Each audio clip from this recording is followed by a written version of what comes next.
Chapter 232, Middle District. After finishing business with Shikarabe and Arabe, Drankum started to join Akira in his pruning job. After a fierce negotiation between Cheryl, Drankum, and Hikaru, they decided to keep the 1-week gap while still increasing the area coverage based on the new size of the team. Due to Kurosawa's return to Drankum, the command chain quickly stabilized. The team worked very well under Kurosawa's command, which was great for Akira. While at the same time, hunters kept encountering powerful monsters around the city that should have been further to the east from Kagomayama City. With the appearance of these monsters, hunters started to feel the pressure. Some of the hunters backed out from their job, some demanded more money to make it worth the preparation and the risk. One of the reasons why Hikaru asked Akira to shorten the gap was to help tip over the balance.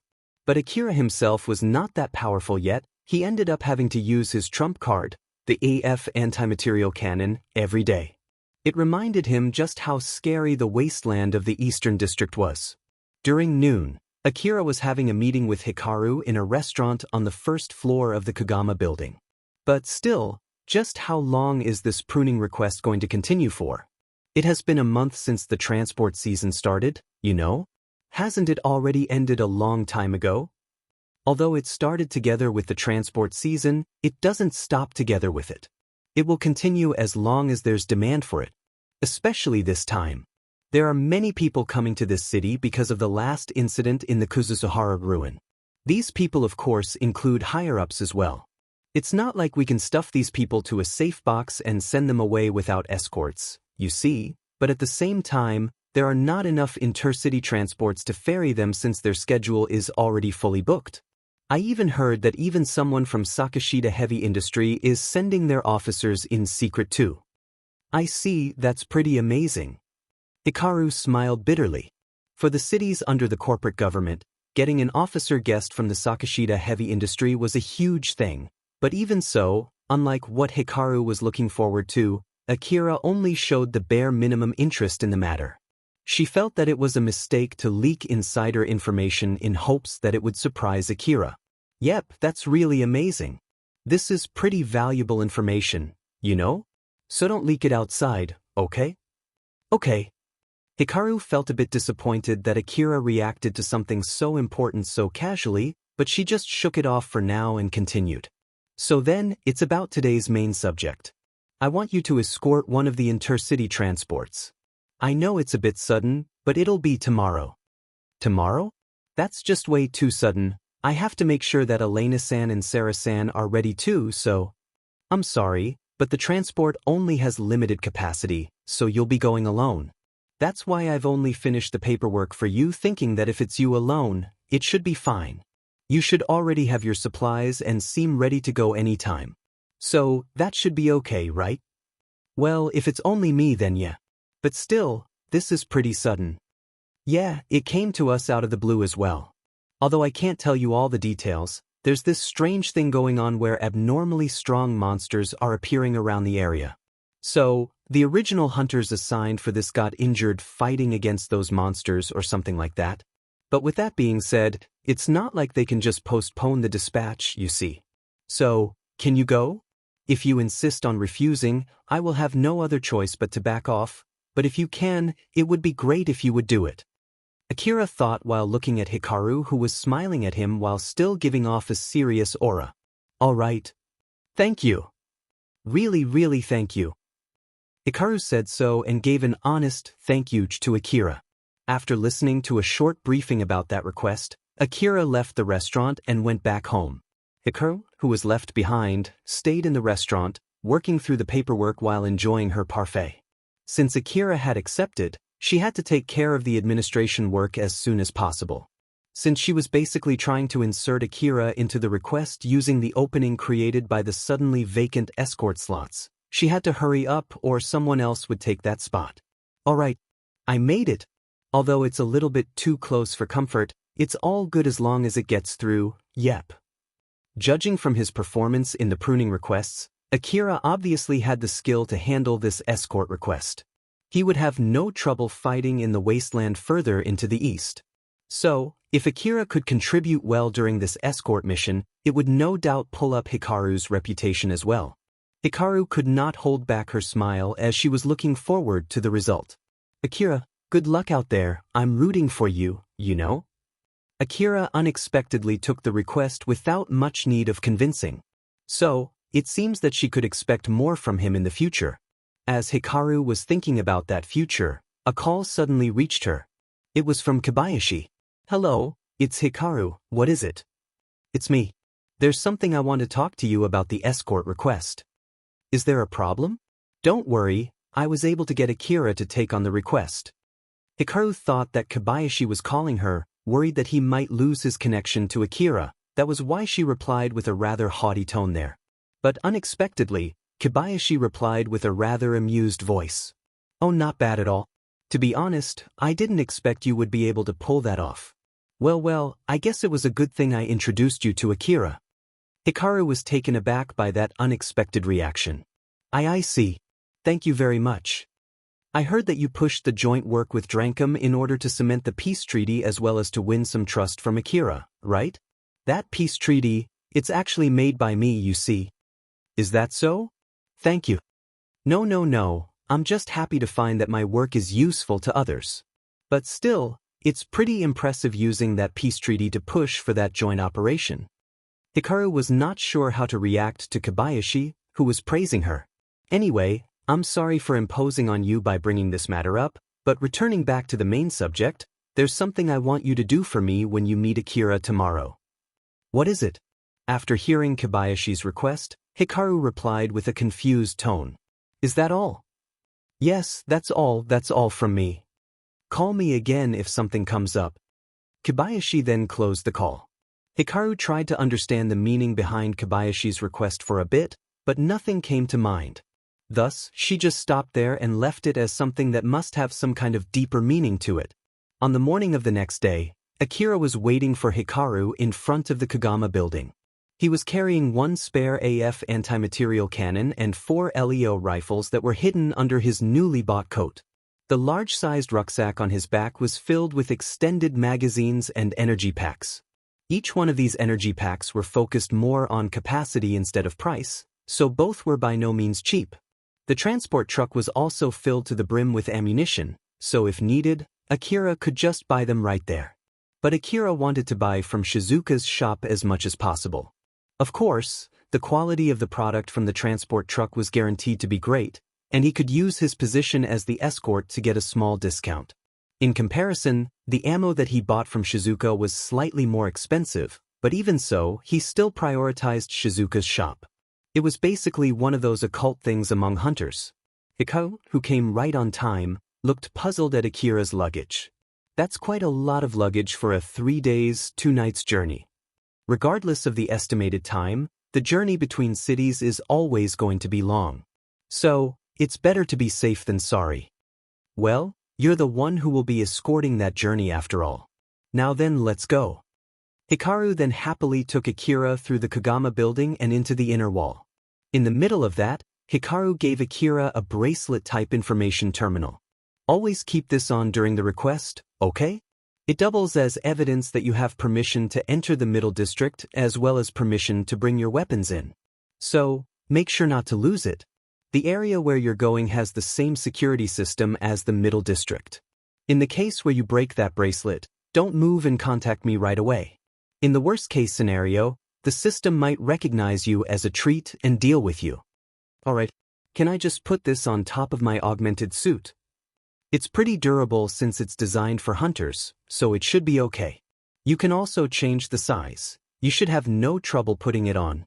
Do you need my help to put it on? Thought that would be on your neck.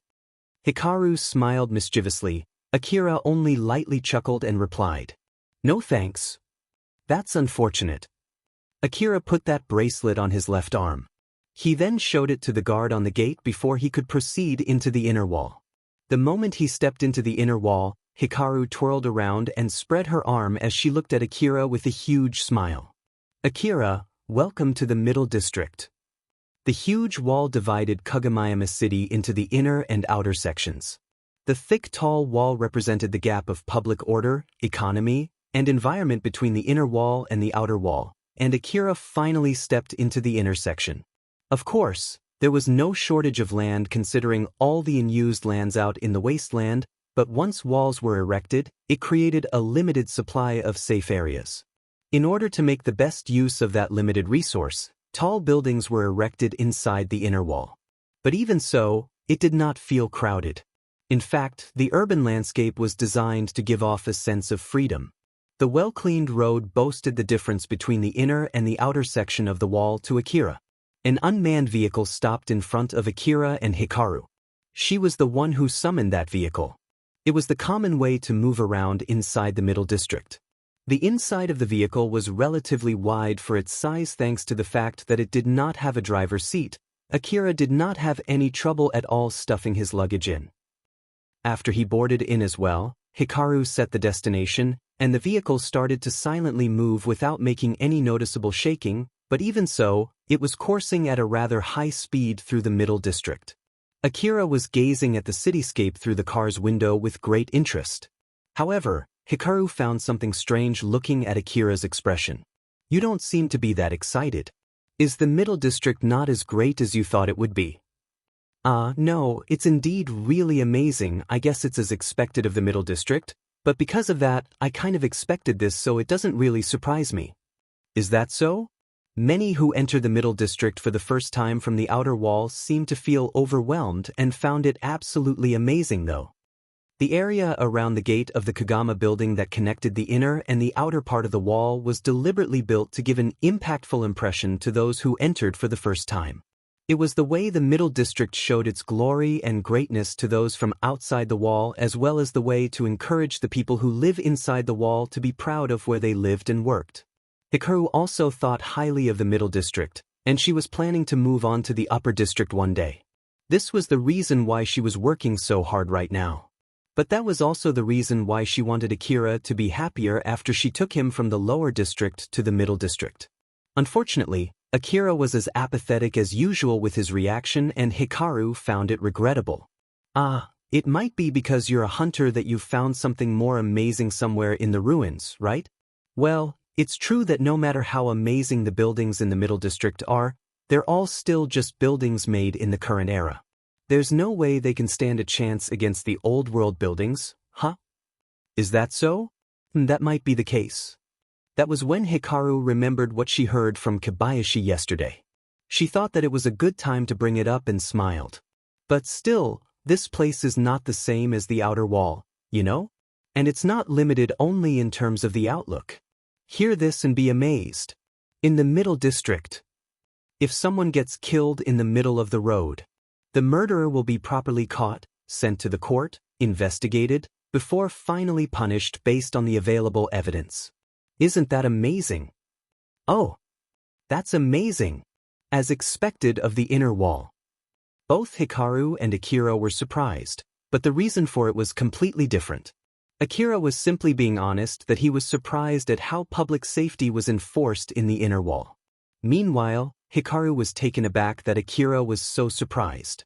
The difference in their common sense regarding public safety was in full view.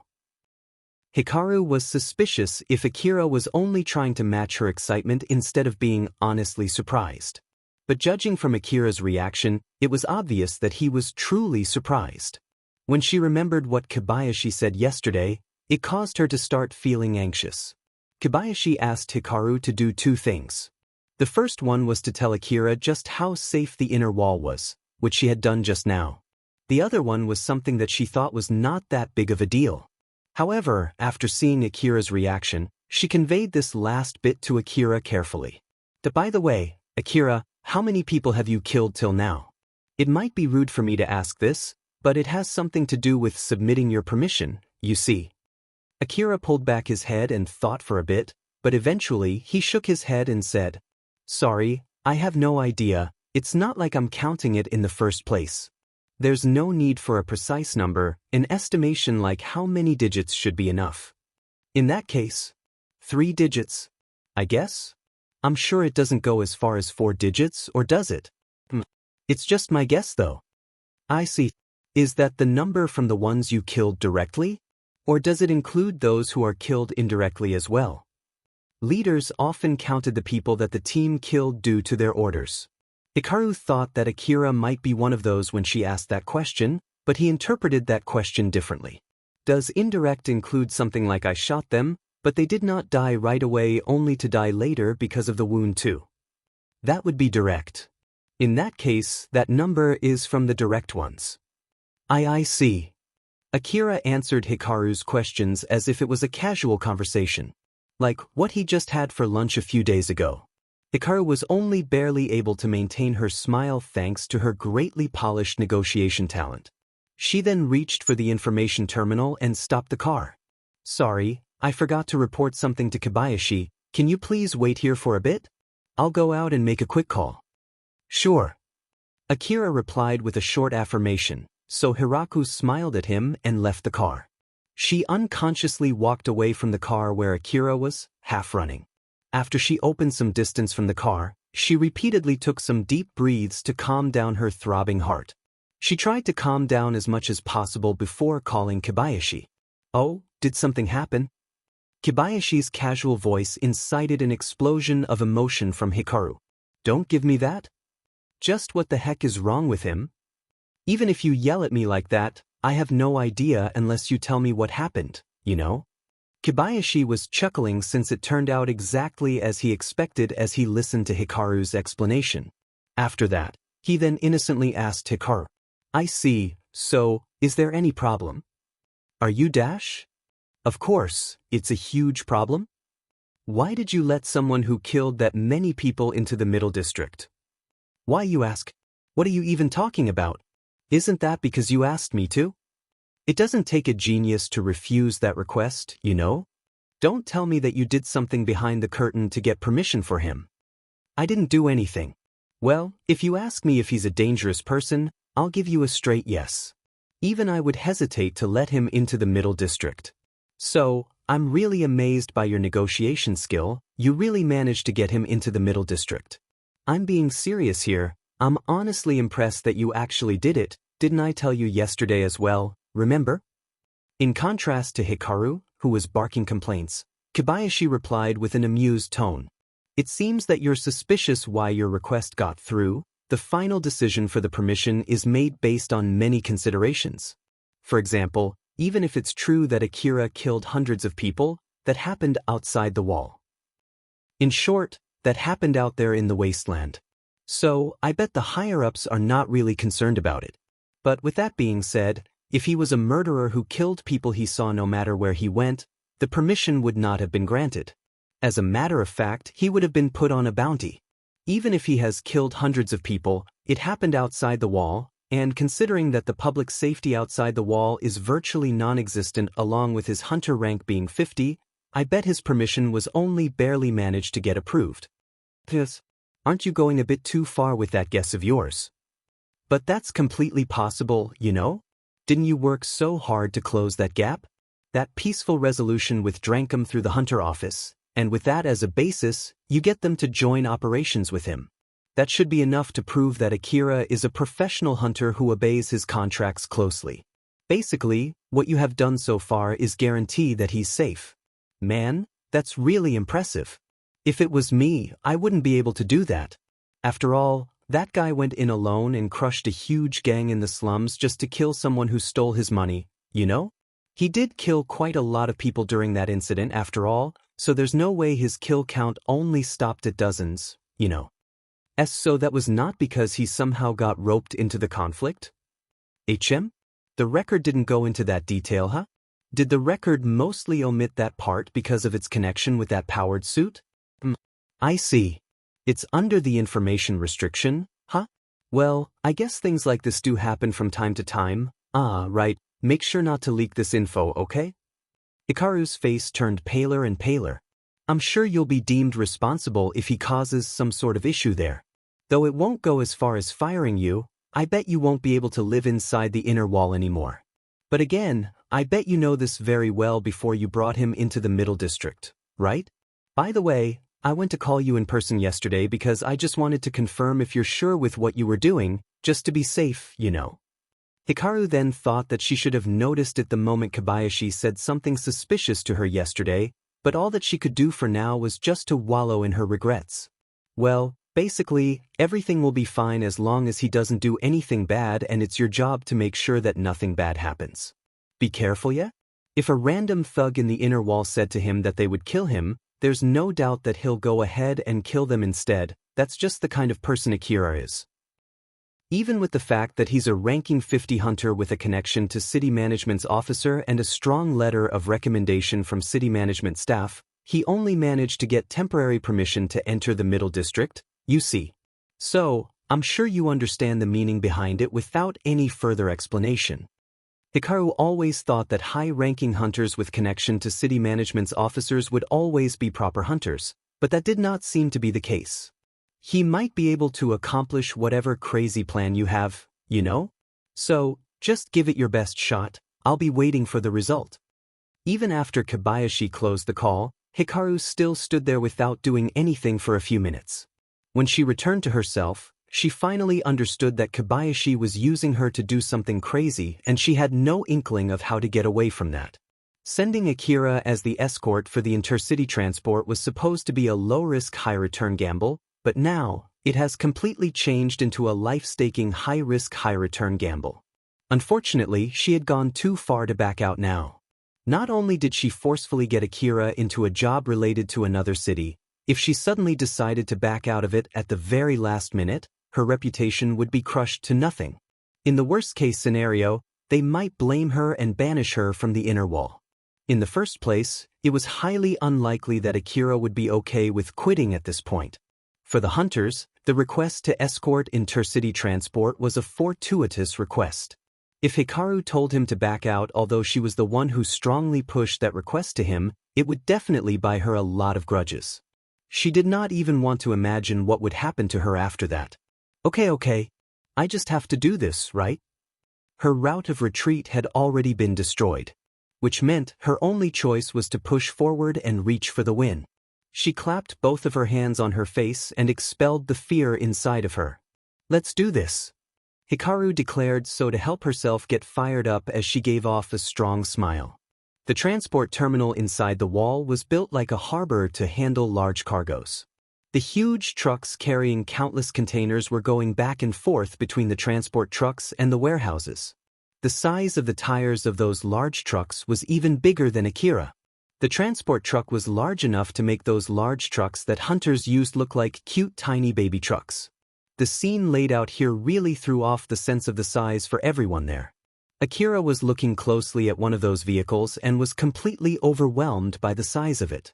Although he encountered them a few times in the wasteland, he never looked at them up close. Their sizes really felt different when he was this close to it. I know that this thing is designed to be used in the wasteland, but still, it's really something. If a vehicle this huge is going through the wasteland, it's no wonder it would attract monsters. That would explain why there were so many pruning requests. Well then, I'll be going now. Of course, good luck. Akira walked through the ramp and boarded the vehicle. Hikaru saw him off with a smile. But after Akira vanished into the vehicle, her smile quickly turned wry. She only stood there while running her brain at full power, and then when the ramp was about to be removed, she finally made her decision and ran into the vehicle as well. Akira went to the room that he was assigned to and took a short rest there. Since the inside of the transport vehicle was considered as a part of the Middle District, it was well equipped to welcome the guests suitable for those who would visit the Middle District. The individual rooms were relatively large and equipped with all kinds of facilities. And to match its size, the bath in the bathroom was also equally big. The wall was equipped with holographic displays and projected the scene from the outside of the vehicle. It gave off a sense of grandiose. Hunters could also pay extra to get better rooms with more facilities, but Akira did not think that it was a wise thing to spend his reward for that. Akira's job was to watch the outside and to follow command when a battle broke out. Since the escorts' groups and posts were already decided beforehand, they were free to do anything until they were called upon. Akira was thinking of going to the cafeteria or perusing the merchant quarters to waste time. As he left the room, that was right when Hikaru, who was running toward his room, arrived at his door. Hikaru was still panting when she asked Akira, "Akira, are you going?" "I'm just thinking of checking the cafeteria or the stands." "I see. Can you please stay in your room? For now?" Pee please. Hikaru was still panting as she meekly pushed Akira back into his room. Akira was weirded out by it but still decided to get back to his room. Hikaru was trying to calm her breath while giving off a rather anxious look. Akira frowned at Hikaru and threw a question at her. The truck will be going soon, is it okay for you to be here? Weren't you planning to give me support from the city? That was the plan, but there's a small change in that plan. I'll be going with you too. It's faster to give you support from closer by after all. Although I can't help you during the fight, we don't need to worry much about lag and interference when we're close. I'll be with you for the full 3 days, so I'll be in your care. I see, in that case, I'll be in your care as well. Now then, I'll be going out for a bit dash. Wait. Akira stepped back and was really weirded out by Hikaru, who stopped him so suddenly and desperately. But Hikaru then gave a polite smile and said, Please just stay in the room. If you want to do something outside, please tell me first. If it's something I can do, then I'll do it for you. So don't leave this room, okay? Why don't you want me to go out that much? As expected, Akira started to find it suspicious. Hikaru tried to keep calm as she looked for an excuse. Although you received permission to go to the Middle District, we actually kind of forced it so that the permission got approved on time.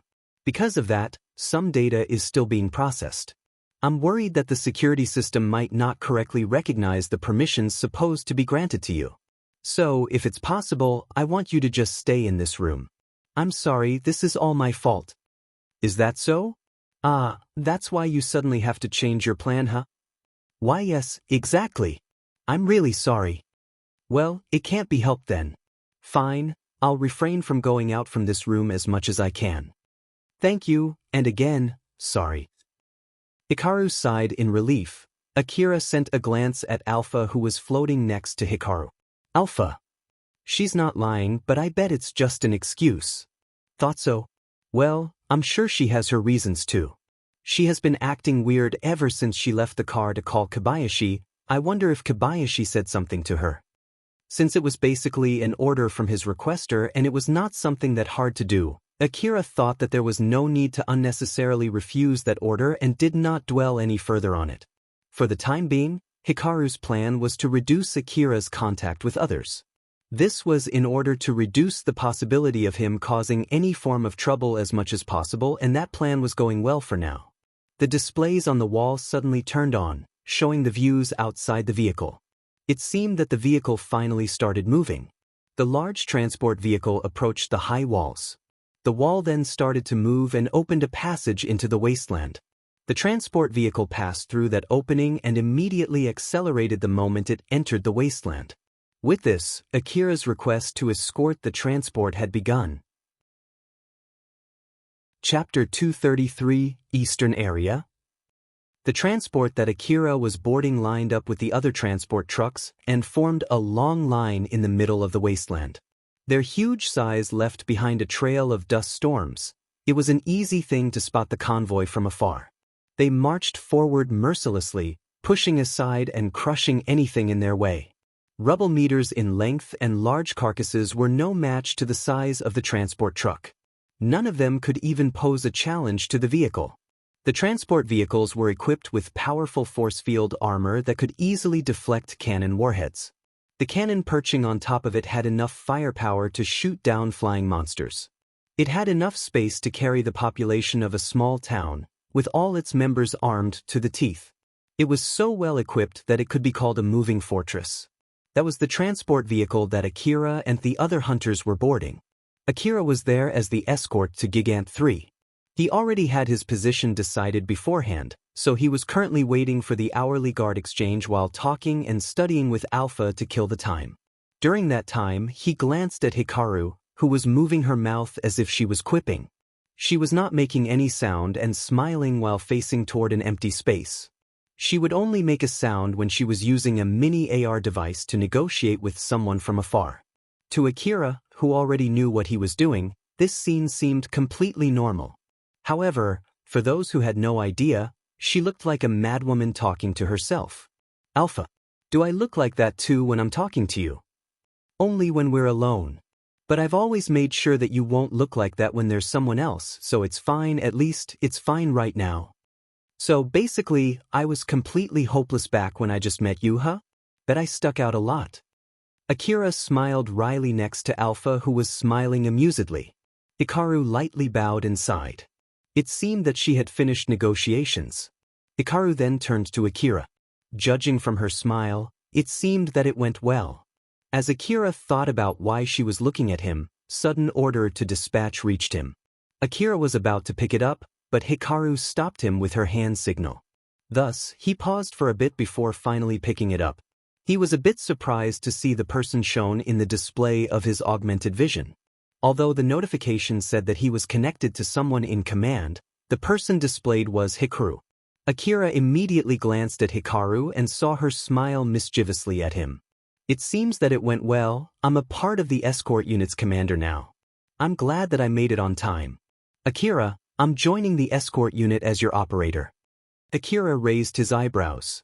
He was obviously surprised. Hikaru noticed that too as she smiled wryly and explained. Well, although I'm an operator, it's not like I'm going to bother you with my orders. Basically, I'll just convey the orders that I receive from the higher-ups to you. In exchange, if you want to be allowed to ignore said order. It could be either because it was a bad order or because you are not in a position to obey it. Regardless of the reason, I can negotiate in your place. So instead of being an operator that gives you detailed support, I'll focus more on supporting you so that you can move freely. I see, alright then. I'll be counting on you. Just leave it to me. Well then, as my first job as your operator, Akira, get ready. I'll guide you as close as possible to your post once you're ready. Hikaru said so to Akira with a smile. Although there were lies mixed in her words, Akira could not notice them thanks to how skilled she was. Once Akira was done with his preparation, they left the room and walked through the transport's hallway guided by Hikaru. She was walking next to Akira while vigilantly watching her surroundings as if she was carefully walking through the dangerous ruin. As expected, Akira found that very weird, but he then caught Alpha smiling amusedly next to him. What? HM? Well, it's just that she basically doesn't allow you to get out of your room, and when you do, she'll always be close by. That bracelet also allowed her to track your location all the time.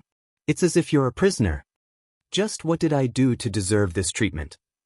Killing many people outside the wall, although it doesn't really matter to me, it seems that is not the case for city management.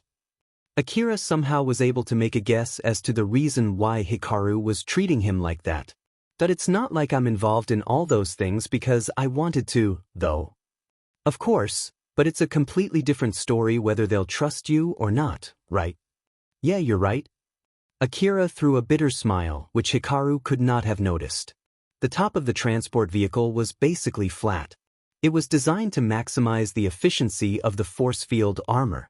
Because of that, the only thing that could serve as a shield from the wind was the huge cannons perched on top of the transport vehicle. With the vehicle traveling at high speed, the atmosphere on the roof was constantly turbulent. Akira's post was on the rooftop. Thus, he was standing straight in the middle of the raging storm, which would have blown any normal human away. It was only thanks to his augmented suit that he could stand straight. The enemy detection was done through the powerful radar installed on the vehicle. So, Akira's current job was to wait there until he received an order that allowed him to start shooting. Akira stood on one edge of the rooftop and scanned over the wasteland. The fast-moving transport vehicle had already entered the eastern area of the Eastern District. Although he was still far away from the front line, the area was already filled with monsters that were way stronger and smarter than the monsters around Kagomayama City. Even the view there left Akira the impression that he was looking at something high-tech. Alpha. There's something that looks like a huge bird in the sky over there with a column-like building hanging under it. You're not playing with my vision, right? Nope. Then, I guess it's a real monster.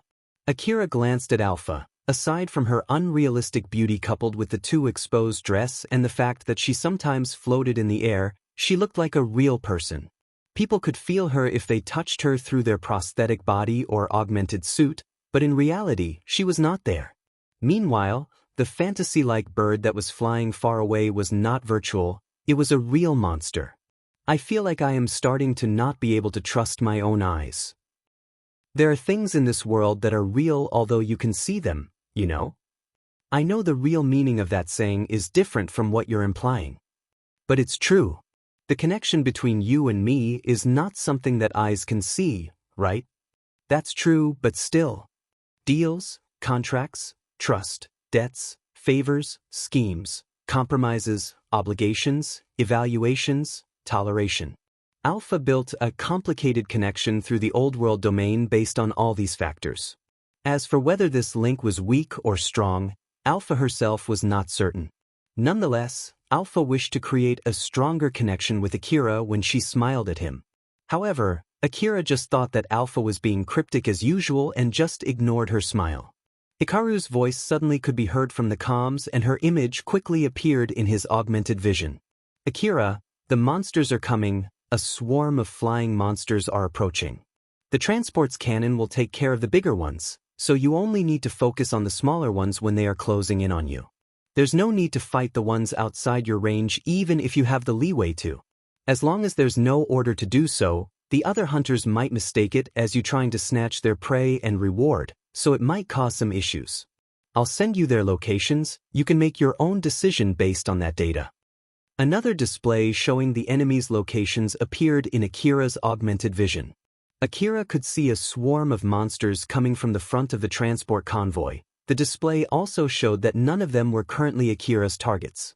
Just tell me if you're having a hard time over there, I'll send help. Roger that. Well, I'll do the best I can first before asking for help. Is that everything? Yes, if I may add something, I'm basically monitoring you as an operator, so you can show me your cool side, or so I want to say, but... Hikaru's smile, which was brimming with confidence up until that point, suddenly turned cloudy. Just because I said so, there's no need for you to do anything reckless like what Kobayashi wants. Akar smiled bitterly and replied, It's not like I did them because I wanted to. Is that so? That kind of thing depends on the individual, I guess. Well, I'll be watching as the operator so we can compare our impressions later. Now then, good luck, Akira. Hikaru's image vanished from Akira's display. He then changed gear to get ready for the fight. The monsters approaching the convoy had come close enough to be seen with naked eyes. When Akira locked his gaze at those monsters, Akira's information-gathering device recognized the enemy as it augmented Akira's vision to be able to clearly see them. The swarm looked like a group of flying insects. The display also added the information of their distance as well as their location. But when Akira glanced at the distance, he found it rather surprising. Oh wait? Are they still that far away? Are these numbers correct? They're so big that they already looked that big although they're still so far away. And since there's nothing to compare to when they're flying in the sky, it's so difficult to grasp how far away they are with just your eyes. Is that so? But I still feel like the number is a little bit too big, though. In that case, let's add something to help you compare. Alpha suddenly vanished and reappeared next to the monsters. As Akira compared the size of the monster and Alpha, he could not help but frown. The oval-like monster had a relatively small head with small round eyes. That eye alone was already bigger than Alpha. Although the initial impression made it seem like a small insect that Akira could easily scoop with the tip of his finger, its true size was comparable to that of a small island. Worse, these humongous monsters were all flying toward the convoy. Isn't that just way too big? So, the eastern region is filled with these kinds of monsters, huh? No wonder hunters there bring their tanks and powered suits with them. Alpha reappeared next to Akira again and smiled at him. Oh my, are you scared now? To be honest, yeah, a bit. But being big doesn't mean that I can't defeat them. I fought something that big before too, and compared to that time, I have better equipment now. So, I'll just do what I usually do. And it's not like I have to fight all of them in the first place. But still, give me full support this time. Just leave it to me. They're coming here. Alpha pointed her finger to the direction where the convoy was heading. The other vehicles in front of the one they were on had already started firing their cannons. Multiple cannons fixed their aim at the incoming swarm. Then they released a loud explosion, followed by a lance of light that pierced the swarm. Although the light lance looked similar to the AF anti-material cannon, its speed, accuracy, firepower, and size were completely different. As these lances cut through the swarm, They drilled a hole through the monster's resilient-looking armor, evaporated and melted their organs, and ended them. As the monsters fell to the ground one by one, due to their size and their distance, they seemed to be falling in slow motion from Akira's point of view. At the same time, the cannons started shooting. The transport vehicles ahead also started deploying drones to fight the monsters. Each of them was equipped with powerful rifles with extended magazines, which they used to release a barrage. The convoy also did not hold back, releasing all of their missiles toward the swarm. The bullet storm and explosions made easy work of the smaller monsters. Among the deployed robots and drones, there were also some infantry which also participated in the battle. Since they were equipped with weapons used in the Eastern District, they were able to mow down the smaller monsters without any issue at all. The intense battle continued. Akira was watching it in amazement. They're really not holding anything back. So, this is how the hunters in the East fight. What can I say? It's like we're living in different worlds. I don't think your impression is wrong. The further east you go, the more sophisticated the technology. And the civilization created with such technology is an abnormality in itself. Well, we're talking about an area filled with those flying things after all. So, it's obvious that it's not normal. And there are hunters who work and live there, so it's only to be expected that they're also not normal either. And here I thought that I've grown pretty strong, but I guess there's always a bigger fish, huh? Stronger escorts were assigned to the front of the convoy, and Akira right now was assigned to somewhere near the end of the convoy. So compared to the other hunters, he was relatively on the weaker side. Akira imagined just how big the world was and sighed. He was making a rather conflicted expression mixed with a tint of both admiration and self-mockery. But Alpha was smiling as usual at Akira and said to him, "If you keep looking up at the sky while you're climbing a mountain, you won't notice how far you're from the top, but there's no mistaking it. You're getting closer to the tip. So don't worry, there's no need to rush. Let's climb it at our own pace, you're right." Akira pulled himself together and managed to give a smile to Alpha, who replied with a confident smile. "Now then, let's do what we usually do. Akira, let's take them down and add them to your track record for the sake of reaching the top." Alpha pointed at the monsters that broke through the front and started shooting at the transport vehicles at the back of the convoy. They were the smaller monsters that the vanguards let go through since they were relatively harmless and would not be able to deal much damage to the transport vehicles.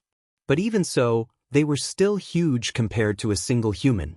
Some of them stuck themselves on the side or on the top of the transport vehicle and started biting off its armor, while the other small group continued forward toward where Akira and the rest were.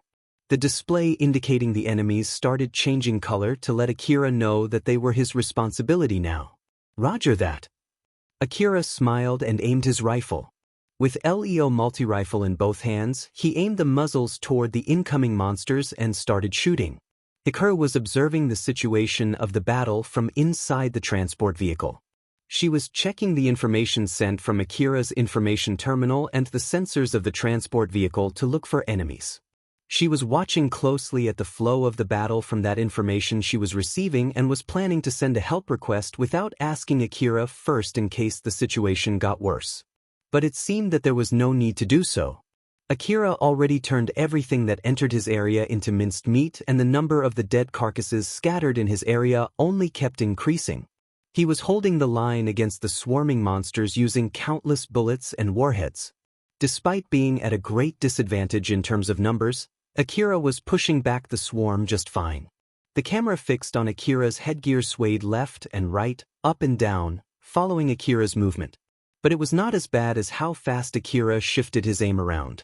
Of course, Akira did not have a problem following that movement, but that was not the case for Hikaru. Nope, I'm out, this is going to make me puke. Thinking that it would help her judge the situation better, Hikaru tried to follow Akira's movement. But she knew that it would be impossible to keep doing that any longer and dialed down the setting on her augmented vision. As she zoomed out the display of Akira's vision, she expanded the data feed from the transport sensor. The information display showed the blips around Akira vanishing one by one.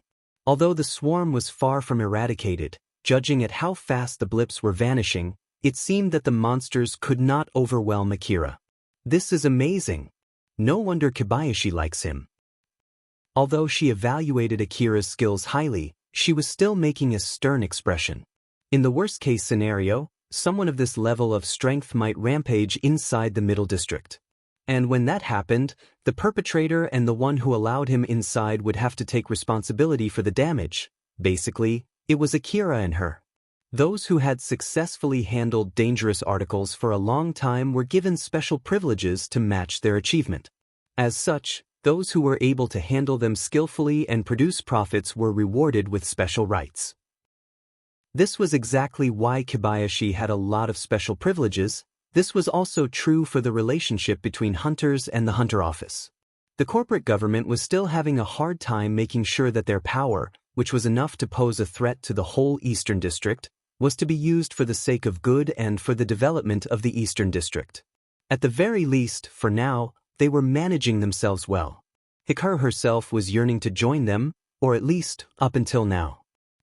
This is a mistake. No, I'll do it. Like hell I will lose here. She shook her head and tried to banish that weak thought that she just worded out as she renewed her resolve. Akira was moving around the rooftop of the transport vehicle while shooting the monsters down. The muzzles in front of his eyes were moving extremely fast. He no longer had the leeway to leisurely take aim. All of his focus was assigned to confirm the situation in front of his eyes. He was receiving the data straight from his expensive information terminal through his connection to the old world domain. He unconsciously took that flow of information as a normal thing and his brain used that information to perceive the world. Thanks to that, Akira was able to feel where the monsters were and quickly aimed his rifles in their general direction. He then used the aiming device connected to his headgear display to make the smaller adjustment to his aim. Then to top it off, Alpha also made a finer readjustment on his aim as well. The bullets that Akira was using for his LEO multi-rifles were fueled by force field reactants. Instead of using physical force, their firepower came from compressed energy. This type of bullet was known as charge bullet. Although, theoretically, there was no limit in how much energy it consumed, the available technology became the limiter of its firepower since stuffing too much compressed energy would cause the bullet to explode instead of flying forward. Furthermore, the energy-to-power conversion became highly inefficient quickly past a certain level, thus further limiting the firepower of the charge bullet. The charge bullet drew energy from the energy pack and compressed it to increase the firepower of the bullet. Alpha made an adjustment in that process. As such, the bullets only consumed the right amount of energy needed to kill the monsters that Akira was fighting. While at the same time, Akira made sure to use the expensive extended magazine for his LEO multi-rifles so that he would not run out of ammo. Due to these factors, the firepower, accuracy, and shooting speed of the LEO multi-rifles that Akira was using were abnormally high, and this was true for both the left and the right ones. Akira was constantly swinging them around, spreading death and destruction to everything around him. Even with the overwhelming number of monsters in the swarm, the dead carcasses that were piling up around him made it obvious which one was overwhelming the other. From Hikaru's point of view, it seemed that Akira was having an easy time dealing with the monsters, but in reality, Akira could not take that fight easy. There are just too many of them. What the heck with this number? Akira already killed several monsters and the carcasses scattered around him were in no way scarce. But the monsters just kept coming at him. Although Alpha, who was smiling next to him, let him know that the situation was still far from dangerous, Akira still could not help but spit out some complaints. Akira, if it's so hard on you, you can ask Hikaru for some help, you know? If it's way more than I can handle with your support, then I don't mind asking her now. In that case, there's no need to then. Alpha and Akira exchanged a smile which let both of them know that they were doing fine, but Akira then frowned. Alpha, just how many more do I need to kill? You're doing very well. These smaller monsters are all coming from the bigger monsters that were shot down. It's just like those smaller spiders from that tank tarantula. You remember that one, right? So, it's the same as that monster. I see. With their size, it's not strange for there to be so many monsters. There doesn't seem to be an end to them. Well, there is also the fact that they are swarming all the transport vehicles, so even if you clean up the ones around you, it won't take much time for the monsters surrounding the area to fill in the vacuum. To be more precise, Although Akira was assigned somewhere in the back, it was still originally an area assigned for a whole team. It was only because Hikaru somehow forced her way to get Akira in that he was able to accept this escort job. Furthermore, in order to avoid any possible trouble in the chain of command, there was quite a distance between each team. This was to lower the chance of them getting into a fight. Due to that, Akira had to do the job that was originally meant for multiple people, alone. Hikaru knew that this would happen, and so she had prepared accordingly. But it seemed that it was unnecessary, seeing how Akira was able to handle that job alone just fine. Akira had no plan to call for help, but fighting an unending flow of monsters was still hitting his motivation hard.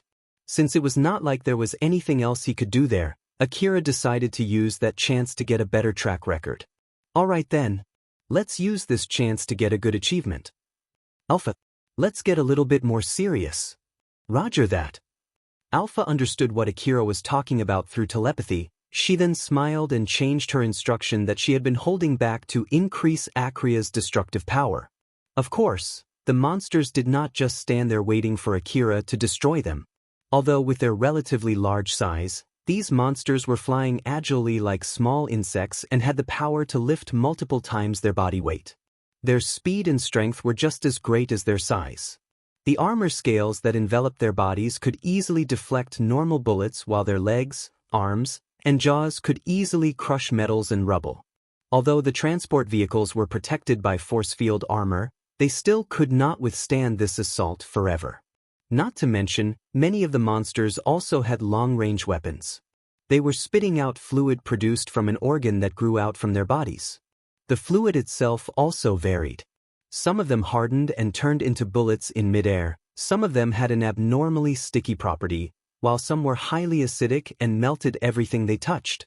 Either way, it would be fatal if Akira got hit by any of them.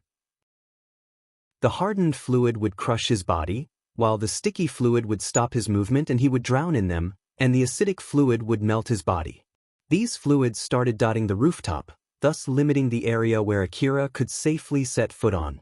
Akira quickly jumped between the safe areas. Although they were not that many and not that wide to give Akira a place to plant himself, he was still able to jump between them without slowing down at all. He understood and followed the visual instructions that Alpha placed in his augmented vision. Moreover, the force field armor on his augmented suit also served some level of protection from the acidic fluid. He moved around swiftly to evade the incoming attacks while shooting down the enemies so that it would give him more places to step on. While at the same time, he was also hurting the monsters. Due to his hurting, the monsters around Akira were concentrated into one location, and it only grew more concentrated with time.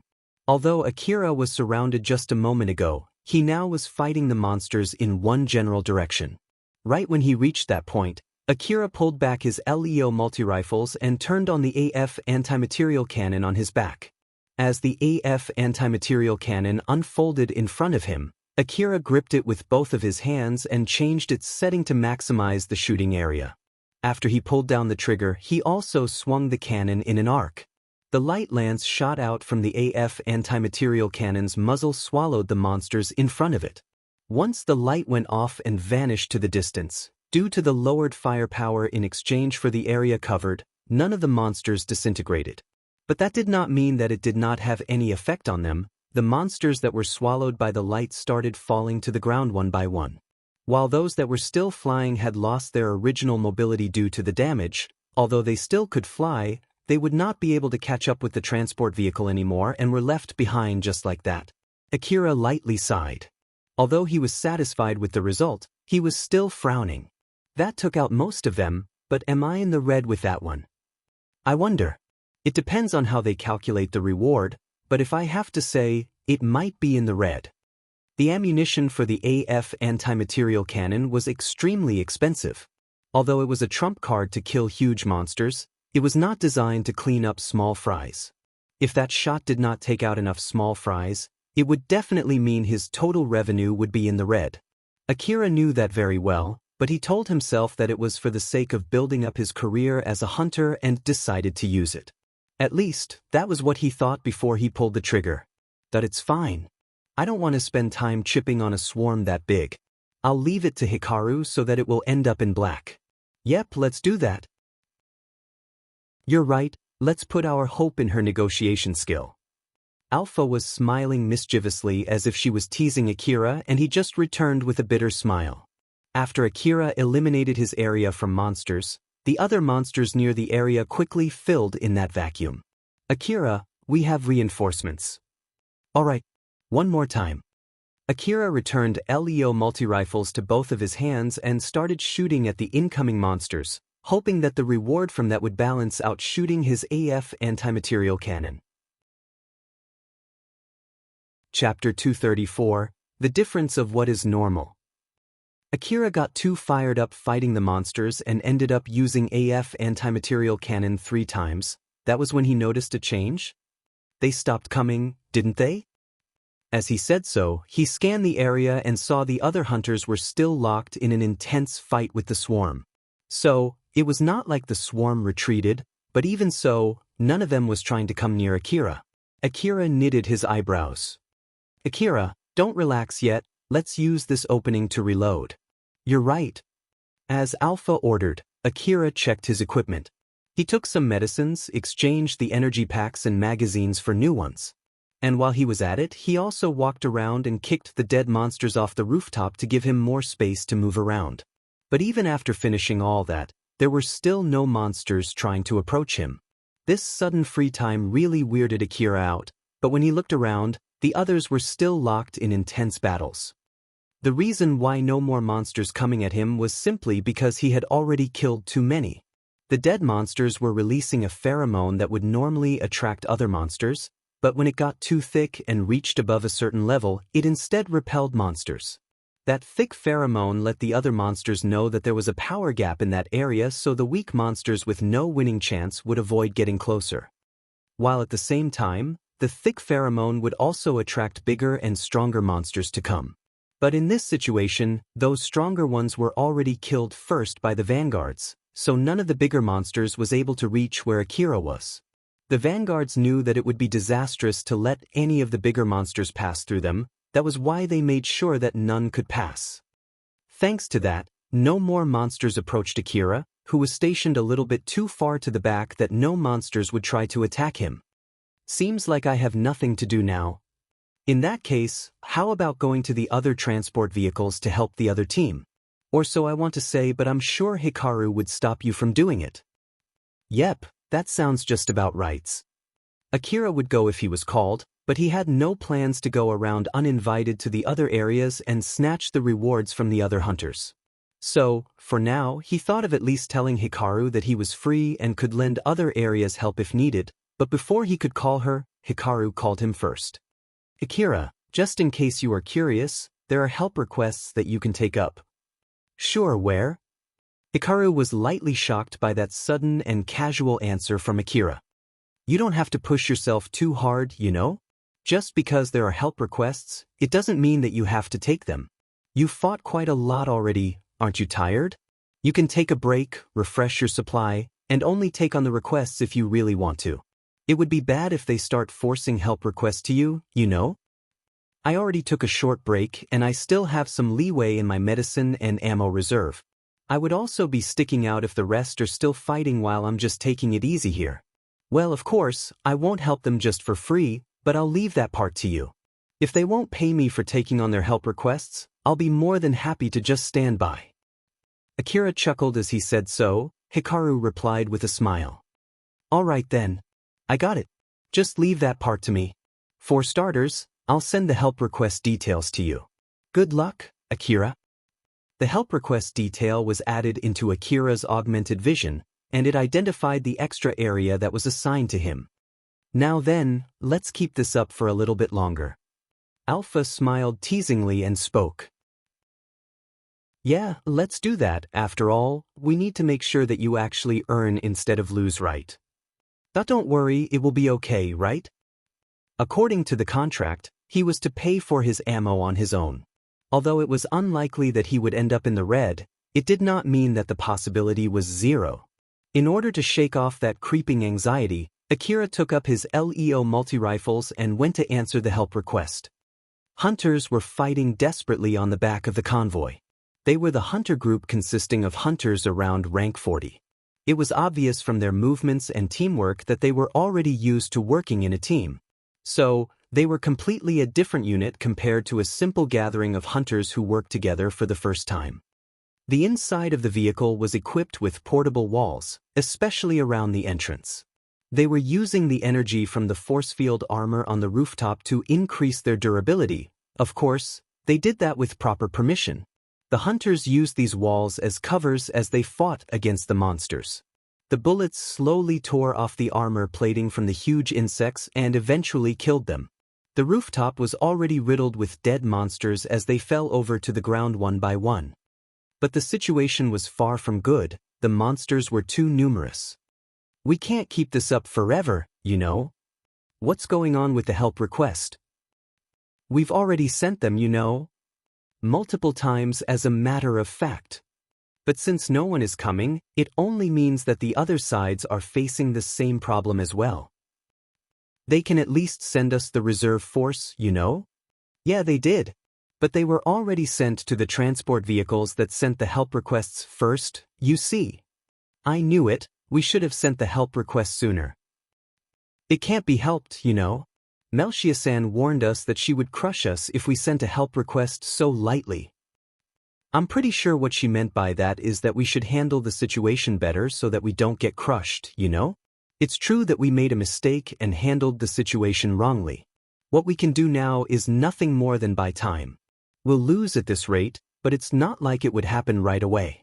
If the people in the front finish off those larger monsters, the situation will turn around.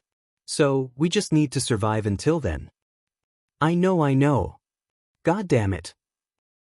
Everyone there understood that what they were doing was simply buying time in a losing battle. But even so, they were still able to maintain their teamwork and fought relatively well. That was the biggest reason why they were able to postpone their defeat for that long. As the losing battle continued, the hunters were pushed back. Monsters kept coming non-stop and the density of monsters surrounding the hunters kept slowly increasing. Some of the hunters already lost their arms from the acid fluid, some were enveloped in the sticky fluid and could not move, so they ended up having to cut off their limbs to stay alive. Some were badly wounded from the hardened fluid. The wounded were sent to the rear, which meant that they could only produce less pressure to hold back the monsters. As such, the faster they were pushed back and the faster the monsters mobbed them. Everyone in the team understood that their time was slowly coming, and a heavy mood befell them. But right on the next moment, the area was enveloped in a blinding light. The blinding light temporarily devoured the monsters and disintegrated them in an instant. The hunters were taken aback as that light went off and was gone. Once their vision returned, they could see some of the stronger monsters rise back up with some of their body parts scorched black. That wasn't enough to kill all of them, huh? The hunters there had their jaws hanging. There was also another emotion mixed in their expression. Alpha was smiling wryly next to Akira, who just used his AF anti-material cannon to help out the hunters. Some of them survived. Well, we're shooting from this far and there are a lot of them. You need to also note that we were focused on the area of effect, so the firepower got lowered. One more time then. Damn it. Akira noticed that the monsters were outside his LEO multi-rifle's effective range, so he decided to use AF anti-material cannon instead. Although that decision was not a mistake, it did not alleviate the ammo expense. He could not help but frown, imagining how much money he just used to fire that shot. Let's clear the leftovers and hope that the reward is worth the expense. You're right. Akira immediately started running to close the distance. This time, he used his LEO multi-rifles to mow down the surviving monsters. As half of the monsters surrounding the hunters were eradicated, they quickly bounced back and joined the battle. The situation was turned over. Akira and the hunters had the upper hand now. As they cleaned up the monsters in the area, reinforcements slowed down and shrunk in size. It was not like the monsters were limitless as well. With the hunters working hard, it was a matter of time before the swarm was eradicated. As Akira thought that should take care of the monsters for the time being, another notice came from the security, which showed the enemy's location in the area. Although there were no more monsters around them, there was a huge swarm coming from outside the area under their watch. They immediately glanced toward the direction of the signal and found another swarm of insect-like monsters coming at them. But this time, they were bigger than the ones that they just fought. Wait for a sec, aren't there a bit too many? And a bit too big as well? Among the monsters that came out from the mothership-like monsters that were defeated by the Vanguard, the smaller ones reached us first, and basically the rest, which are mostly the medium-sized monsters, finally caught up with the transport vehicle. Give me a break already, it's not funny at all. Akira frowned, thinking that as expected, this was out of what he could handle. The other hunters there thought the same and had the same expression as him. But Alpha was smiling as usual. Akira noticed that and was about to ask if he had a winning chance against that swarm when the answer revealed itself. A barrage composed of energy bullets and physical bullets blazed straight toward the swarm and shot the monsters down one by one. The energy bullet extended like a lance that cut open the swarm, while the physical bullets dyed the sky in fiery explosions, devouring the monsters in it. Akira quickly traced back the source of those bullets. A powered suit from the front line flew to the back of the convoy. All the 5 fingers of its each arm turned into cannon muzzles. The right hand was shooting out physical bullets while the left was shooting energy bullets. A heavily armed woman was standing on the shoulder of that powered suit. That woman was the leader of the hunters in that area, Melchia. She was wearing an old-world augmented suit, and as usual, the old-world design was very daring. The extra arms that were coming out from her shoulders and back were carrying huge rifles that did not suit the size of those arms, while a flying device that was equipped on her back extended to her lower half. Melchia noticed her men cheering on her. After sending a glance at them, she also noticed Akira and obviously raised her guard. She then jumped from the powered suit's shoulder and landed next to Akira. Akira was a little surprised when Melchia landed next to him. She then threw a friendly smile with a tint of suspicion at him. I'm pretty sure this area is assigned to my team though. You're not a new member of the team either. So, who are you? I'm here because of the help request. Before Akira said his name, he suddenly stopped there and smiled wryly. Sorry, I'm under a strict prohibition from my operator, so I can't speak any further. Melchia also received a flustered call from Hikaru through the security team's shared network. Melchia was being extra careful of Akira since they just got through a bad experience with a stranger infiltrating her team not too long ago. But after seeing how flustered Hikaru was, she lowered her guard and smiled wryly. I see. You must be having it hard too, huh? I'm Melchia. Thank you for saving my men. I'll take care of the rest, so it's okay now. You can go ahead and take a break first. Later then. Melchia then returned to the shoulder of the powered suit and went charging toward the swarm. The weapons fixed on her augmented suit had more or less the same firepower even when compared to the firepower of the powered suit she was on, and she was showing that power in full view in front of her men as well as her opponents. As the vanguards finished taking care of the larger monsters, they slowly joined the battle at the back of the convoy. The tanks and the powered suits coursed back, past transport vehicles one by one, while the hunters used the flying device equipped on their augmented suits to jump to the transport vehicles behind them. Some of them had air bikes. With the vanguard joining the fight, they had the upper hand to quickly disperse the remaining monsters. Akira was watching that battle and thought that there was nothing left for him to do. Hikaru, can I get back inside now? Or should I just stand by at my post? Just return back to your post for now. I'll get permission from the security team first and pick you up after that. All right. Good work out there. But still, it's obvious even from my point of view that those hunters are abnormally strong. Couldn't agree more to that. It was as the saying goes, there would always be someone else better. Akira could really appreciate that saying now. After that, it did not take long for the escort team to clean up the rest of the swarm. Although it was still a bit too early to end their shift, Akira and the rest of the hunters were allowed to leave their post. They still could fight if the need arises, but many of them were injured. All of them needed rest and to resupply. It was an important thing to maintain their fighting strength. That was why they were allowed to get back inside the transport vehicles. As Akira returned back in, Hikaru welcomed him with a smile. She then stuck close to Akira and escorted him back to his room. Taking it positively, it looked like they were lovers, but taking it negatively, it looked like Akira was being treated like a prisoner. Other hunters who saw that had two different impressions.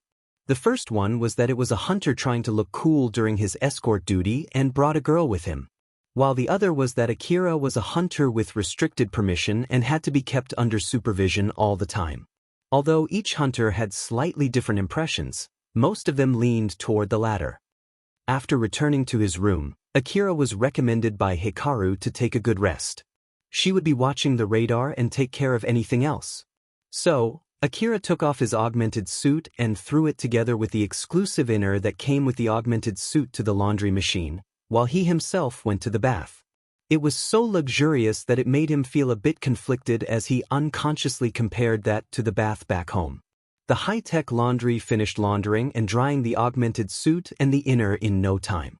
Akira felt that it was a bit regrettable as he dragged himself out of the bath, put on the inner and returned to his room. Akira then started stretching his body, which was a daily routine for him. He made sure to stretch every part of his body to slowly increase the flexibility of his body. One of the stretches that he did was standing on one foot while having his other foot pointing up, making almost a straight line while maintaining the balance. That was when he caught Hikaru watching him. "What?" It's just that you're pretty flexible, aren't you?" The inner that Akira was wearing was designed to be durable enough to prevent inflammation when his skin rubbed the augmented suit as he moved around inside it, while at the same time, it was also thin and tight enough to allow sensation to flow through the augmented suit and convey it to his skin. Because of that, it stuck close to his well-trained and pronounced body. Although it was a little too stimulating for a girl around her age, Hikaru thought that it would be a bad move to get flustered there since Akira seemed to be completely fine with it. So, Hikaru tried to come up with something else, but he misunderstood it and replied with a confident smile. "My body was really stiff before and I am only able to do this just recently. Thanks to it, I feel I can move way better in my augmented suit." "Is it really that different?" "Yeah, I know someone who could not follow the movement of his augmented suit and ended up having his arm torn off, you see. I'm pretty sure that something like that is completely avoidable with a body that is flexible enough." Hikaru could not help but imagine the tragic bloody scene and turned pale. Torn off. Well, it might be an exaggeration to say it was torn off. But it's true that the joint was torn, and he was in a lot of pain. It would have been fatal if he had been in the middle of a fight. It would be impossible to perform normally even if he tried to fix it with medicines. So, it's better to stretch my body like this beforehand to reduce the strain on it when I'm using an augmented suit, you see. I see, that must be tough. As an officer from city management, Hikaru knew that Akira frequently visited the hospital. She already knew that he had once received a full-body treatment and had his arm regrown after losing it. She knew the details of why and how Akira got those injuries. But all of them only ended up in mere knowledge. She still did not fully understand the real weight of that information. But after seeing how Akira fought and listened to his talk, and finally saw his body, the realization finally sunk in. A boy of around her age, sent to the hospital a few times after medicine overuse, was injured so badly to the point that he had to go through cell regenerative treatment. In short, his experience was filled with such a cruel life. Although she was only able to get a glance of it, that understanding caused her to stop having the awkward expression that she had and change into a serious one. It must have been really hard. I can't deny that, but still, I've already gotten used to it. Just how many cruel experiences did he have to go through to get used to it? Hikaru tried to think of an answer, but she could not come up with anything. Even after the changing shift, Akira continued resting in his room. The security team changed the shift composition. The one who took Akira's place was someone who was forced to retreat during the previous battle, which caused the transport vehicle to take on more damage. After the previous battle, there were no more major confrontations with monsters, so the escort team mostly worked on cleaning the rooftop. They pushed the dead monsters off the rooftop, cleaned up the dangerous fluids, and made sure that no monsters were still alive. Although the payment was not as much, they were still paid for doing it. The reward for the hunters were usually calculated on a team-by-team basis. But Akira not only was able to do his job well protecting his area, which was originally a job for a team, he even went to help another team as well. As such, he was earning way too much money as a single hunter. Since there was a case where paying too much of a reward to a certain hunter caused dissatisfaction among the other hunters, as long as there was no emergency, Akira was thus placed on the reserve force. Meanwhile, hunters who went out to the field when they were not ordered to would be fined instead. Thus, it was not worth losing money because of something as silly as that. In order to balance out their rewards, the rest of the hunters were working their asses off while Akira was resting in his room. Akira and Hikaru were looking back at that battle on the rooftop. Hikaru was playing a slow-motion replay of what she saw on the room's display. Akira was beside her explaining what he was doing in the clip. After listening to his explanation, Hikaru could not help but frown. Over there. You obviously shot at the monster when it was completely outside your field of vision, you know? And you hit it accurately on top of that. It's not like it happened out of luck, right? How exactly did you do it? Basically, I got the general direction from the information gathering device and then locked my aim using the video feed from the aiming device. While running. Yeah, while running. Akira replied so casually. Hikaru tilted her head and asked, Akira, do you know just how crazy you sound? See crazy? Seeing Hikaru looking at him like she was looking at a crazy person, Akira retraced back what he just said. He tried to put himself in a normal person's shoes, using his past self before he met Alpha as the starting line. He imagined how he would have reacted if he heard someone say the same thing to him. And as expected, he would have reacted the same way as Hikaru. It's true that it's not something everyone can do. It's not like I could do that right from the start, you know? I only started being able to do that after getting expensive equipment and rigorous training, you see. You're basically saying that everyone can do that with good enough equipment and enough training. Well, Akira was about to say of course, but he noticed Alpha smiled amusedly while shaking her head. That it depends, I guess. Hikaru looked at Akira as if she was looking at an immensely problematic child and sighed. If you know that, I think you ought to rethink your actions, you know? Akira, who did not know that until now, could only smile wryly without saying anything back. Let's return back to the point you mentioned. You did say that you get the general direction from the information gathering device, right? To be honest, I can't really understand that part. How did you do that? Wait, I understand that it was the information gathering device that picked up the monster's locations. My question is, how did you get that information? Judging from the recording, it doesn't seem that it's displayed in your augmented vision, you know? And I don't think you get that from sound as well. Well, about that you see, what can I say? Of course, Akira could not say to Hikaru that he accessed that data using his connection to the old world domain. As Akira was trying to find a plausible answer, he ended up making vague excuses instead. But with that answer, Hikaru looked at him as if she was looking at a strange person and nodded convincingly as if she just remembered something. Oh, I see. So, you've gone through sixth sense training too, huh? Well, in that case, it's not strange for you to be able to understand the information from your information gathering device without using any display. Yeah, that's right. Akira was acting as if he understood what Hikaru was talking about while asking Alpha for help. Alpha, what is this sixth sense thingy? It's an artificial sixth sense which is outside the normal five senses that people usually have. The sixth sense was rather popular among high-ranking hunters. It started from the cyborgs who directly connected their brains with their information-gathering devices. It then evolved to a word referring to an artificial means to perceive information and to expand it outside five normal human senses. Basically, it referred to an extra sense outside the five normal senses. Kinetic sense to detect movement, thermal sense to detect heat, dynamic sense to understand 3D objects. There existed many kinds of sixth sense. It included abilities to perceive light with a wavelength outside the normal range or the ability to see 360 degrees. Of course, it was not something that one could easily gain by installing an extra device in one's brain. It was much more difficult to achieve compared to prosthetic arms or extension limbs. It relied deeply on the compatibility of the person. In the worst-case scenario, the brain might not be able to process that sense correctly, which would cause chaos in the brain. So, in order to get used to that difficulty and danger, hunters often would have to go through particular training. And then, the words, "I can just tell," became an expression often used by those who had gone through such training and attained sixth sense. Normally, this expression was often used by those who received a sixth sense just recently.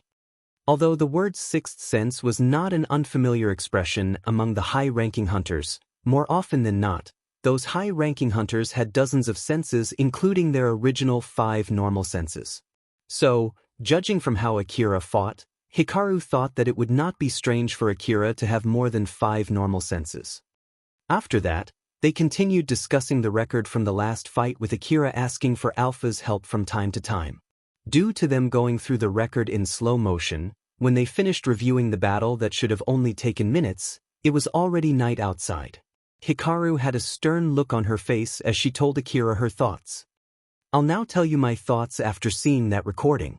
As someone from city management that has worked with many other hunters, I can say that I'm not exactly an amateur in this, but I can't claim that I'm an expert in this either. I can't really judge what is normal and what is not normal for hunters. But with that being said, I want you to take my words positively as praise for your fighting skill. In one word, you're not right in the head. If what you're doing there is not reckless or crazy, I don't know what is. It's no wonder why Kobayashi is really invested in you. That is what I think." I see. For some reason that he did not really understand himself, Akira felt a bit discouraged. For two people to talk about what was normal when one of them lived in the inner wall while the other one in the outer wall. When one was a normal person while the other was a high-ranking hunter. The difference in what was normal was, as expected, unsurprisingly large. After all, it was as if they came from 2 different worlds. Hikaru was taking a warm dip to heal the fatigue that she accumulated that day. She looked back into her memories of what happened and sighed. Half of that sigh was from her enjoying the bath. Today was really full of surprises. And I still have 2 more days to go, huh? Working with Akira was filled with way more surprises than she had thought. It was especially hard on her mental stamina.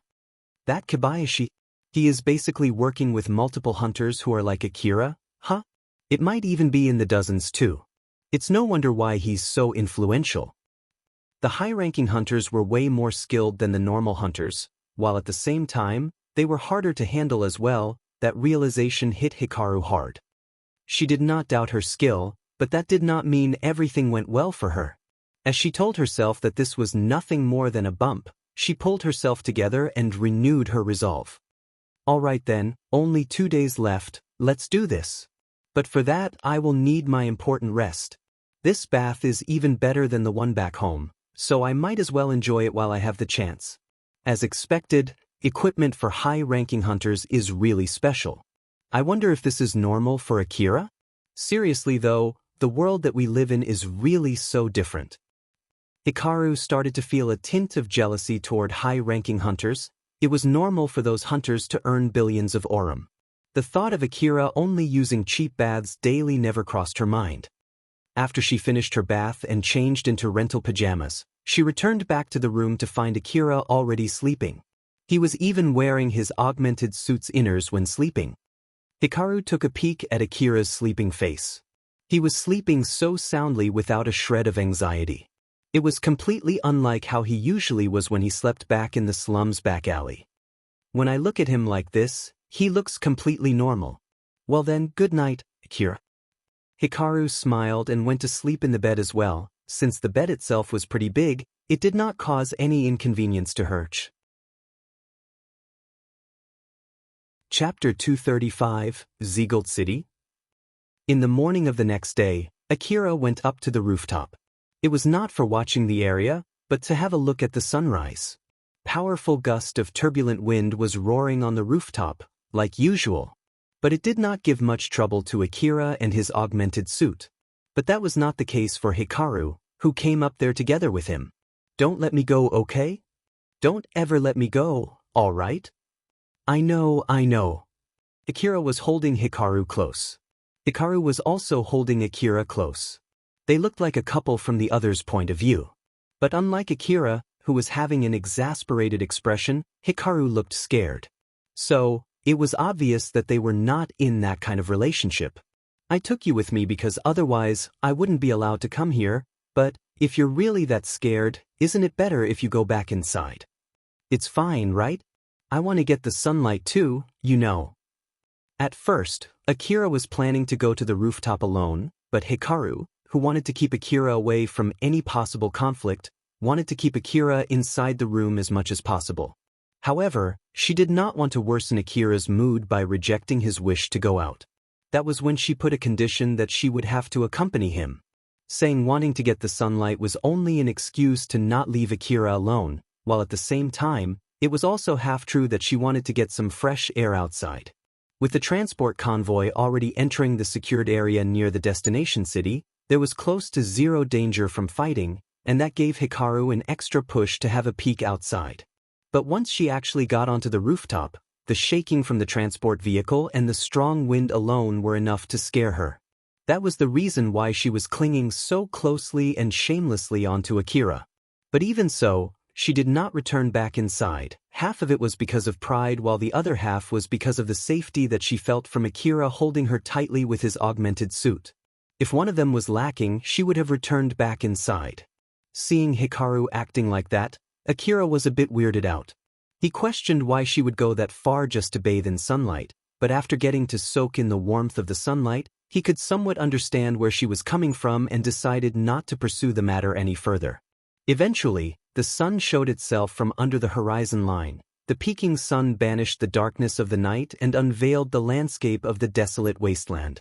This scene still attracted the curiosity of the people, even back during the Old World era. Akira looked over that scene and was glad that he went up to the rooftop. He noticed that Hikaru also stopped getting scared, as if she had completely forgotten that she was on the rooftop. Her shaking ceased and her eyes were fixated on the view unveiled by the morning sunlight. Akira found this change surprising, but he also knew that it was rude to interrupt her. Thus, he just silently held Hikaru in his arms to make sure she would not fall off. As the sun continued climbing up and finally left the horizon, the beautiful scene showed itself. It was the start of a new day. Hikaru, who was getting drowned by the breathtaking view, finally returned back to reality and noticed that Akira was looking at her with surprise in his eyes. She immediately blushed and spoke. The view is very nice, isn't it? No wonder you wanted to wake up early and go to the rooftop to have a peek at this. Yeah. Did you usually look at the rising sun like this? I'm sure you often go out to the ruins as a hunter, right? No. Not that often. I won't go out so early in the morning to the wasteland just to see the rising sun. I mostly only go to the wasteland during the day, so I guess I only get to watch the sunrise when I have to go out to the wasteland early in the morning. I see. How about you, Hikaru? Emmy? You really enjoyed that view, so I just thought that you must not have that much of a chance to watch the sunrise.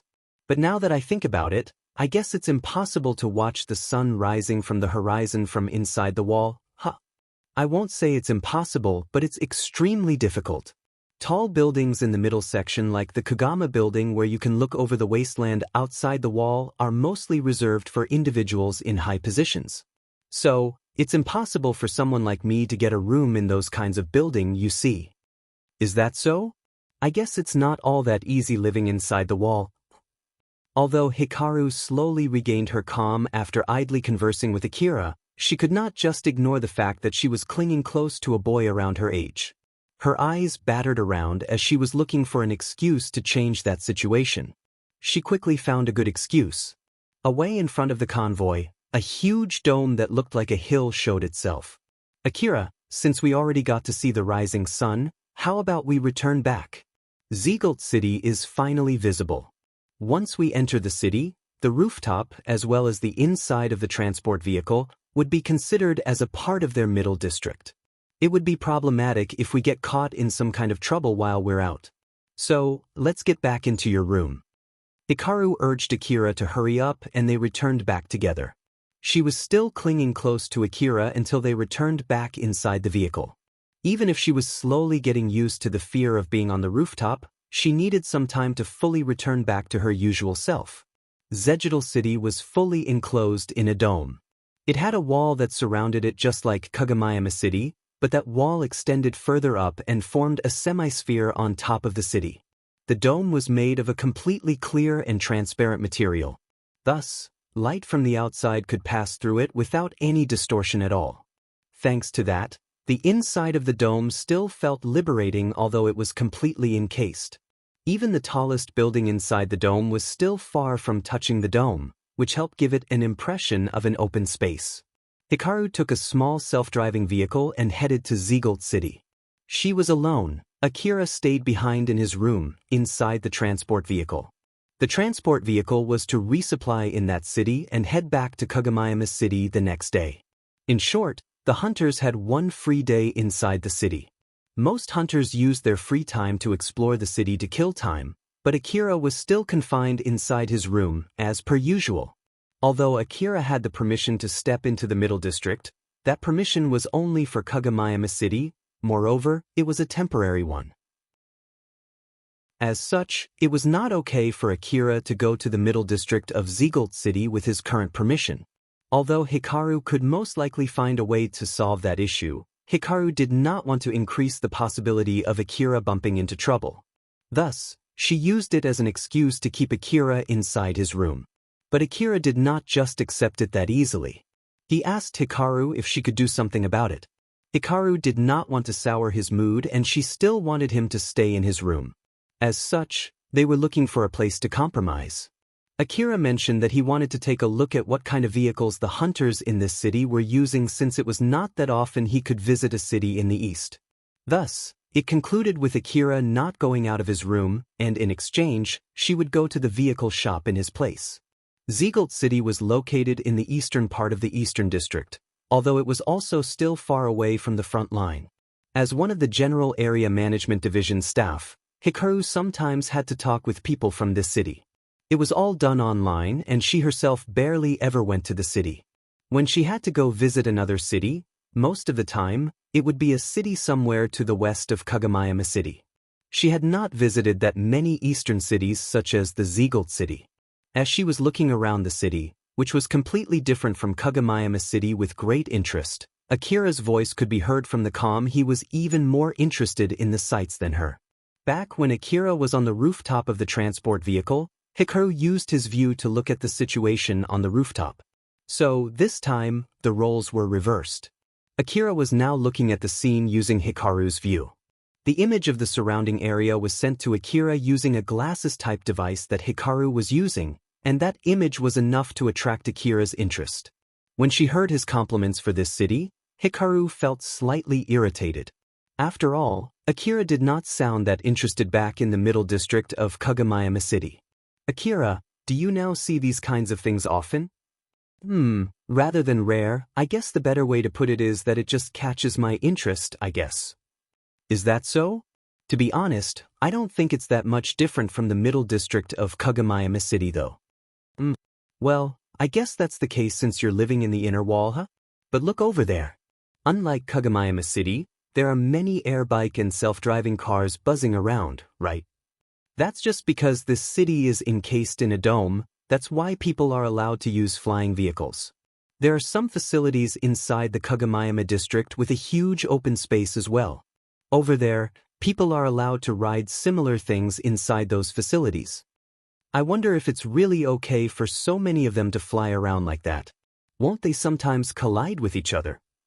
Most of them are either fully autopiloted or at least semi-autopiloted. They're obeying the instructions sent out by the city. So as long as nothing goes terribly wrong, they won't collide with each other.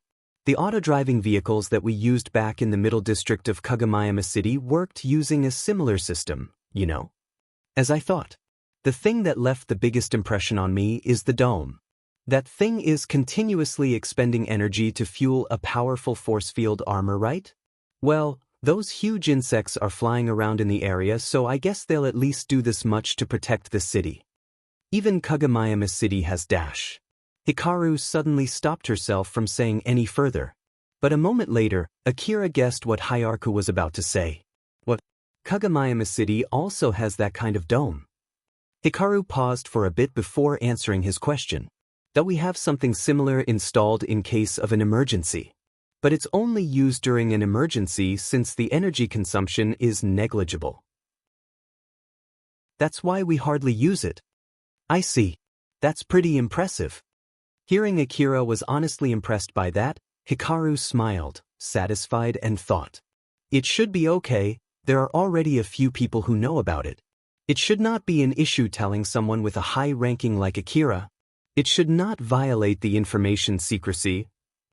Although she thought so, she still added a warning to her words.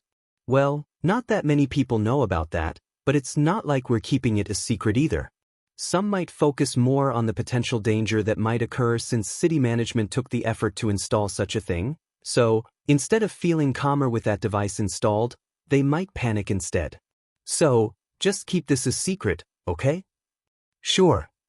Hikaru was relieved hearing that answer and changed the topic to something unrelated to force field devices.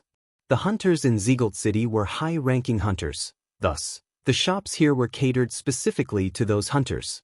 The vehicle shop that Hikaru visited was a large shop that refused any hunters below rank 50. Even so, the hunters in that area did not have any problem with that rule. This rule worked well for both sides. The shop would not have to deal with hunters who were only there to browse. At the same time, hunters who did not have the skill or the fund to buy expensive vehicles were not allowed to enter. Naturally, this rule did not apply to those who came into the shop with someone that met the conditions. Hikaru, who entered the shop as Akira's proxy, was able to get into it thanks to Akira's hunter rank. There was also the fact that she was a city official. When the autonomous vehicle stopped in front of the shop, a staff member welcomed Hikaru and guided her in. The shop was so big and wide that it looked more like an exhibition hall. Inside it, there were tanks, wasteland bikes, and even powered suits lined up.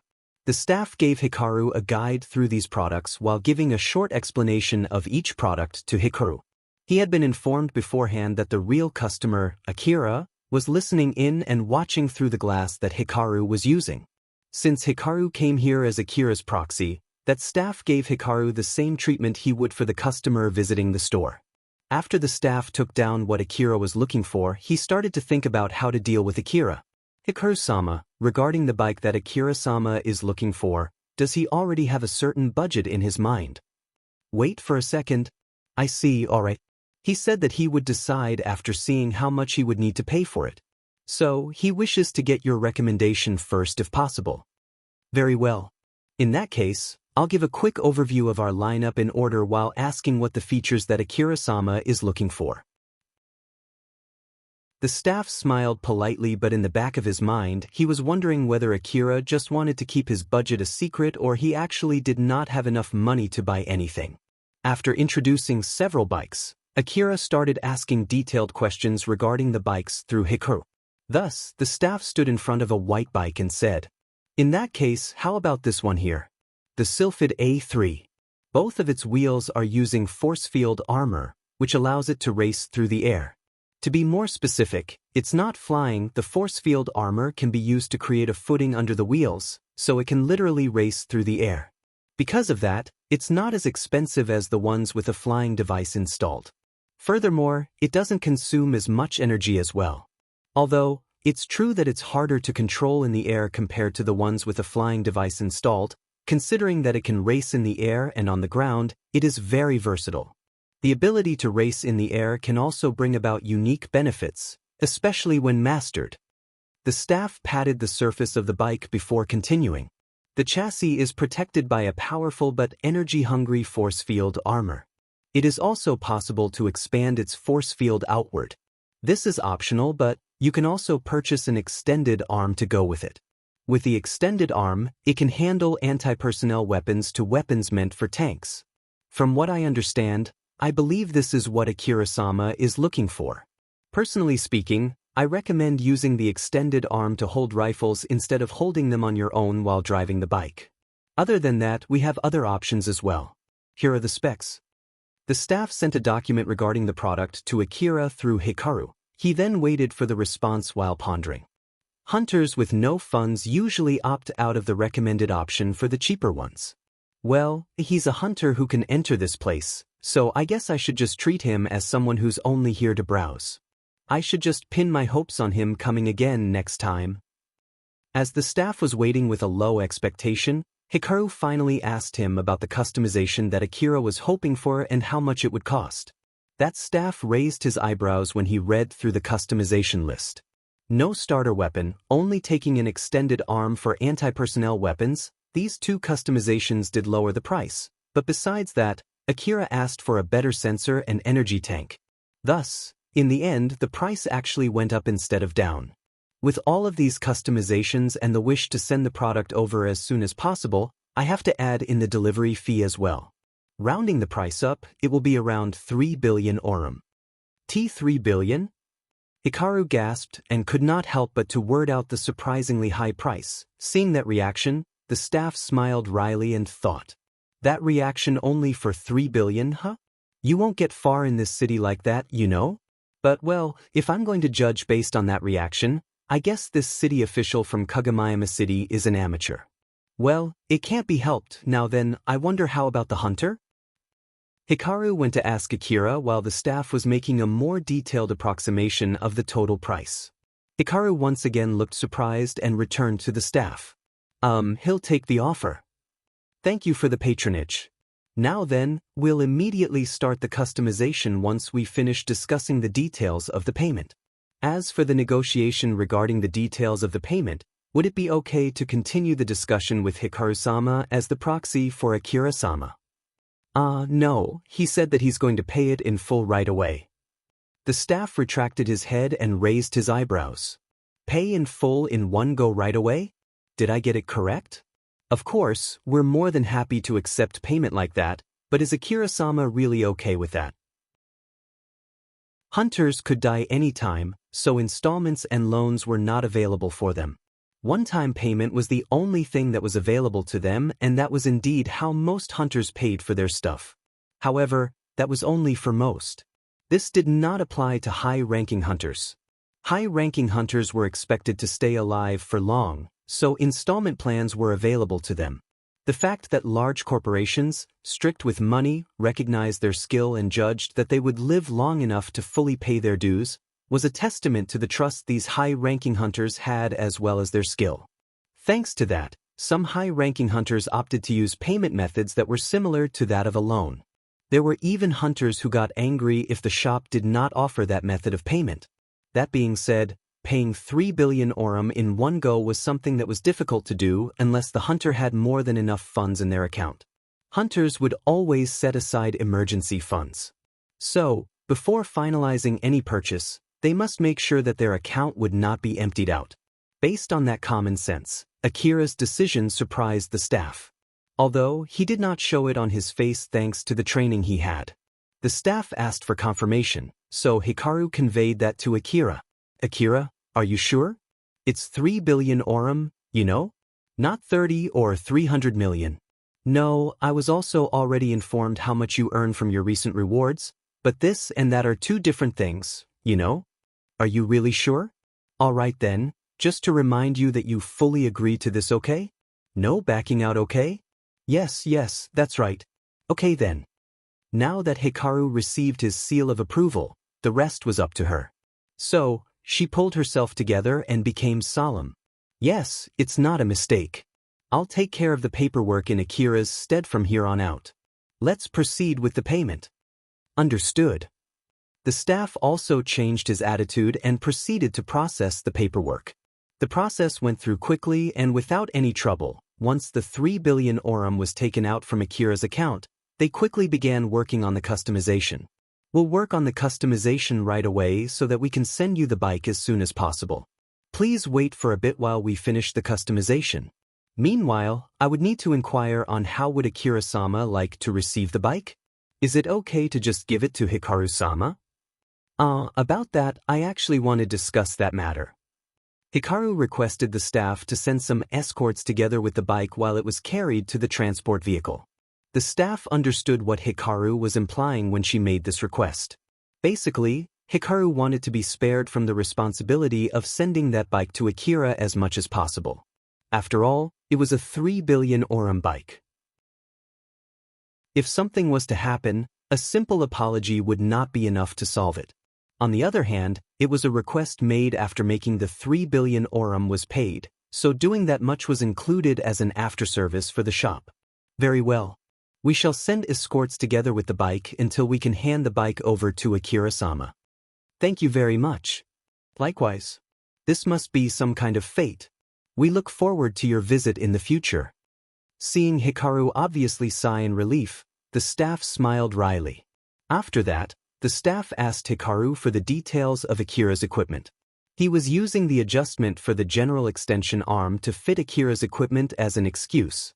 Moreover, he also pulled up information about Akira based on his hunter code that the shop received when processing the purchase. Although they could not inquire about hunter-specific data from the hunter office, they were still able to use that code to investigate Akira's purchase history. After all, a high-ranking hunter was still a potential customer. Of course, companies did not give away all the information about their customers. They would want to keep their customers' vital data private to make sure they had a monopoly over their customer. Outside of that, companies would share as much information they could. Thus, those in the business shared a lot among themselves. His equipment is basically from Tosan and Kiryu, huh? Does he have some kind of contract with those two companies? It seems that he opted to buy equipment solely manufactured by these two. Well, purchasing from another manufacturer might violate the contract. So, there might really be a contract. But since he is buying his bike from us, it might be a good idea to let the higher-ups know that Tosan or Kiryu's contract does not include vehicles, huh? Without Akira knowing it, his information started to spread. Although, it was a completely different matter whether the people who received that information could make good use of it or not. Now then, Hikaru-sama. It will still take some time until the preparations are done. If I may, I would be more than happy to introduce other options as well. A hunter who was interested in such a unique product might be interested in the other unique products. That was why the staff started recommending other products to Akira, which was half out of business while the other half was out of pure curiosity. And as expected, Akira was indeed interested and ended up buying a few things.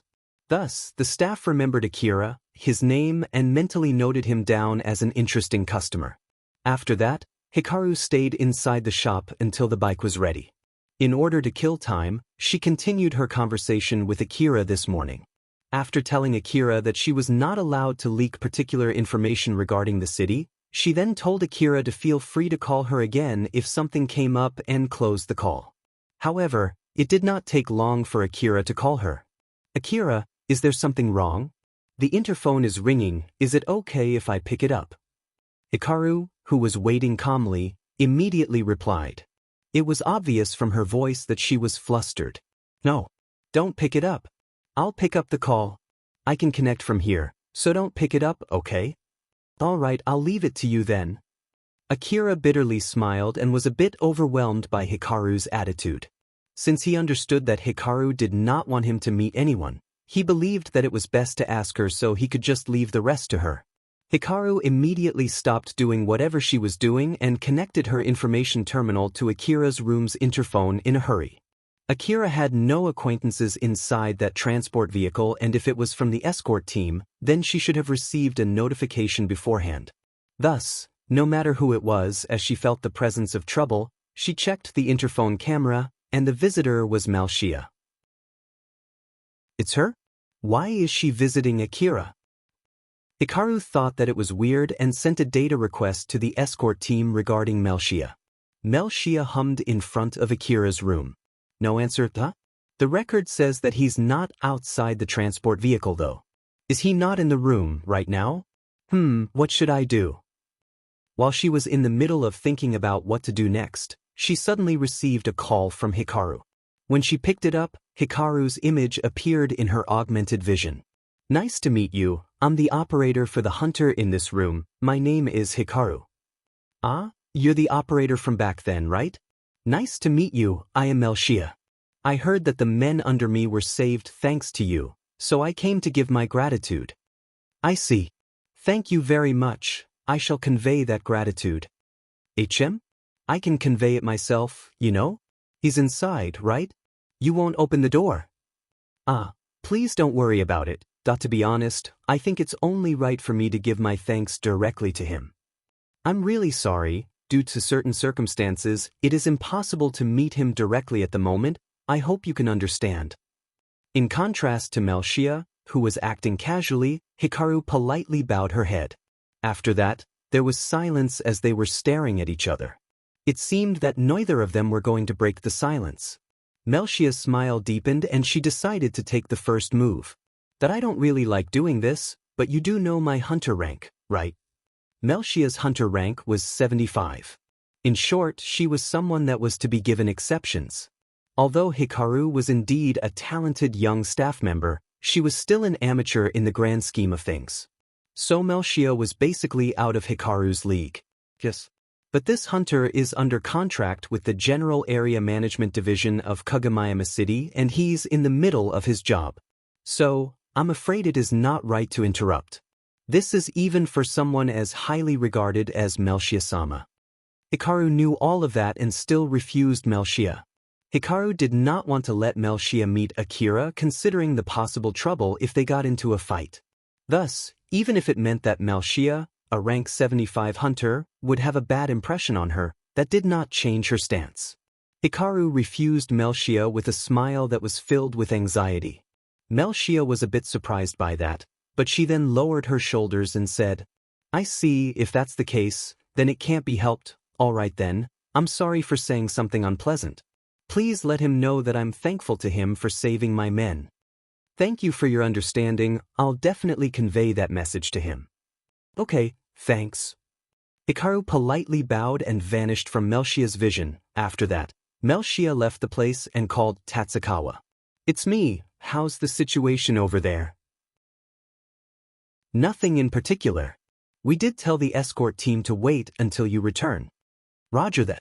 I'm heading back now. Alright, so, how is he? I couldn't meet him. Tatsukawa was a bit surprised that Melchia casually replied in such a manner. Oh? That's pretty rare for you to obediently retreat like this. Is there a problem? I'll tell you the details later, I'll see you soon.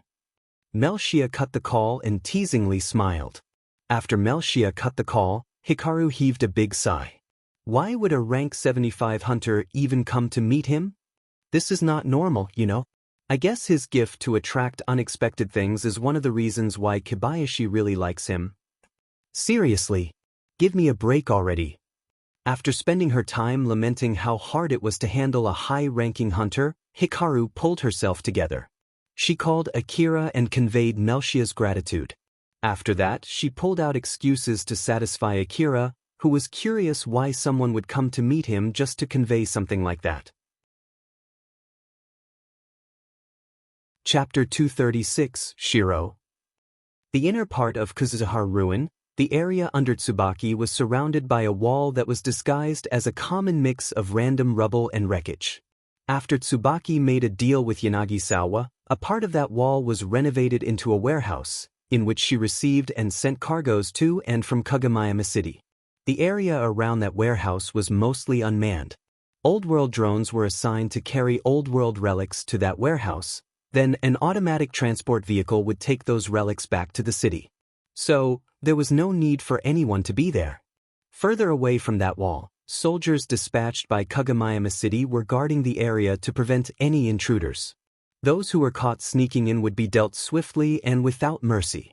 Instead of putting up a half-baked identification system and risking a full-scale invasion or an infiltration, they opted for security that would ensure total annihilation against any possible intruders. The investigation could be conducted later after collecting what remained of the intruder. And finally, the usual security, which included the confirmation of those who were allowed to come in, was spread to the soldiers. To further ensure security, many guards were equipped with powerful information-gathering devices. Some of them even brought out powerful powered suits. Of course, they were not cheap, but after city management sold the relics transported from that area, they were still in the green. As a matter of fact, due to their contract with Tsubaki, the better the security, the better the relics that she would give. Thus, city management continued its effort to further strengthen security. Because of that, the area around Tsubaki's management was surrounded by abnormally strict and powerful security. But that day, there was someone inside that unmanned region. It was Yanagisawa and a negotiation team under Sakashita Heavy Industry, Matsubara, along with a few extra escorts. Yanagisawa was using his own equipment while the escorts were using equipment from Sakashita Heavy Industry. Only Matsubara, who was not armed at all, was wearing a formal suit. The escorts were fully wrapped in armor. Even their faces were not shown. Judging from the fact that they were proceeding very cautiously and by how they spoke to Matsubara, it was easy to tell that they were all high-strung. Matsubara-san. Though we might not be the best ones to say this, we do sincerely hope you can finish the negotiation peacefully. Matsubara was not as anxious as the escorts, but he still had a sharp and solemn look on his face. He understood the danger and how difficult the negotiation he was going to face. I know. We're talking about the caretaker AI of Kuzusaharu Ruin here. She is the beguiling ghost as well. It's only right to be extra careful with her. Matsubara then glanced at Yanagisawa. To be honest, I would like to hear from you. Do you have any hints as to what I should be careful about? Yanagisawa exasperatedly replied. Unlike Matsubara and the escorts, there was no trace of anxiety in his voice. What else is there for me to warn you? I did tell you that it's very dangerous to meet her and I do not recommend you to do so, but you ignored my warning, which is why we are here now, right? So, you're saying that you can't guarantee our safety, huh? Even if you say so, if I could really fight against Tsubaki, my negotiation with her would have gone better, you know. Well, you have a point there. The only thing that I can guarantee is your safety until you meet her. After that, it's completely out of my power. It all depends on her mood and your negotiation skill. But, if you still want me to give you a piece of advice to increase your chance of survival, then how about we turn around and go back home? Don't worry. I'll tell Tsubaki that we suddenly had a stomach ache or something. In contrast to Yanagisawa, who was joking around, Matsubara was still calm and serious. I'll at least keep that in mind. Is that so? It's okay to take it, you know? Yanagisawa was still joking around, which did not suit the situation at all. A few minutes before the meeting time, Tsubaki was still nowhere to be seen. The person who was responsible for watching the radar among the escorts scanned the area, but there was nothing. 1 minute left. In case Tsubaki doesn't show up, I'll judge that an unexpected situation has happened and we ask you to retreat with us. 30 seconds more. 10 seconds. 5 4. Other than Yanagisawa, everyone there was expecting Tsubaki would not show up as the countdown continued. 3, 2, 1, 0. Right at that moment, Tsubaki appeared in front of Matsubara. She did not arrive at a high speed, she was there right from the start. It was just that no one was able to detect her. The person handling the information-gathering device was taken aback by the sudden change in his radar. Camouflage? No way?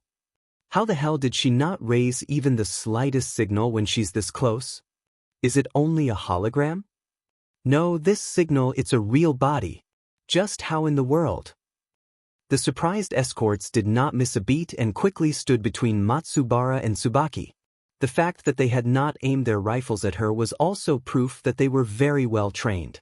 Tsubaki then calmly asked, "Which one of you is the negotiator?" Matsubara shifted around the escort and stood in front of Tsubaki. "It's me. I'm Matsubara from Sakashita Heavy Industry. First of all, let me thank you for coming here for this any-dash. I see, so the rest are unnecessary, right?" Tsubaki completely ignored Matsubara and wafted her hand.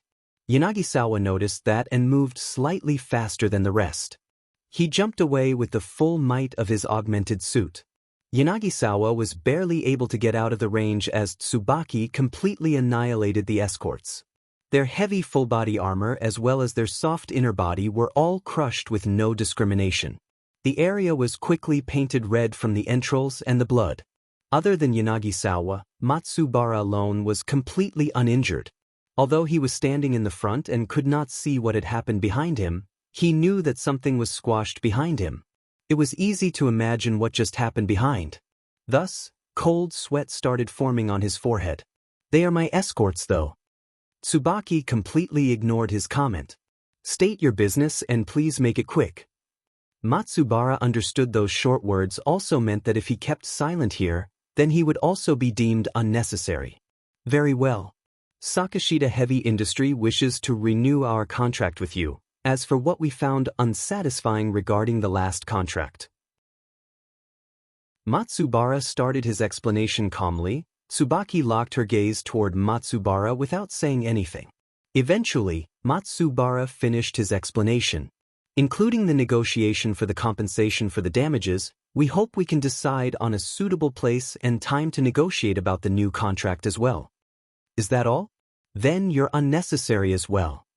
Wait. Tsubaki did not wait and swung her hand.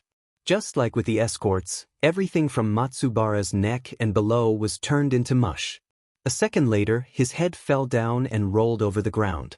That was when Yanagisawa finally returned and looked over the area. He then sighed and said, No, it's true that I only asked you to at least listen to them. But can you be more merciful?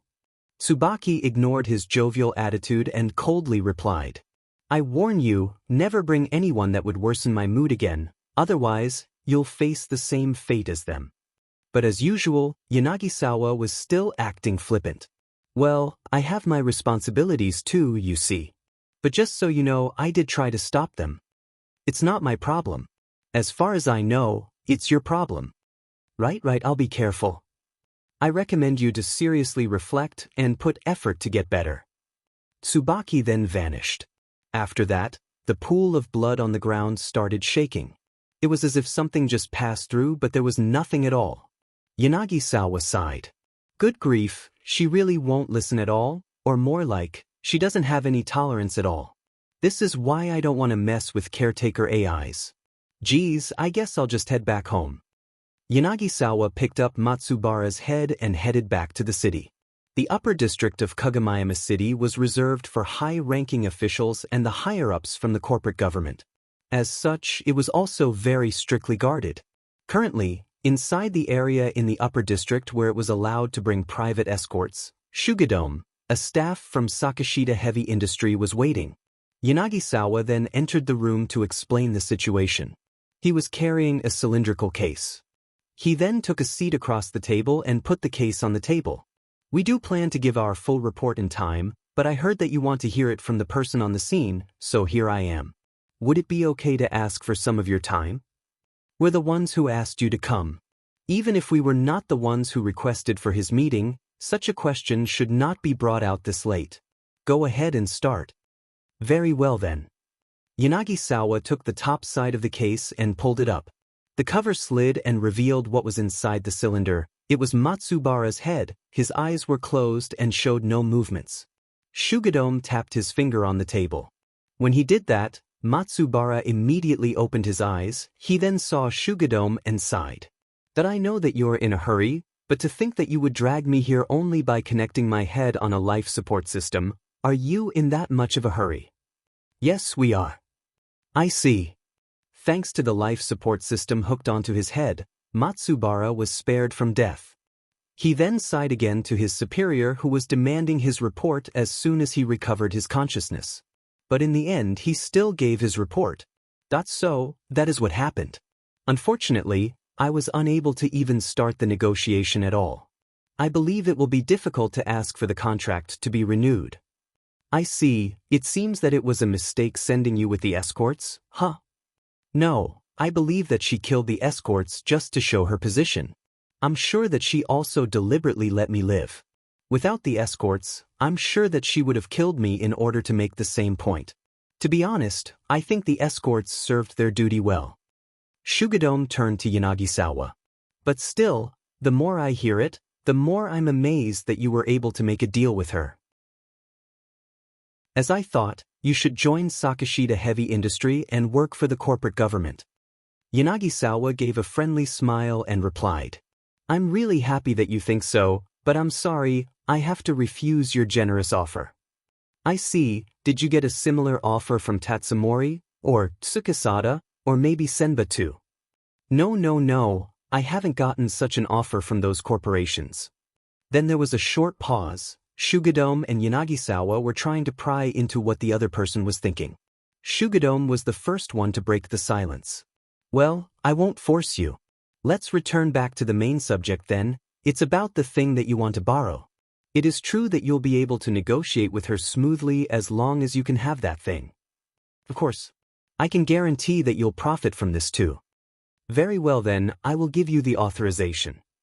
Yanagisawa seemed honestly delighted, which was rare for him, but his face quickly turned serious. Should I interpret it as I can hold on to that as a promise? Yes. We have prepared all the necessary groundwork with the related companies, including the dispatchment for that powered suit as well.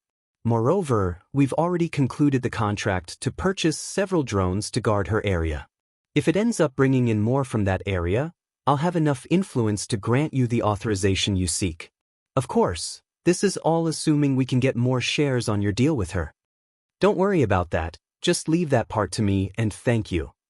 It was difficult for Yanagisawa to hide his happiness. Some of his real feelings leaked to his usual flippant smile. Although it might be too soon to ask you this, when exactly I might be able to get it. After all, I need to prepare my stuff to receive it. In the best-case scenario, tomorrow. Tomorrow? Even Yanagisawa could not hide his surprise. Shugadome then calmly continued. We already made plans to transport it here unrelated to this matter about loaning it to you, you see. It should be in Ziegelt City at the moment, and it'll arrive here tomorrow with the intercity transport convoy. I see. In that case, please allow me to excuse myself as I need to hurry up with my own preparation. Yanagisawa politely bowed and left the room. After that, he frowned and thought. Those people were planning to bypass me and use it to directly negotiate with Tsubaki depending on the result of today's negotiation, huh? I just can't drop my guard against these people. I guess that is only to be expected from Sakashita Heavy Industry. Well, thanks to them, it seems that I can fast forward my plan though, so I guess I'll let it slide this time. Yanagisawa could not hold back his delight as his usually calm face was completely ruined. Inside the room, Matsubara tilted his floating head and asked, Are you sure about that? That guy is dangerous, you know? Shugadome still had his calm demeanor just like before. I've never met an abnormally competent but safe people in my life, you know. It's the same with old world knowledge. Our only choice is to understand that danger and handle them carefully. If there's no other way to use them, the only other choice is complete destruction. Complete destruction, huh? Shugadome slanted his eyes. A heavy aura was exuding out from him. That's right. If we hesitate to move forward, the old world will eventually crush us as well and we'll join the ranks of old world eras. That's why our only choice is to gain old world knowledge and use it to wrestle for victory. The old world will be crushed by its own might. In order to do that, sacrifices are necessary. This is the exact reason why corporate governments exist in the first place. It has always been and will always be. Seeing Shugadome reconfirm the reason why they exist, Matsubara felt his admiration toward his superior grow stronger. I see. If you already know, then it was my mistake for saying something so unnecessary. Shugadome's heavy aura immediately dissipated. It's fine, I don't mind. It's great that you are competent enough to point it out. Feel free to tell me if you have any concerns. In that case, I shall take that offer immediately. Oh, what is it? Now that I've finished my report, it would be great if I can get back the rest of my body as soon as possible. Whoops, my apologies. Shugadome quickly called one of his men and told him to get the preparations ready. Inside the transport convoy in Ziegelt City, the commanders of the escort team were having a meeting inside the officer room, which also doubled as a meeting room. Fortunately, there is 0 death in the ambush on the Route A of Kagamayama to Ziegelt City, though many were sent to the hospital. Most of the hunters who joined the escort team were veteran hunters. As such, many of them had emergency life support systems installed on them, so they could even survive wounds that would have been normally fatal. Some of them were sent to the hospital with nothing but their heads. Of course, the treatment cost was not cheap, but at least they would survive. That attack was not normal. Normally, it is impossible to encounter giant bugs in that area. Those monsters should only be found further to the east. Are you telling me that they changed their habitat? There's a limit on how much bad luck that we can get, you know. Then, are you saying that it was intentional? Well, I won't go that far, but those in the Eastern District would actively track the movements of the problematic monsters, but unfortunately, it did not give much meaningful result. Monetary-wise, it was cheaper and more reassuring to choose to eradicate them instead. There was also a choice to attack their nest and lure them out, but it was almost guaranteed to end with death.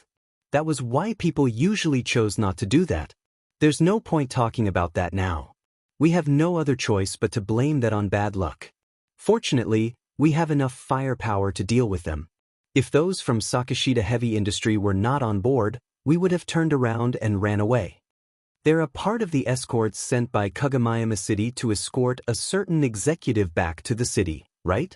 If those insects were actually lured by the nationalists to attack that executive, they would have done so on our way back to Kagamayama City instead. So, it is most likely just bad luck. Probably. Rather than talking about what has already happened, I think it's better to talk about what we plan to do. We need to replenish our forces. Many of the escorts have been sent to the hospital. Does anyone have any idea where we can get more people? Personally speaking, I want to delay the journey back until we can get enough hunters. Many of the officers there nodded and concurred, but another person then said, "Those from management request us to continue as originally planned. Like hell if I care, just let them bark as much as they want. There's no way I am going to force the passengers into a suicidal journey just because they told us to. We can't go back unless we have enough manpower." Most of the attendees there agreed, but it did not stop there. About that, it seems that Sakashita will handle that part. They say that we can use the escort team already in the transport as much as we want. They will also pay for hiring more hunters from Ziegelt City. Whispers spread across the meeting room. It was rare for something like that to happen. We are more than happy to accept that, but why are they willing to go that far? No idea. It might have something to do with their profit, or maybe their reputation. After all, it will leave a bad name if they can't handle an ambush, even if it was completely unexpected, you know. I see, that sounds plausible. Although Sakashita Heavy was one of the 5 great corporations, if they did not show off their power from time to time, other corporations would prey on them. Considering this as a cost of maintaining their authority as well as the corporate government's authority, it was obvious that they would be willing to spend that much money. The people in that meeting thought so and did not pursue the matter any further. If we can get enough manpower, then our only choice is to go as planned. Now then, on to the next subject. We can't go back using the same route. Since we just crushed a colony-scale giant bug swarm in that area, I bet another colony has already made that area into their own home. I don't care if the city sends its soldiers to eliminate that colony or puts a bounty on those monsters. Either way, we can't take that route right now.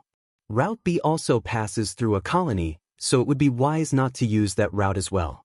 This means we'll only use either Route C or D, but the meeting continued to discuss what to do to maximize the passengers' safety. Hikaru eventually returned to the transport vehicle with Akira's new bike. After taking the bike to the cargo manager department and getting it on board the transport vehicle, the responsibility was fully transferred to the transport vehicle. That meant the escorts were no longer responsible for the bike. Nonetheless, their duty extended until Hikaru returned back to Akira. Once Hikaru saw Akira, she thanked the escorts and politely bowed. With this, their job was complete. Akira was happily trying out his new bike. He sat on it to get a feel of it. Meanwhile, Alpha was also getting a feel of the bike through his information terminal, which was connected to the bike's control device. He then placed his LEO multi-rifle onto the bike's multi-purpose arm and set it so that he could control it as if it was a prosthetic arm connected to him. This way, he was able to get accurate aim with the arm. The arm could also carry Akira's AF anti-material cannon. By connecting the cannon to the bike's extended energy tank and radar, he could increase the firepower and the accuracy of the cannon. When he activated the force field armor projection, Akira was enveloped in a thin semi-sphere force field armor. Although it was not that powerful, it was enough to protect him from the wind. So, It was usable to reduce the drag force that usually pushed back against his body during high-speed maneuvers and stabilize his aim. Of course, it could even deflect bullets by increasing its output, but it would consume a lot of energy if he did that. So it was not recommended since it might exhaust the bike's energy tank. Akira wanted to try diving around the warehouse, but Hikaru stopped him. So he regrettably stepped off the bike. Hikaru, can I use this bike for tomorrow's job? Are you planning to drive it around on the rooftop? If it's needed, yes. I see. I'll submit the permission request. Thanks, I'll leave it to you. The warehouse that also doubled as a hangar housed several powered suits. Even now, there were powered suits moving into the hangar. There were people getting in and out of their powered suits. Some tried to get in the hangar with their heavy augmented suits, but unfortunately, their equipment was too big for the normal-sized entrances. Hikaru felt someone's gaze and traced it back to a young boy next to a heavily armored guy who was watching the surroundings. That young boy was looking straight at her and Akira. He was around the same age as Akira and her, but he was not armed at all. He seemed to be just a normal young boy. As Hikaru thought that they might have garnered too much attention, she urged Akira to return back. Akira, let's go back to your room. Now that you have your bike, it's your turn to keep your promise to stay in your room. Yeah, I know. Akira and Hikaru then left the room. The young boy still had his eyes fixed on them when another man in a business suit by the name of Hammers called him. Shiro, what's wrong? It's just that I found someone in Kagomayama City staff's uniform. This Kagomayama City is where I'll be staying next, right? So I thought that she was here to welcome us or to pick me up. She's pretty cute after all, so I would be really happy if that is the case. I haven't heard anything about that. I'll try confirming it, so you don't need to look around. We'll attract too much attention if you do, you know. Even after that harsh warning from Hammers, Shiro did not seem to be bothered and just laughed it off. Don't say that. It has been quite a while since the last time I could get out like this. Not to mention that it's been a long intercity journey too. I can't help but get excited. I'm just a young boy, so it's to be expected that I will get excited to do some sightseeing. So can you just let this one slide? It's only to be expected for you to be not allowed to freely go out considering your job. But as compensation, they gave you a high-end VR device, right? If you want to just look around, you can use that. There were many such high-tech venues in the Eastern District created during the Old World era. But because of the monsters, people could not enjoy those venues without hiring expensive escorts. Thus, only a limited number of people could go there. That was why the people who went there before created a VR environment to experience them. It was a popular form of entertainment among the rich. But as if he did not understand, Shiro shook his head and said, No, that thing is nothing more than a simple picture to me. The amount of information is just too small. It's not like I'm mocking them, but actual pictures are better since you can actually feel the paper with your hand. My point is that it is as boring as a dry raw image data sent to me. If that's the problem, you can just dial up the feedback effect on the VR device to be able to touch the scene, right? I can, but it won't come close to the real thing. Moreover, what I'm talking about is that it's not enough for me. Cyborgs might be able to get back that realistic feeling by connecting their senses to VR, but there's still a limit on how realistic that sensation can be. Is that so? I heard that even the current era's lower-end VR is already pretty good, you know? No, they're still far from the real thing. Well, this might be unique only to me though. Well, doing something like that is dangerous, you know? It's basically like allowing the VR to directly latch on your five senses. Don't tell me that you prefer VR devices with that kind of function for erotic use? I don't recommend it. There have been accidents even when using everything from legal routes. Even if you use those from illegal routes, there are cases where people got paralyzed after just one use. If you really want to get something safe while equally satisfying your five senses, it's better to get a copy of your five senses and use those 5 extra senses to enjoy it. Though, you have to be a weirdo to go that far. Just shut up already. Hammers clicked his tongue and barked, somehow flustered. Shiro just chuckled and did not say anything more. And just like that, The fact that he was closely watching Hikaru and Akira was forgotten. Chapter 237, Multiple Mistakes. After returning back to his room, Akira decided to turn in early. He wanted to be at his peak performance tomorrow. Hikaru also did the same and laid down. Although she was not as tired as yesterday, she woke earlier than usual today to go to see the sunrise with Akira, so she was already pretty sleepy. Just one more day. Because of what happened yesterday, I heard that they got more reinforcements. Since we're heading to the west this time, the monsters should be not as dangerous as yesterday. And if I'm lucky, Akira won't even get dispatched. Just one more day. Let's give it my best. As Akira and Hikaru slept, the convoy finished its preparation and left for Kagomayama City.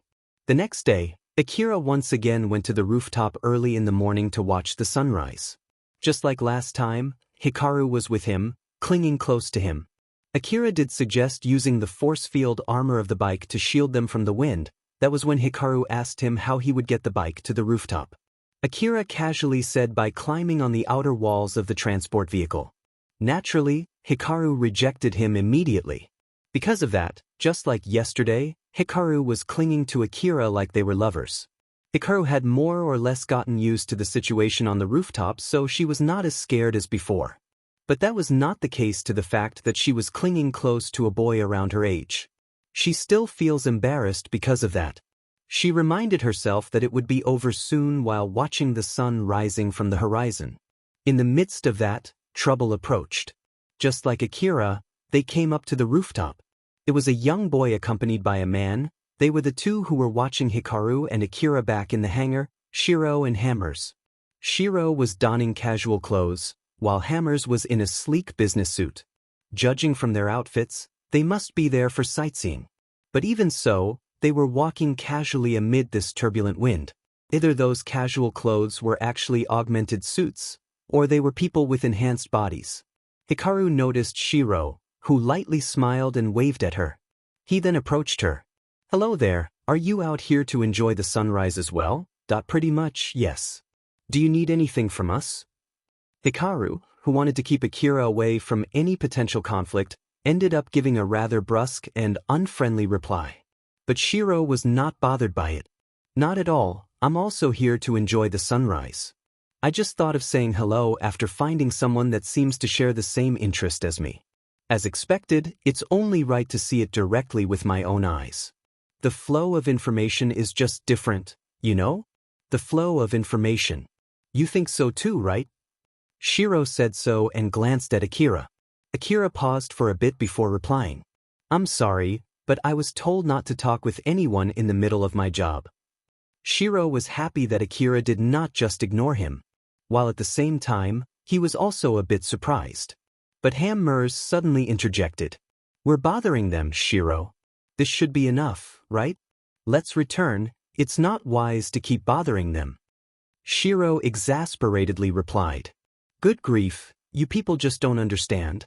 Listen to him, this guy here said that something like sunrise can be enjoyed just the same through the room's monitor, you know? Can you believe that?" Shiro looked at Hikaru, hoping that she would agree. But in reality, she actually agreed with Hammers. Meanwhile, it was Akira who took the initiative and sided with Shiro. "You can say that again.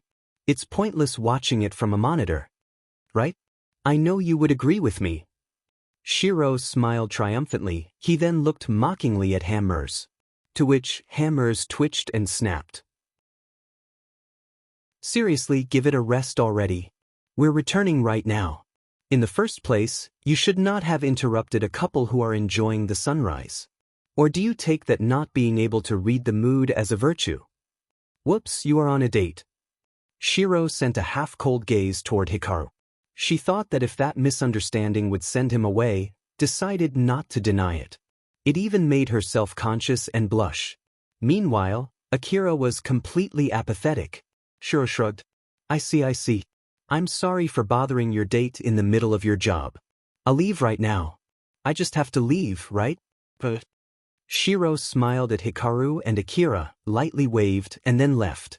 Hammers sighed and followed behind him. Akira looked at the leaving Shiro and tilted his head.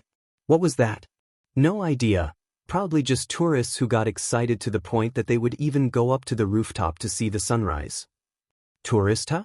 He mentioned something about the flow of information, so I don't think they're mere tourists that would go out to the wasteland just for sightseeing. Akira muttered to himself and did not bother to think any further. As for Hikaru, she finally realized that she might be blushing at the moment and tried her best to keep calm as she said, Dada, should we return back too? I guess. Let's return inside too.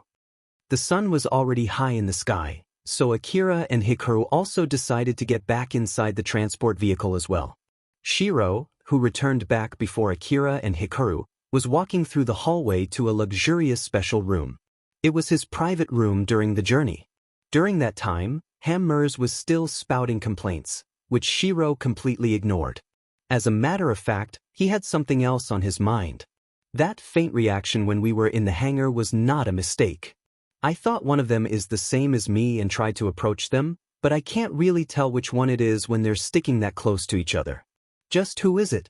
As I thought, it can't be the both of them. Is it the guy? Or the girl? That girl might have gone to the rooftop and that guy accompanied her as her escort. Or it's the other way around. The guy wanted to go to the rooftop and the girl was only following him. No, that's unlikely. The guy seems to be someone skilled while the girl is just an amateur. Of course, there is a chance that it's just a disguise as well, but it is highly unlikely. Judging from their reaction, it is most likely the girl. Even after he went to his room and was no longer with Hammers, he continued to ponder on this subject. Well, I'm not even sure just by judging from their reaction. What if they are just dummies made to fool me? But if that's the case, why she is wearing Kagomayama City staff's uniform? And why were they on the rooftop? I heard that Yanagisawa is a pretty sharp guy. He even managed to get a deal with a caretaker AI from Kuzusuhara Ruin.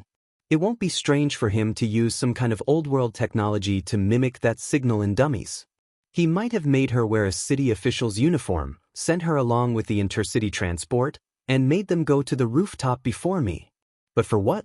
Is it to understand my behavior or is it for conveying some kind of hidden message? Something like it's futile even if I try to run away? He unconsciously made a stern expression while in the middle of his breakfast. He was so deep in his thought to the point that he stopped scooping food into his mouth. But he eventually shook his head. I must be overthinking this. All of this might just be a simple coincidence. Even if she's just a dummy, I'm sure that she didn't go to those places intentionally to meet me. They are only distractions so that I'll be safe if someone tries to ambush us. It's a good thing to think of the worst-case scenario and prepare myself. But it is a bad idea to overdo it. It'll be all for naught if that causes me to miss an important opportunity instead. Shiro started eating again. Although it was a luxurious meal, he did not show any reaction at all. He had gotten too used to it already. He understood that he was treated special and was given such a luxurious room. Not to mention that he had some level of freedom as well. He fully knew that he was living a good life. But he had something he wanted to accomplish even if it meant that he would have to sacrifice everything he had. Just wait, I'll definitely do something about this. So just please wait for me. Shiro mumbled so with a serious expression. And in order to bring his plan to fruition, he knew that he could not miss such a perfect opportunity where he was allowed to be outside Sakashita Heavy Industries facility. Akira and Hikaru were also boarding Gigantes 3 on their way back to Kagomayama City. Although the route it took differed greatly from before. Due to its massive size, Gigantes 3 was also called a moving fortress or a land battleship. It could easily bulldoze its way through mountains of rubble. But even so, other than flying through the sky, there was only a limited area that it could traverse through. Adding the conditions that it was used as intercity transport, there was a limited number of routes that it could take. And when considering safety as well, 4 routes were mapped out for Gigantes 3. The supposed safest routes, Route A and B, were infested with colony-sized giant bugs. It was not possible to go through those routes anymore. With that, it left the convoy with only 2 routes available, and the general public knew about this as well. If something happened that caused that number of routes to fall down to 1, the transportation activity would come to a full halt considering the safety of the transport convoys. Or at least, that possibility would go up greatly. This was common sense among the people who were involved in intercity transportation. As his shift was coming close, Akira went to the storage facility together with Hikaru. After finishing their preparation, Akira hopped on his bike and awaited the time. Hikaru, it's about time. Yes, right? Hikaru looked troubled as she contacted the storage guard to open the door. Normally, that door was to be used for the powered suits to shoot down monsters from inside the transport vehicle. Akira, you'll be fine, right? Judging from what they could see from the open door, the transport vehicle was traveling at high speed. Only death awaited anyone who fell off it. If Akira's bike was a hoverbike with completely no tires, Hikaru would not have been worried about him. But the bike that Akira was using had 2 tires fixed under it. From the perspective of those who did not know its full capabilities, what Akira was planning to do there was nothing short of a suicide jump. Of course, Akira thought that it was fine, but even so, when someone was worriedly asking him, he could not help but to get worried as well. Alpha, it's going to be fine, right? Of course. Don't worry. Alpha was smiling as usual. That was enough to put Akira at ease. It'll be fine, I'm going out now. Good luck, I'll be watching closely. As Hikaru said so, Akira turned on the bike and rode it through the storage facility. He then just jumped out through the door with his current momentum. He leaned the bike over in midair as if he was making a sharp turn. At the same time, he activated the bike's force field armor to create an invisible floating platform. The moment the bike's wheels touched the platform, the energy conversion turned the force from the wheels into a flash of light. This caused the bike to leave a trail made of light as it raced over the platform. Akira executed a drift with his bike, and it spun toward the transport side of the vehicle. He then used more strength to turn the accelerator handle. After flying through the air for a while, the bike eventually landed on one of the walls of the transport vehicle and started climbing straight up. The momentum threw the bike up into the air after it reached the top. Akira then tilted his bike forward and landed on the rooftop with its front wheel. After driving it forward for a bit, he finally landed the rear wheel as well. With this, he had safely landed on the rooftop. Hikaru saw what Akira just did there through the camera on Akira's headgear. After seeing such crazy maneuvers through from start till end, she was glad she had rejected Akira's idea of taking the bike to the rooftop this morning when they wanted to watch the sunrise. Akira's shift eventually ended without much accident. He only encountered 2 monsters during that time. One of them tried to charge and stick itself on the transport vehicle but failed and then fell beneath it and got crushed under the transport vehicle's massive weight. Meanwhile, the other one did manage to stick on one of the walls of the transport vehicle, but Akira easily shot it down and it went through the same thing as the first monster. Thanks to the bike's powerful balancer, it was able to stay stable without any support. So Akira could just spend his time leisurely sitting on top of it. There were people who saw Akira from afar. It was Tatsukawa's team that was posted further ahead. Tatsukawa boarded his own powered suit and watched Akira in action in that short battle which could not even be called a battle. I heard that he's pretty strong based on what the men said, but he doesn't seem that strong to me though. Melshia, who was sitting on the powered suit's shoulder, casually replied. He doesn't seem that strong to you? Not exactly. Well, I do think he's pretty strong, you know? Even though he's posted around the back of the convoy, he's basically assigned to a post that's normally handled by a whole team. To top it off, he even had the leeway to help those in the other post as well. Although he's not as strong as me, there's no doubt that he's a strong hunter. But what can I say? He doesn't seem to have the strength that would make Kobayashi act like he did yesterday. Don't you think so? After he heard that Melshia was rejected by Hikaru yesterday, Tatsukawa went and called Kobayashi to explain what just happened. He wanted to request Kobayashi to force Hikaru and allow Melshia to meet Akira. Now he once again remembered the conversation they had yesterday. Well, we're not strangers. So, I don't mind putting in some extra pressure if you want, but it won't be for free, you know? And it won't be cheap as well. Oh, how expensive exactly? Let's see. How about 1 year's worth of your usual daily spending? Whoa, why would it even be that big of a favor? I have my reasons, you see. Let me at least tell you this. I'm actually selling you this favor for cheap, you know? I'm considering us as acquaintances after all. If it's just some random person, I would have only laughed at you and left it as it is. Well, if you think that it isn't worth it, I wholeheartedly agree with you. As long as you don't have a strong reason to do it, I don't recommend you take up this offer. But if you still insist on it, I don't mind doing it. Though to be honest, I can't imagine what kind of reason you might have to want to meet him that badly. Tatsukawa already had a rough guess of what was going on from his call with Kobayashi. Kobayashi was not lying. Both Hikaru and Akira were under contract with the intercity transport, thus it was not easy to try to meddle with them. But from Kobayashi's point of view, if he put on pressure on Hikaru, she might use that as an excuse to transfer the responsibility to him. It was easy to imagine how troublesome that would be. So, in order to prevent that, he ended up giving a rather exaggerated answer. Melshia had also heard about Tatsukawa's conversation with Kobayashi. Actually, that also piqued my interest, so I did some digging on my own. That boy, he might be an agent from Kagamayama. Is that so? I'll send you the result from my investigation, you can decide for yourself after that. Tatsukawa checked the document that he received. He then sighed exasperatedly. The document listed Akira's track record. The track record was nothing sort of believable. He had started as a rank 1 hunter with no ID from the slum city, then climbed up to rank 10 in a short time and went hard on his hunter job since then. He was involved in most of the incidents in Kuzuhara Ruin and once accepted a request from city management to boost his hunter rank. That request did give his rank a quick boost, and the person who was handling his request was Kobayashi himself. Moreover, he was also deeply involved in the gang dynamic inside Slum City. He was involved in eradicating a certain large gang that was causing trouble for the city, while the gang that he was sponsoring had connections with one of the city officials.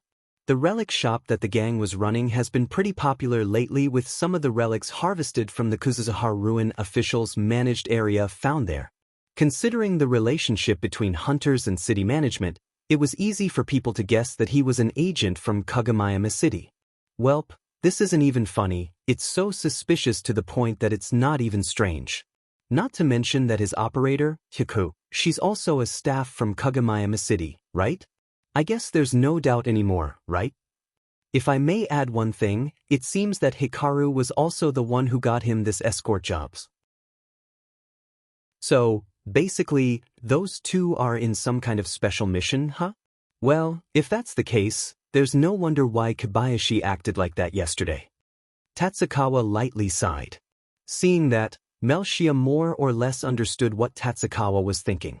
It seems that had satisfied your curiosity. Yeah, I'm originally also from Kagamayama City after all. I was pretty happy to hear that someone from the same city as me reached this level of success. It turns out that he's an agent, so it's actually pretty disappointing. Is that so? Want to stop trying to get him to join our team? I'll leave that to you. It's your specialty. You're best at calculating the risk and reward in taking someone in. We already know that he is an agent from the city, right? So, I have no interest in asking him to join at all. Alright, I'll think about it then. Yeah, I trust your decision on this one. Tatsukawa switched the display inside his powered suit that was showing the image from a camera that was watching Akira to another image to help him waste time. Basically, it contained some sexual content. Melshia, who noticed that, quickly complained. What? You're going to watch that when I'm right here? It's fine, right? It's not like we have anything else to do anyway, or is it that you want to get in too? We're in the middle of a job, you know. My instinct is saying that we won't be busy. Is that so? Well, I guess it's fine then. The cockpit of the powered suit opened up, and after Melshia entered the cockpit, it then closed up. Although Tatsukawa's men were around, they knew that it was the usual thing and completely ignored it. After his shift ended, Akira called Hikaru to reopen the door to the storage facility. He then rode his bike down the side of the transport vehicle and returned inside. Hikaru, who was already waiting there, sighed and said to him, "You know, I don't think that's not how you ride a bike." "I do think so too, but it's nice that I can do that." "Well, that's true. Either way, good work out there." They left the bike back in the hangar and returned back to Akira's room. In the midst of walking, Hikaru was curious about something and asked Akira a question. By the way, that's pretty amazing you can do that although you only bought it yesterday. You did not even ride it beforehand.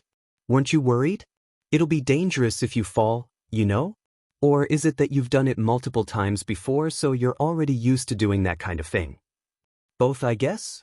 If you think that is dangerous, well, going out into the wasteland is already dangerous enough, so the danger I face doesn't really change by much. That might be why it doesn't really bother me. You have a point, but still. And also, I once scaled a building with a cheaper bike before, so I thought that it should be fine if I'm using something this expensive. I see. By the way, what happened to that other bike? Did you buy a more expensive one because you thought it was time to get a better bike? It took a bunch of missiles and exploded to pieces. I see. So, basically you needed a new bike, huh? Hikaru did question how did he survive that, but she decided not to ask anything unnecessary. Akira returned back to his room, took a break, went out again when his shift came. He then returned to his room again when his shift ended. Even after a couple of cycles, nothing worth noting happened. Both Hikaru and Akira were content with the situation. They thought that the ambush from the giant bugs on their way to Ziegelt City was nothing more than bad luck, so something like that would not happen again. This also meant that they had lowered their guards. Because of that, when Akira noticed that the sky got a little cloudy, he just thought that it was natural clouds and did not think anything more than that. Even if he had noticed what was going on at that time, he did not have the power or the luck to change anything. A thick gray cloud was hanging over the transport convoy that was blazing through the wasteland. There were occasions where the clouds in the eastern district were mixed with colorless mist, which caused disruptions in detecting enemies. The weather forecast had predicted a rather cloudy day with a small chance of rain. The powerful sensor of the transport vehicle would be able to easily pinpoint an incoming swarm from far away.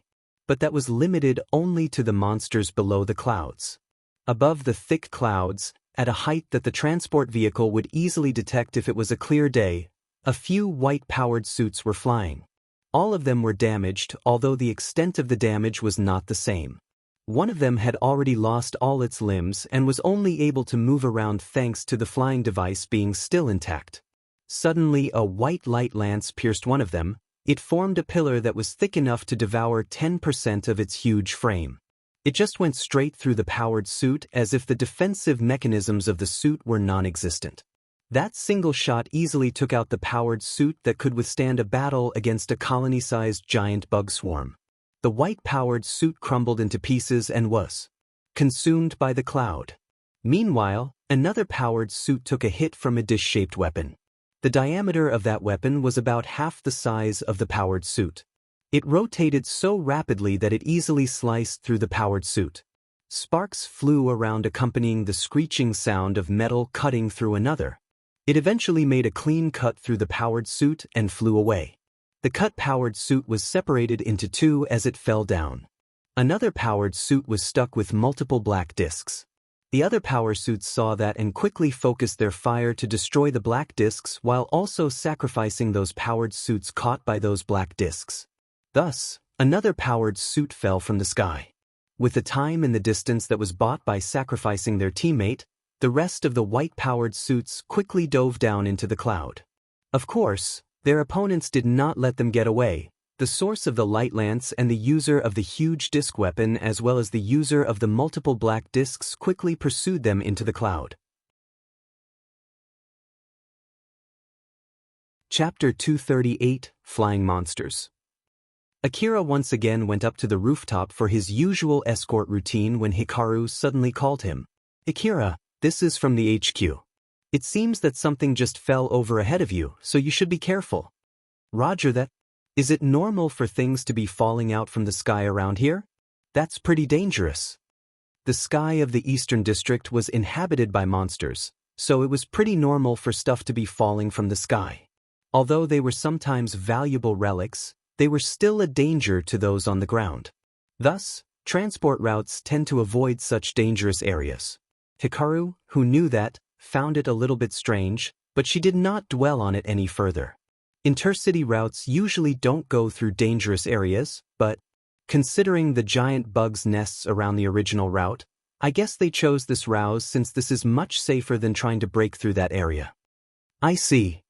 Judging from Hikaru's attitude, it did not seem to be that dangerous, so Akira did not worry about it too much. But that was not the case for Alpha. Her usual smile suddenly turned serious. It was as if the current situation was worse than that battle against the giant bug swarm. Akira, get ready for a fight. That all right, Alpha? Is it something bad? Most likely. The radar picked up a signal, and when Akira turned in the direction of that signal, he could see a white-powered suit fall through the thick cloud, plummeting to the ground. Since it was trying to soften the crash by pointing its booster toward the ground, it blew away all the smaller rubble right under it. Akira immediately pointed his rifle toward the powered suit. He thought that white-powered suit was the reason why Alpha seemed so solemn.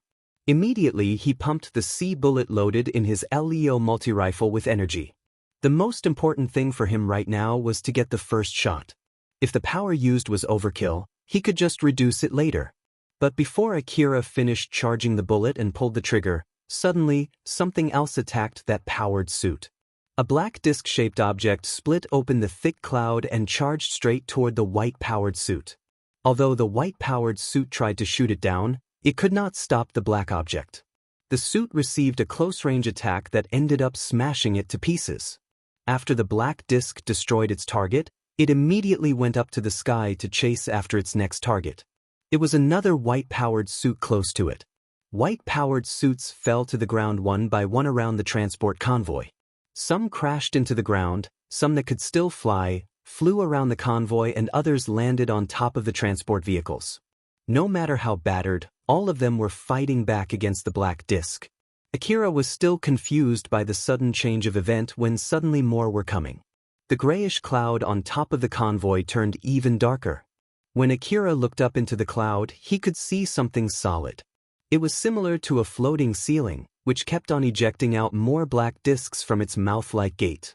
Akira made a quick guess as to the identity of that thing and wished someone would rebuke him as he mumbled, "Don't tell that thing is a monster. That's one of the monsters living high in the sky. Akira, let's get to work. We need to repel that thing." Akira quickly returned back to himself the moment he heard something that he did not want to hear. But it did not erase his shock as he immediately turned to Alpha. Of course, normally that was a very strange reaction for others, but he had completely forgotten about that thanks to how taken back he was. Wait, fighting that thing? Are you serious? It's not something that I can defeat just by trying harder, you know. Every single one of the monsters up in the sky was even bigger than the intertransport vehicle. The transport convoy was fully covered beneath their shadows. Alpha lightly smiled at Akira, who looked at her with surprise rather than worry. "Don't worry. We're not fighting those." Seeing that smile, Akira regained most of his calm. Suddenly, there was an order coming from the HQ, to all personnel. Shoot down all the powered suits. Or at least get them away from the convoy. They're the reason why those monsters came down here. So, destroy them as fast as you can. Yep, so there you have it. Akira, let's get to work. Akira's bike started moving. It was Alpha who was controlling it. Akira immediately understood what she meant as he banished all the questions in his mind and focused on the incoming fight. He took aim toward the white-powered suit using the rifle on both of his hands as the bike ran through the rooftop. Meanwhile, the rifle fixed on the bike's arm was also taking its aim toward the same target. Due to his time compression and Alpha's advanced calculation ability, all the 4 LEO multi-rifle were aimed at the exact same point. They then released the C bullets that they had charged to their limit. With the accuracy that was raised to its utmost physical limit, countless bullets hit the exact same point at the same time. The combined firepower tore off the leg of the durable-looking powered suit. Oh, they're weaker than they look, huh? I bet that's because they're already damaged from their fight against those monsters. Their energy reserve must be really low. Is that so? I guess that's mean that I'll at least have a chance against them. The powered suit that just lost its one leg turned and aimed its rifle at Akira. However, with one leg gone, the rough, turbulent wind, and its exhausted energy reserve, it could hardly maintain balance. This was way outside of what its autobalancer could handle. Moreover, Akira was also keeping it in check with his shots as well. The energy bullets, more like lasers that it shot from its cannon, veered away from where Akira was. Akira used that opening to jump off the rooftop and landed on the ground. The force field armor projected a rail-like platform the moment the tires left the rooftop. This allowed it to land smoothly on the ground without much loss in momentum. After he landed, Akira used the transports as cover as he quickly closed the distance to his target. Akira will use the blade next. So, let's get a good feeling of the blade while we have the chance. Akira frowned. Sure, but are we going to test it now? Alpha smiled and replied. Well, will you normally try to get close to another enemy just to use it? Akira smiled bitterly. He then exchanged the rifle in his right hand with a blade handle. There was no blade extending out from that handle. The lower part of that handle was connected to the bike's terminal through a wire. Akira flipped the handle on his hand and jammed it into a box that was fixed on the bike's extension arm. When he pulled that out, liquid metal was extended out from the blade's handle. The box was a container for liquid metal, which produced liquid metal blades. The thin, powerful blade was exceptionally sharp. It could even cut through force field armor. Because of that, it was a time-limited trump card. Time-limited because it could not maintain its sharpness without keeping it connected to an energy pack large enough to power a vehicle. It was a powerful weapon when properly mastered, but most people would instead choose to learn other weapons if they had the time to master something. Akira knew that but still bought the blade, mostly because Alpha recommended him to. Moreover, he did carry blades before only to get them broken in a short time, so he thought that it was a better idea to use an expendable blade with the assumption that it would be broken after one use right from the start. Akira held the blade that was slightly longer than his own height horizontally as he drove his bike on the outer wall of the transport vehicle. The route that was formed using force field allowed him to scale up the wall to the rooftop without losing much momentum, and just like that he launched the bike toward the white-powered suit. His strange maneuver, which did not resemble the usual movement of any normal bike, or any flying bike, caught the white-powered suit off guard. Akira used that chance to fly past next to the powered suit while he swung his blade. Meanwhile, mid-swing, Alpha controlled the blade to increase its sharpness to its utmost limit. The blade that was glowing blue dim light was slowly being consumed as the liquid metal went through the white-powered suit's leg and dissipated into nothingness a few seconds later. All that remained was a sliced leg crashing to the ground. It showcased an amazing level of sharpness for a blade that was used as a single-use expendable weapon. Akira, AF cannon next. The AF anti-material cannon on Akira's back unfolded on its own thanks to Alpha, and it extended out in front of Akira. He quickly grabbed the cannon, aimed at the white-powered suit's torso, and pulled the trigger. Although it was an AF cannon point-blank shot, that was not enough to completely destroy the white-powered suit. But even so, that shot was enough to blow the white-powered suit away from the transport convoy and into the wasteland. Even that was not enough, huh?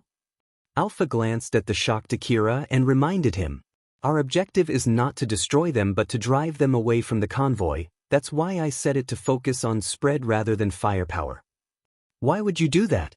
"I'm not sure if it's a good idea to destroy the target that the monster up there is trying to kill in this situation, you see. So, let's just leave that powered suit for that monster." Akira then saw the white-powered suit that had lost both of its legs, only with a damaged booster on its back, trying to get back to the convoy just to get shredded to pieces by the black discs. He then gave a slight nod. "Well, it's true that it sounds like too much work trying to destroy every single one of them. If I have to add, we aimed for its leg first since it would have been difficult to push it away from the convoy while it has its sticky contact leg fixed on the vehicle, you see. Well then, let's hurry up, otherwise the other transport vehicles would get destroyed first." Alpha controlled the bike to quickly accelerate it to drop down. Right after that, the black discs that had finished destroying their original target flew toward the part of the rooftop they were on and just flew past by it, leaving deep cuts on the transport vehicle. Seeing those deep gashes, Akira could not help but frown. Isn't that monster now actively attacking us too? Nope, judging from its attack pattern, I believe that it's still chasing for the rest of the white-powered suits. Those black discs left the transport vehicle badly damaged like this. Had I still stayed there, I would have died, wouldn't I? Akira, do you seriously think that monsters are nice enough not to damage anything other than its main target? You have a point. Akira quickly turned toward his next target. He returned to his dual LEO multi-rifles and rode straight up. Although the walls of the transport vehicle were badly damaged because of the black discs, the bike was still able to nimbly scale up thanks to Alpha's superior driving skill. So, basically, if we can drive those white-powered suits away, that huge mechanical monster up there would leave us, right? My guess is that that monster is only chasing after those white-powered suits because it received an order to do so. It should just leave once it accomplishes its order. Maybe. Maybe? It's just a guess? In contrast to Akira, who looked slightly surprised while showing his anxiety there, Alpha had a rather serious face as she replied. It's not like I know exactly its behavioral logic, so I can't make any promises. After all, in the end, it's not up to me to decide when it should leave. What I can tell you is that there's a good chance it'll leave us alone once it has destroyed all the white-powered suits. I see. In that case, there's only one thing to do. Akira recollected his focus and got himself ready for the next fight. Alpha, who saw that, seemed satisfied. Well, if you don't like taking your chance like this, we can try to go up there with this bike, go past through that mouth, and destroy it from the inside, you know? Although, it's unlikely that you'll survive. Do you prefer that instead? No thanks. Akira frowned. It was obvious that he really hated that idea. But thanks to that, his motivation toward destroying the white-powered suits received a boost, and Alpha was happy with that result. As Akira rode toward his next target, he closed the distance while evading the incoming barrage of bullets. Using the 4 LEO multi-rifles simultaneously, he shot down another white-powered suit's arm. While the targeted white-powered suit was teetering, trying to keep its balance, which made it difficult to handle the huge weapon that it had, Akira closed their distance and once again took out his blade. He then accelerated the bike even more and passed under the white-powered suit. The glowing blade consumed all of its liquid metal in one swing to extend the height of the blade and cut the white-powered suit cleanly into two. After Akira passed under it, the powered suit tumbled over, split into two distinct sides. Alpha, was that okay? We did not cut its legs first. It was tumbling over, so I believe that it no longer has enough energy to maintain forceful contact to the ground, that's why. I see. I was just only a bit curious, there's no need to tell me about all the detail. Are you sure? The sliced open powered suit was then ripped to pieces by the black discs. Akira, who saw that, frowned and thought. So, even after being bisection, it is not enough to recognize them as already destroyed? I guess that monster just wants to be extra sure, right? Or it might want to destroy all its target by its own attack. Basically, it just wants to be the one that finishes off all of its targets. That kind of quirk also shows the special characteristic of its manufacturer, you see. Akira and Alpha were having this kind of conversation to extend the gap between each fight in order to relieve Akira's fatigue. Unlike Akira, who did it unconsciously, Alpha did it deliberately. While in the midst of their conversation, a white pillar of light suddenly came crashing down on another powered suit. It was on top of a different transport vehicle. That white light devoured 60% of the white-powered suit, leaving a big gaping hole through the transport vehicle. That pillar of light pierced through the thick force field armor protecting the rooftop of the vehicle and went deep inside the transport vehicle, leaving it badly damaged. Akira, who saw that, frowned. He looked up to find a huge cylindrical cannon-like object floating near the monster. But it seems that I really need to hurry up. For now, let's stop chatting. It would be bad if that thing shoots down from the sky and evaporate me as well. That's true. Akira once again put back his blade and returned to his dual LEO multi-rifle. A shout from the HQ could be heard from the communication devices. Number 4 is badly damaged. It has lost its mobility. Tow it and evacuate the crew and the cargo. Once the evacuation is done, depending on the situation, we might have to abandon number 4. Turn up the force field armor on the other transport vehicles to the max. Just forget about the coursing speed and the armor repair. We can't get away from those white-powered suits with our coursing speed anyway. And those armor tiles serve no defensive value at all. Use all the energy reserve to get through the current situation. Number 6 is gone as well. Injury count is climbing in numbers 8 and 9. Turn off all the cannons affected by the aiming system. Don't shoot up. That monster will blow up the transport vehicle the moment it recognizes one of us as an obstacle. What's going on with the activation code for the powered suits in the hangar? We already sent a request but still no response. The guy who was acting as the commander frowned. Damn it. Are they working on regenerating a new code or they're hesitating to send the code? Just tell them to hurry up. Although the hangar was filled with powered suits, all of them were merchandise, so the escort team did not have the right to use them. They might be able to use them right away if they paid for them, but the paperwork prevented the escort team from doing that, hence the guy was irritated. Shiro and his escorts were also inside the hangar at the moment. Hammers, who was together with him, rubbed his head. Shiro, are you sure we're doing this? Although it's an emergency, this is borderline criminal, you know. Shiro just chuckled and said, "It can't be helped, it's an emergency after all. If you think that everything is allowed just because it is an emergency, it'll definitely destroy public order. It's exactly because we're in an emergency that we can't resort to crimes, you know." Shiro chuckled bitterly. Seeing that reaction, Hammers got a little bit irritated. What? Well, to be honest, I'm not sure that it's the right thing to say considering that we're in a perpetual state of emergency in this Eastern District. After all, the corporate government is robbing the old world ruins exactly because of that we're in the middle of an emergency, right? And that's the exact reason why the caretaker AIs are not happy with us, right? Are you seriously criticizing the system in this situation? Of course not. Even I think that it is necessary in order to survive this monster-filled Eastern District, you know? We have no other choice after all. So, what I'm saying is, compared to that, modifying Sakashita Heavy Industries merchandise for a bit here is not that much of a crime, right? We can just give our best effort to explain to the corporation later. Hammers sighed. He knew that it was nothing but an excuse, but it was also completely understandable considering the current dire situation. Just to let you know, if you're saying that you'll go out there and destroy them, then there won't even be a need for me to do this, you know. That I know, just do it already. Alright, I have your approval then. Shiro smirked and used the full extent of his power. After a short time, there seemed to be nothing happening. Or at least, that was the case from an amateur's point of view. But in reality, there was a huge change in the security system in that area.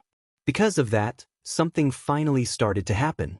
The powered suits inside the hangar that should only be able to turn on with the correct activation code suddenly started turning on. They then grabbed the weapon closest to them, and those who were done arming themselves stood in front of the gate. Right after that, the gate that should only be able to open with approval from the escort team also started to crack open. The officer responsible for watching over the hangar was shocked, but before he could give an order, Hammers suddenly called him. "This is Hammers from Sakashita Heavy Industry. We'll handle the abnormality inside the hangar on our own, so please forgive us for the trouble." The officer quickly understood what might have been going on and held himself back from making any complaints. Though he was obviously displeased. "No, it's fine. We're thankful for your help in this situation. Thank you and sorry. You can forward any complaints later to Sakashita Heavy Industry. After all, even if you send that complaint to me, it's not like I can do anything about it, you see." Hammers then closed the call. Although what Shiro did there was in violation of many security rules, the officer decided to grant him some leeway and planned to pin the responsibility onto Sakashita Heavy Industry. Hammers could sympathize and felt sorry for that officer since both of them were bound by their position and their affiliation. He then turned his gaze toward a boy who completely interpreted that compromise in a bad way. He felt conflicted as he saw the power that caused such a security compromise to be possible. He's as good as ever. Even the security system of the powered suits in the front line is basically non-existent in front of this guy. Shiro was an old-world connector affiliated with Sakashita Heavy Industry. Due to the rigorous training from Sakashita Heavy Industry, he was able to do all kinds of tricks including hacking. Many of the security systems in the Eastern District were made based on old-world technology that was not even fully cracked yet by the current technology. Most of them provided very low resistance toward hacking by those who could connect to the old-world domain. The authentication system that was considered to be nigh impossible to crack in this era was close to non-existent to those who could connect directly to the old-world domain. Moreover, Shiro was trained by Sakashita Heavy Industry using the information harvested from many different old-world ruins. Normally, Sakashita Heavy Industry would never let such a person out, but this was a special case. Hammers shifted his gaze toward the unmanned powered suits. That, if I'm not mistaken, the original autopilot system can only mimic amateurs, right? Even if they are, the quality and the ability of the powered suits would do the hard lifting. Well, either way, it's better that they get out there and get destroyed in the battle instead of being sitting ducks inside the hangar just waiting to be destroyed together with the whole transport vehicle. No. I don't really care. To be honest, let's just return back to the room. Yeah.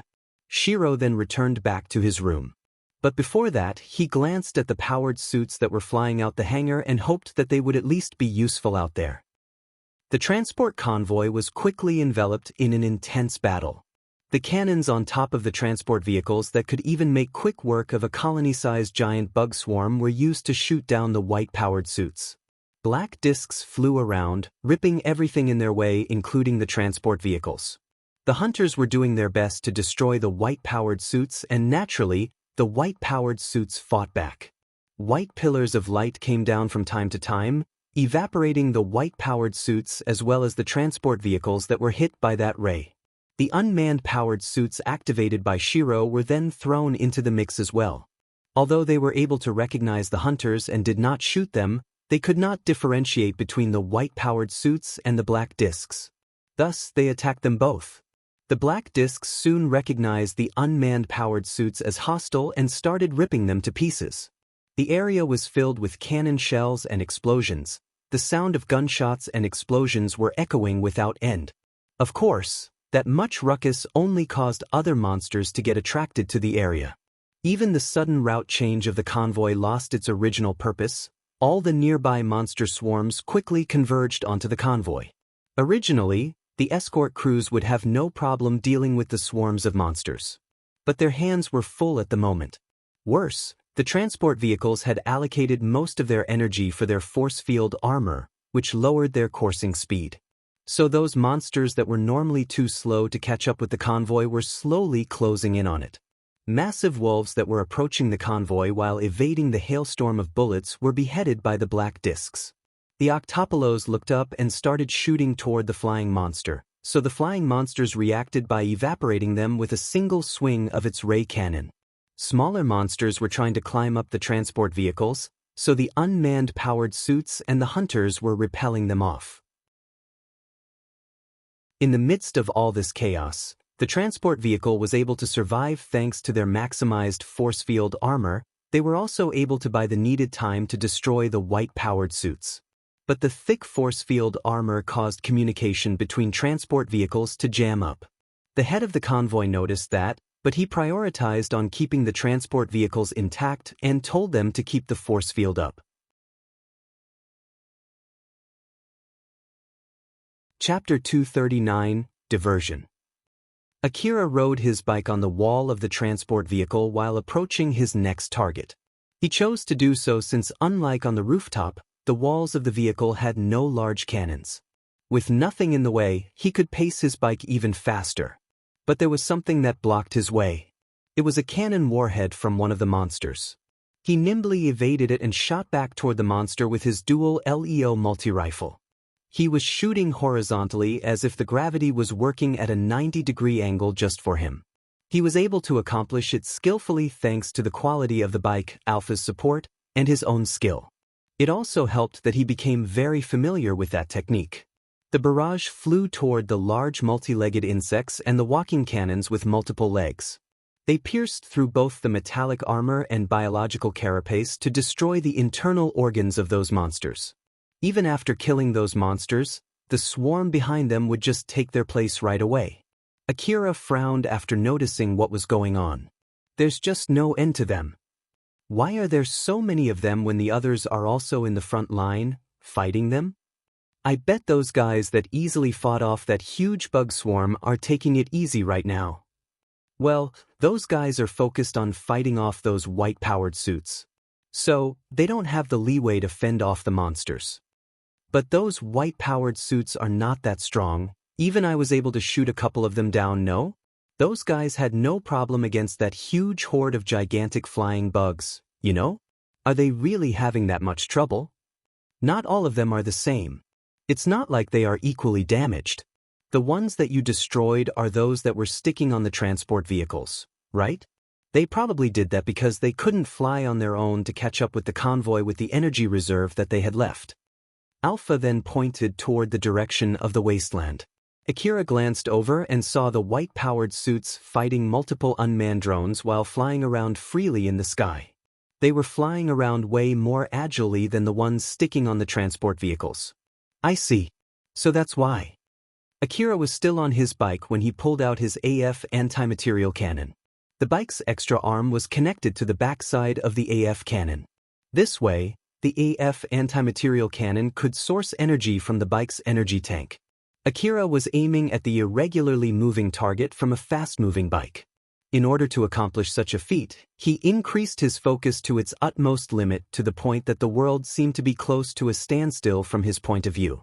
To top it off, Alpha helped the aiming algorithm of the cannon even before it could finish its calculation and added that information in Akira's vision. As Akira pulled the trigger, the cannon shot out a highly focused ray of light with staggering accuracy. This shot was focused more on a high intensity instead of spread. The cannon drew a strand of intense light through multiple things: monsters, the force field armor of the white-powered suit, and its control device. None of them stopped it as it flew straight into the wasteland. But even so, that was not enough to destroy the white-powered suit. The hole drilled by the light ray was so small that it did not seem to leave any damage from afar. But with the force field armor pierced and the control device destroyed, the white-powered suit was only able to move sluggishly. It did not show much resistance as the cannons of the unmanned drones as well as the black discs ripped it apart. It only took a few seconds to turn it into scrap metal. Alpha, how many more? 22. Good grief, there are still that many of them. If I may add something, those that were badly damaged have already been destroyed, so only those that were relatively intact are still up.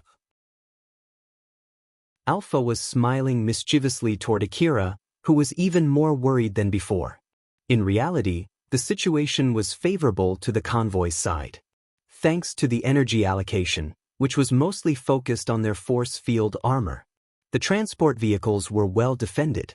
Meanwhile, the escort team was working hard. Likewise, the pillars of light from the sky were actively hunting down white-powered suits, whittling down their number. It was only a matter of time before the rest of the white-powered suits got shot down. If their original aim was to attack the transport convoy, they have already failed. Nonetheless, there was no sign of them retreating. In the middle of the chaos, Akira was fighting another white-powered suit. It was standing on top of one of the transport vehicles as it swung around its claw.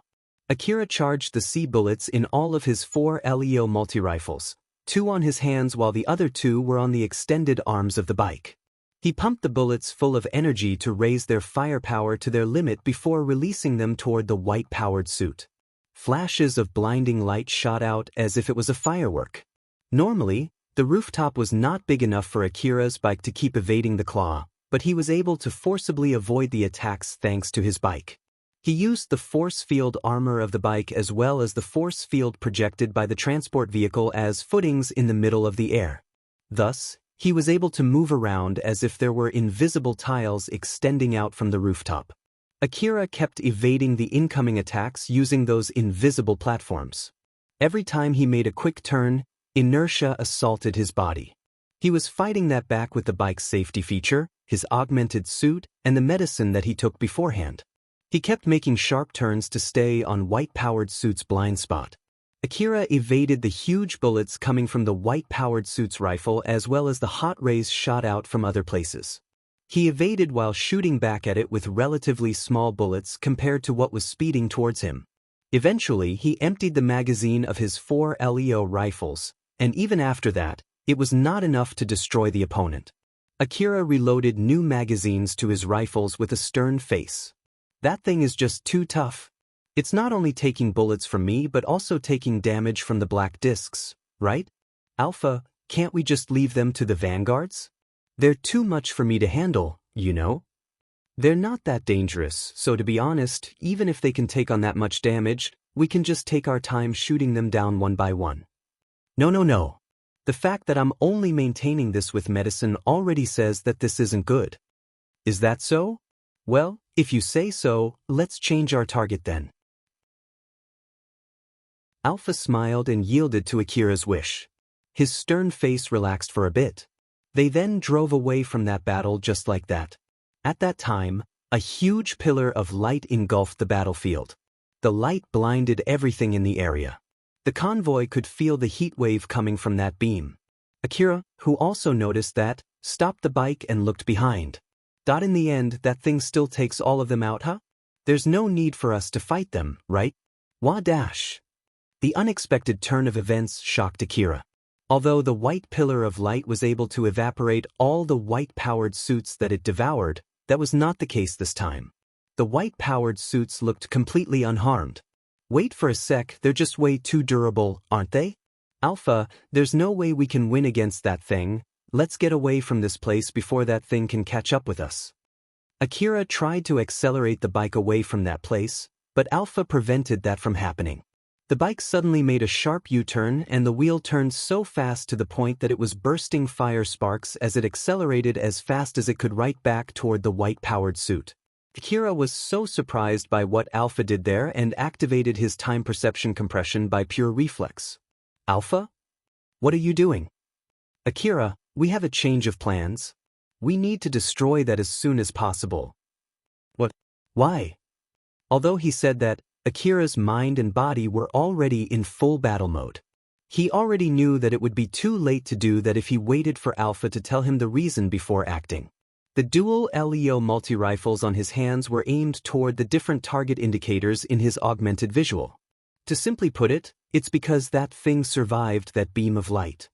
Wait, didn't we decide not to fight that thing exactly because it's simply too durable?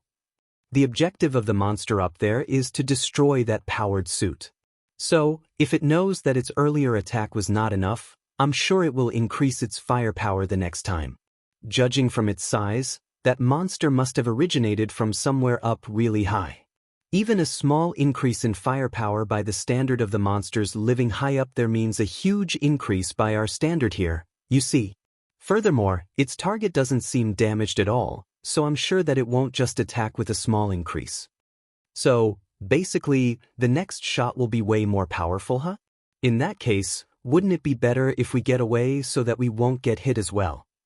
Akira, what if the next shot is big enough to take out the whole convoy? And what if it only takes 10 seconds to recharge its next shot? Do you think you'll be able to get away from that? Akira seemed to be doubtful of that, so Alpha explained to him the reason for her guess. By analyzing the force field armor of the transport vehicles, the white-powered suit was able to integrate that system into its own force field system. That gave it enough power to withstand that attack. It is a similar form of defensive system to that snail monster that you fought back in the old world ruin, so as long as it is connected to the system, it cannot move too far away from the convoy. If the flying monster also notices that, there was a chance that it would adjust its firepower to overwhelm the force field armor of the transport vehicles. If it further increases its firepower to make sure its next attack will be enough to destroy its target, it will not be strange for it to have enough firepower to destroy the transport vehicle as well. In the worst-case scenario, it might even consider the transport convoy as a nuisance and decide to destroy the whole convoy as well. That is why it is better to destroy its target first to let it know that there is no need to go that far before it can release its next attack. It might very well be already charging at this very moment. After hearing that explanation, Akira tensed up. Alpha, what's the chance that it's just you overthinking this? It's true that it might be a rather pessimistic guess in this situation, and you might not even need to do that at all. But do you think that you're that lucky to not need to do anything and leave it up to fate? Akira thought about how true her statement was and could not help but to make a bitter smile. But his smile then slightly changed as if he had made his resolve for the upcoming battle. But you're right. In that case, let's get that thing destroyed and change this really bad luck of mine to something that I can handle if I put in my best effort. I'm sure I at least have enough luck to do that, right? Yeah, maybe. Well, even if I don't, you'll do something about that, right? Alpha replied with a confident smile. Of course. Just leave it to me. It's my responsibility after all. This will be pretty reckless, so get yourself ready. I know. That part is my responsibility after all. Akira made his resolve and accelerated his bike even more straight toward his target. Ever since he heard the reason why he was going to fight instead of run, he already had his mind working on what would be his next move.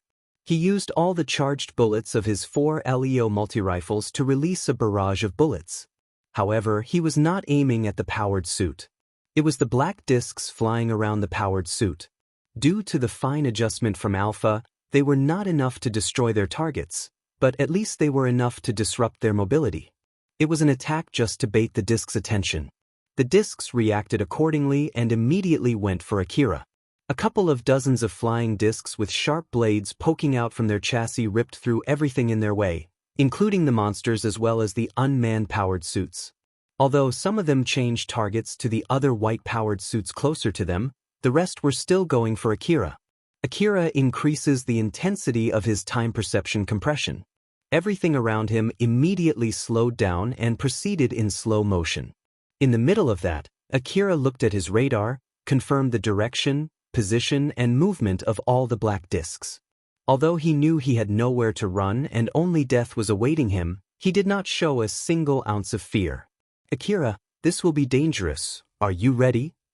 Toward Alpha, who said that as if she was challenging or maybe teasing him, Akira firmly replied, "Ready when you are."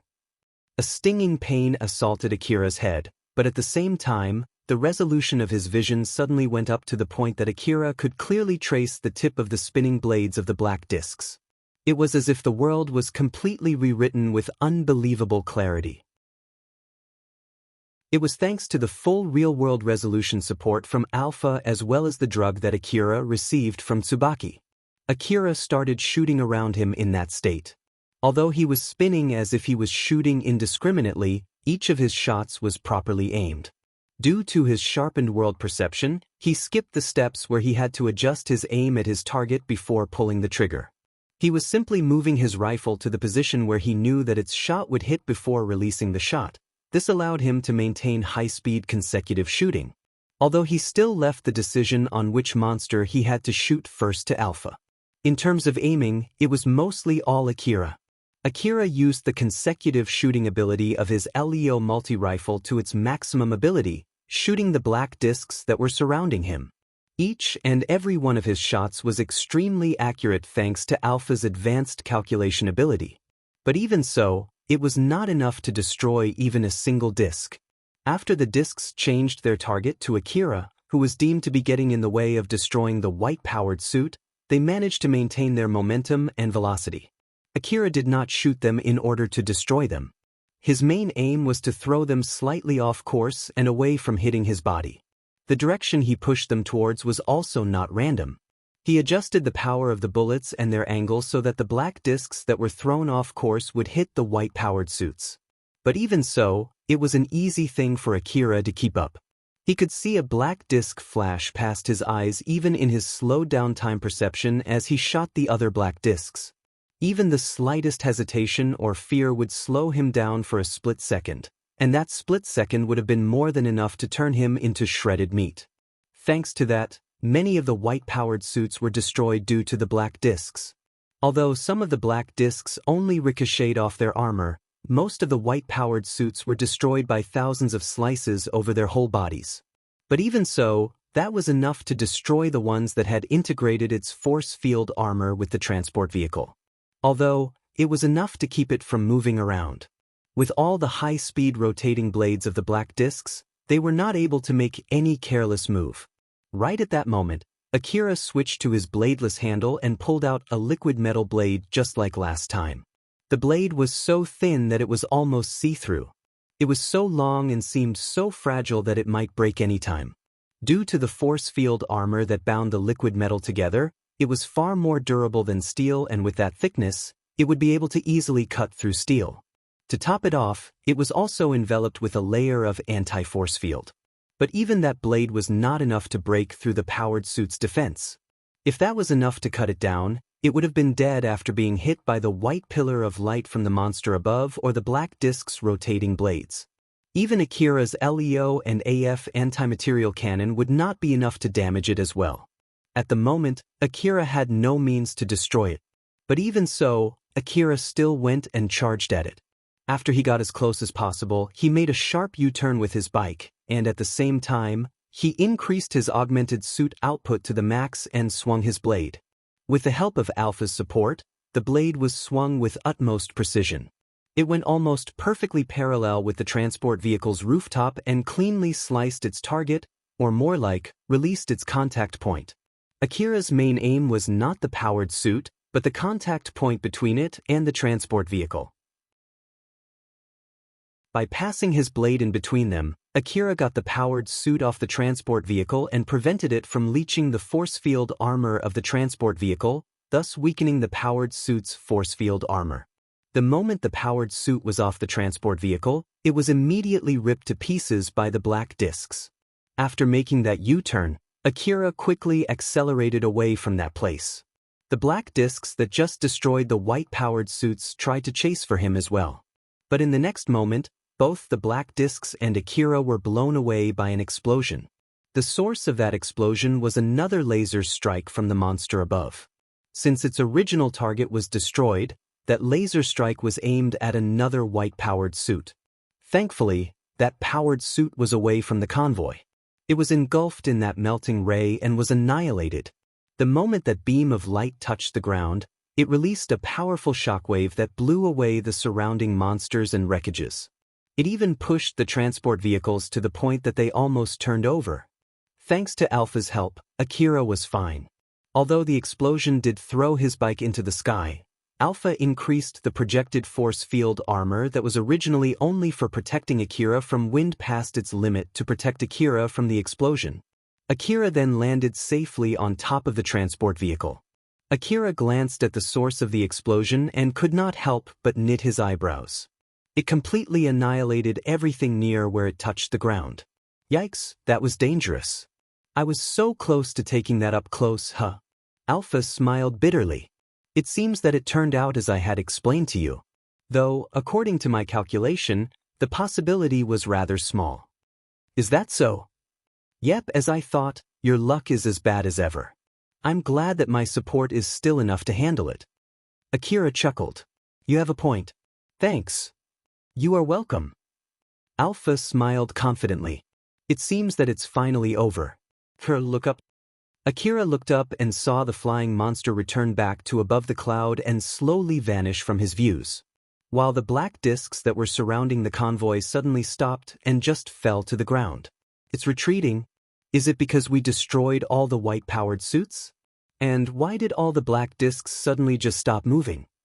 The white-powered suits have all been destroyed together with everything around them with that laser. Those black discs are all just expendable weapons. They're expendable? All of them? Though they are that strong. Akira heaved a huge sigh. The sky monsters. They're simply way out of what I can handle. I see now. No wonder why no one ever thinks of flying around with those things roaming the sky. But it's not like they roam over every inch of the sky above the Eastern District, you know? Those white-powered suits might be just that strong, or they brought that monster here from further to the east. Why would they do that? No idea. Well, either way, it's done now. Good work out there. The monsters that were swarming the convoy were already mostly gone. The unmanned powered suits went to take care of the remaining smaller monsters. Seeing Alpha smile at him to appreciate his hard work, Akira finally lowered his shoulder and sighed in relief. Man, I'm beat. Hikaru. The battle is over now. Can I return back to the transport vehicle and check on my equipment? Hikaru. There was no answer from Hikaru. Akira found that weird. But Alpha then told him that the strengthened force field armor of the transport vehicle also jammed his communication. Since he needed Hikaru to open the gate so that he could return back inside the transport vehicle, he had no other choice but to take a break there. After Akira took some medicine and replenished his magazine and energy pack, the convoy started to slowly accelerate as well. That was when Alpha tilted her head and said, "This is strange, the force field armor already returned back to normal, but I can't still reach Hikaru." Huh, Alpha, can you do something? Akira asked so with a tired look. Alpha smiled teasingly and replied, "I don't mind, but are you sure? Let me ask this first then, is it a bad idea to do that? Most of this kind of connection line is utilizing a certain spectrum so that it'll still be usable even when there are others using it. After all, it's a reserved line for the HQ to distribute information, you see. There are traces that someone has infiltrated into that line. Basically, someone used it for unauthorized access. We can basically use that route. But don't worry, it won't leave a single trace that you used that route as well." Although Akira did wonder how in the world Alpha could infiltrate such a secured line, on second thought, it now seemed normal. After all, it was Alpha. It would be way too late for him to question that right now, so he just pushed aside that question in his mind. He then thought that she was basically saying that it was possible for her, but it would be unethical. Or it was her way to avoid saying that she could not do that. Well, there's no need to go that far. I guess I'll just wait for a bit more then. If I may add something, I can find traces that Hikaru is trying to connect to any device that she could reach. She might be in some kind of hurry. After hearing that, Akira was not so sure if he could just sit here and wait. He then finally thought that it should be fine to go that far if it was to connect to Hikaru, who was basically his employer at the moment. Come on, connect to her. It finally got connected. Akira! Help me! Akira was taken aback. The moment it connected, he could hear Hikaru desperately asking for help. Chapter 240, The Assault. After Hikaru lost connection to Akira due to the increased output of the transport vehicle's force field armor, she proceeded to make arrangements to use the temporary connection line.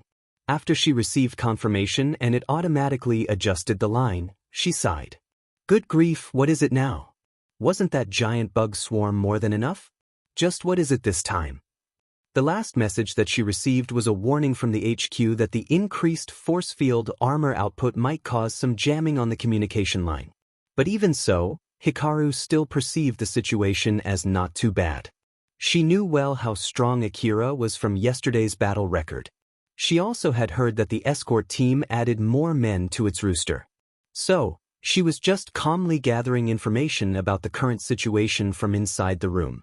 Not too long after that, the interphone suddenly rang. Although she tried to answer it through the information terminal, it could not properly connect to the interphone. As she thought that she did not have any other choice, she went and stood right in front of the door to answer it. She first used the information terminal to check who was standing on the other side of the door. It was 3 men in security attire. Who is it? The man who led that team replied. We're from the escort team. There's an order from HQ to evacuate the transport. Will you please cooperate with us? Evacuation? Is it that bad? Hikaru unconsciously raised her voice. The men replied calmly as if to calm Hikaru down, but his smile somehow deepened. Unfortunately, transport vehicle number 4 got hit by the flying monster and can no longer move. So, we're helping with the evacuation of the crews at the moment. Just to be safe, we were directed to evacuate the other transport vehicles. Hikaru was so surprised and tried to open the door. But before she reached for the door's panel, her hand suddenly stopped. She then tilted her head. Flying monster. She suddenly had a bad feeling and pondered. It all made perfect sense that after the flying monster destroyed one of the transport vehicles, the rest of the surviving transport vehicles suddenly increased their force field armor output while the crew urged everyone to evacuate. But during the communication with HQ, she did not hear anything about the flying monster. Thus, In short, HQ decided not to inform her of this. After all, spreading such information might cause a panic instead. So, the problem now was why the people on the other side of the door told her that piece of information? Was it because they were lax people who could not answer as long as not asked about the information restriction? Or was it because they were suspicious people, or might the reason lie somewhere else? I'm really sorry, but can you please hurry up? We will guide you to evacuate. Hikaru hesitated, but she decided to lightly lock the door. I'm sorry. I don't know what's going on, but the panel is not responding. Can you open it from that side? I'm sure you have a master key with you during this emergency situation, right? The guy lightly bowed. We're really sorry, it would cause trouble for us to open our customer's room with our master key even in this situation.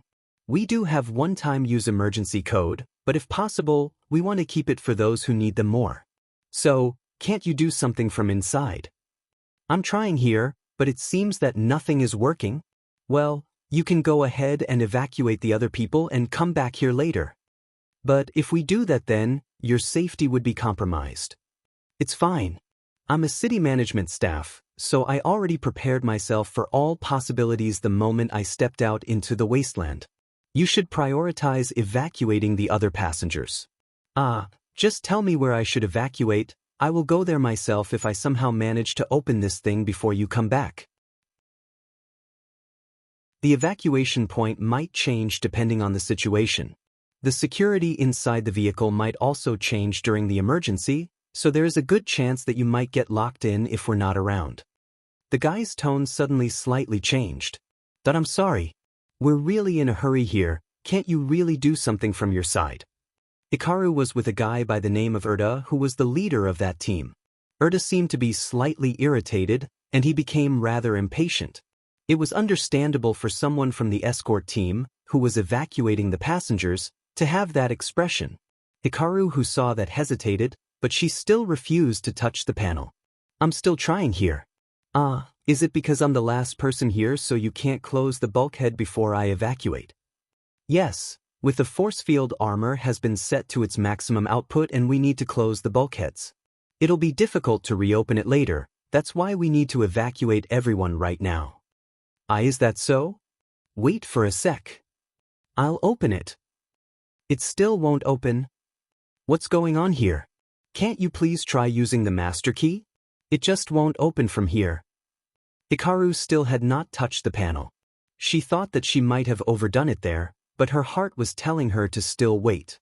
She was planning to open the door later after Urda and his men left that place. Urda's face, which already had a stern expression, slightly changed. That can't you open it no matter what? I'm already trying to open it here right now. In response to Hikaru's voice that sounded as if she was panicking, Urda's face turned cold for a split second, but it was immediately replaced by an ominous smile. I understand, we'll open it with our master key. His smile was gone from his face. It'll be dangerous, so please step back from the door. Urda looked at the other men to tell them to start working. Hikaru, who was noticed that, frowned. On the other side of the transparent door from her side, he could see them putting explosives on the door. Urda and his men then opened up some distance. Hikaru also got away from the door in a hurry. In the next moment, the explosives finally exploded. The boom traveled through the hallway together with a strong gust of wind. After both died down, Urda went to check the door and frowned. The door was so strong that it was left mostly undamaged. Next, Urda's men started putting the next explosive behind them. Urda thought, is she suspicious of us right from the start? No, there was no trouble in the beginning. Which meant that the problem is the way I spoke? I really have no idea though. I'm sure I made a blunder somewhere. Well, it doesn't matter, I can just ask her directly later. Urda then shouted toward the room. Get away from the door if you don't want to die. They then placed the explosives and activated them. Urda returned to check the door again. This time, it was enough to bend the door. Next one. After 3 explosives, the bent grew bigger on the door. Hikaru was a bit panicking. Although her ominous feeling was on the mark, she did not understand what was going on. The escort crew of the transport convoy were using explosives to open the door. especially in this situation where the inside of the transport vehicle and the whole transport convoy were considered as a part of the inner city area. It was blatant disrespect towards Sakashita Heavy Industry, which was maintaining the area. In the worst-case scenario, it could even be considered as picking a fight against the whole corporate government. The people who were doing that without showing any hesitation seemed to be aiming for her, who was nothing special but a normal city staff. Hikaru really did not understand the reason why. She tried to contact HQ in a panic to report the situation to them, but she could not reach them. Thus, her choice quickly shifted to Akira. Unfortunately, the result was the same even after she increased the comm output to maximum. Hikaru then inadvertently screamed, "What in the world is going on here?" But her voice was drowned by the explosion that echoed into the room. Hikaru flinched back and checked the door. It was doing its job very well. But even so, it was only a matter of time before it broke. Hikaru frowned and scrambled over to try to contact anyone. She used her quick wits to look for a loophole in the communication line. While back in the hallway, Erda looked at the bent door and frowned. "That's one hell of a door. I guess it's to be expected for an isolation room, huh?" Each transport vehicle had a number of strongly built rooms called isolation rooms. They were made to withstand powerful attacks from the outside. It did sound like a very safe room, but at the same time, it also protects the area outside from whatever happened inside. Thus, it was often used to transport criminals or dangerous people. This included the superhuman with enhanced physical strength. Because of this bad impression, many isolation rooms were unoccupied, although they could be filled with expensive facilities for transporting VIPs. Akira was assigned to one of those isolation rooms. It was because Hikaru managed to get Akira into that escort request at the very last moment. She thought that it should be fine as long as she did not tell Akira about it. After hearing about Akira from Kobayashi, she then realized that the isolation room could be used to minimize the damage in case something happened. It was also one of the reasons why she did not cancel that escort request. Although that was the real reason, Erda interpreted that situation differently.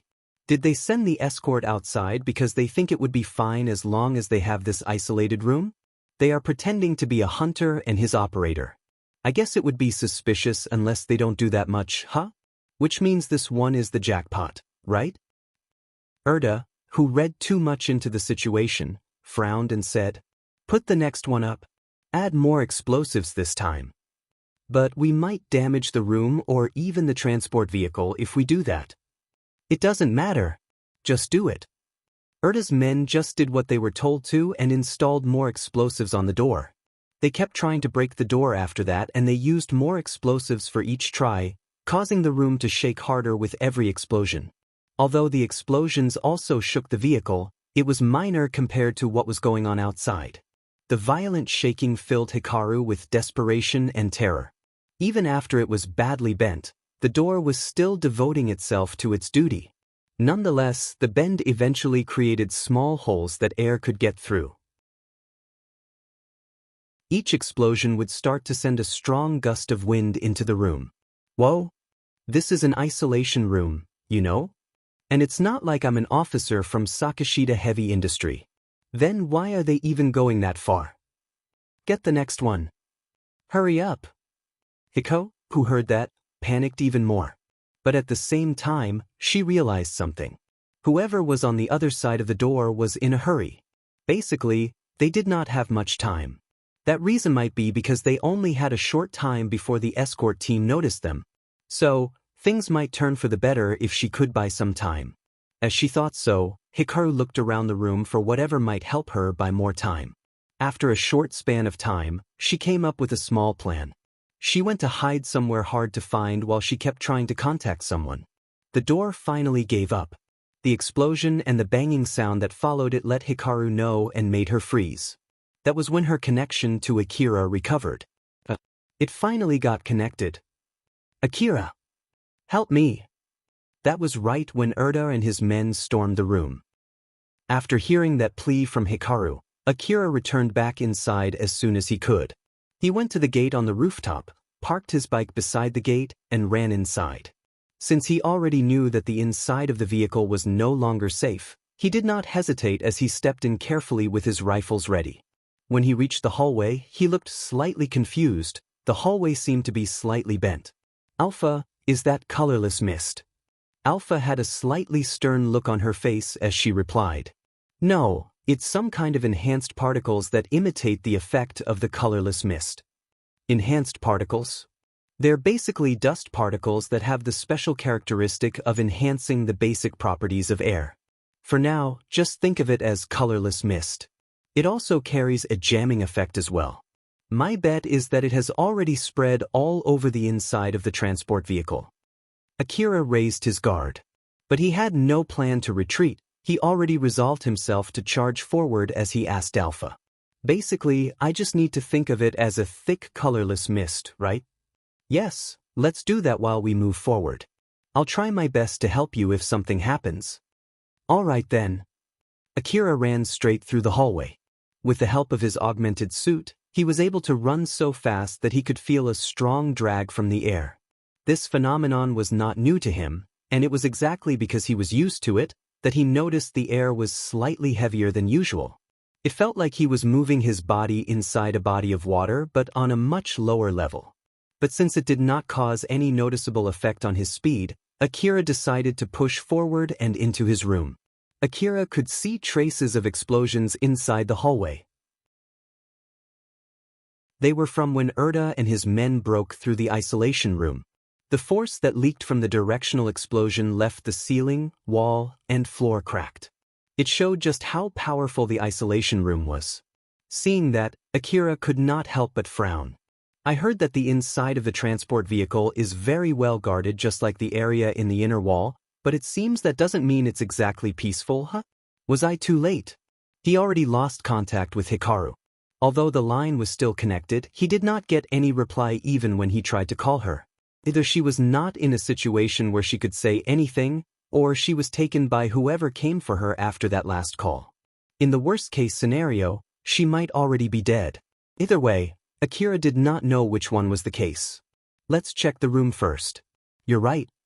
As he was running toward his room, suddenly two guys jumped out from the destroyed door and into the hallway. Akira, who saw that, knitted his eyebrows. Thanks to the size of the transport vehicle, the hallway was pretty wide. But even so, it was not wide enough that it was possible to get away from a barrage of bullets. Even so, both of them were running fully open in the hallway with knives in hand as they closed the distance to Akira. Akira was slightly confused, but he understood that they were enemies as he started shooting at them without any hesitation. The LEO multi-rifles in both of his hands filled the hallway, leaving no space for them to hide. With no place to take cover, those bullets hit those two men, or so it should have been. Right in the next moment, Akira was so surprised that he froze up for a split second. All the bullets that he shot could not fly far enough to reach those men. Not even a single bullet hit them. The bullets flew a few meters forward while leaving a visible track behind them before they created a small shockwave as if they just hit an invisible wall and greatly slowed down. Some of the following bullets then hit the bullets in front of them and ricocheted inside the hallway. Knowing that shooting was futile, Alpha forcibly stopped Akira's rifles. While still confused about what just happened, Akira recollected himself. "Alpha, what did they do there just now?" "Save it for later. They're coming." The two men closed the distance with their inhuman physical capability. But they were still far away from Akira. At least, they still could not reach Akira with their knives as the man on the right swung the knife with both of his hands. Akira saw that and the blade that was made of light extending out from that knife. He knew that it would reach him, so Akira took evasive action. Right at the next moment, a cross-shaped blade made of light passed right beside Akira. At the same time Akira moved his body to evade that attack, he also activated his time perception compression and reality manipulation. Inside that distorted world, Akira ducked low to evade the incoming slash and charged forward to close their distance. Seeing what the man on the left was trying to do, Akira aimed both of his rifles toward that man. Just like last time, the bullets did not even reach that man. But as those bullets lost their momentum and started slowly falling down to the ground, the barrage created a wall of bullets between Akira and that man. The man on the left used more than half of the power of his blade to get through that wall. The weakened light blade touched Akira's force field armor and Akira just forced his way forward. A blinding light flashed from where the light blade touched Akira's augmented suit. Akira then used the power of his augmented suit to launch himself forward as if he was a bullet to close the distance. The moment his enemies entered the distance that his bullets would suddenly slow down, Akira aimed his rifles at them and pulled the trigger. Those two men nimbly evaded the bullets. Since they were already close enough to exchange blows, the bullets could not form a wall, so there was no need for them to make a big move to evade them. It was easier to evade them compared to the bullets that were shot from afar. Moreover, in order to break Akira's stance, they launched a coordinated attack on Akira. Blade extended out from their knives. This time, it was not as long as a sword but slightly longer than a knife, thus maintaining their mobility and accuracy in that range. One of them forced Akira's attention by attacking him, while the other one jumped from the floor and bounced off the ceiling to find Akira's back. They then both attacked Akira from two sides simultaneously. The blade of their knives drew an arc through the space that extended endlessly. Akira also evaded that as he aimed his rifle at both of them. Although he no longer had the leeway to glance at them, Akira knew very well where they were and what they were doing. He quickly evaded and countered.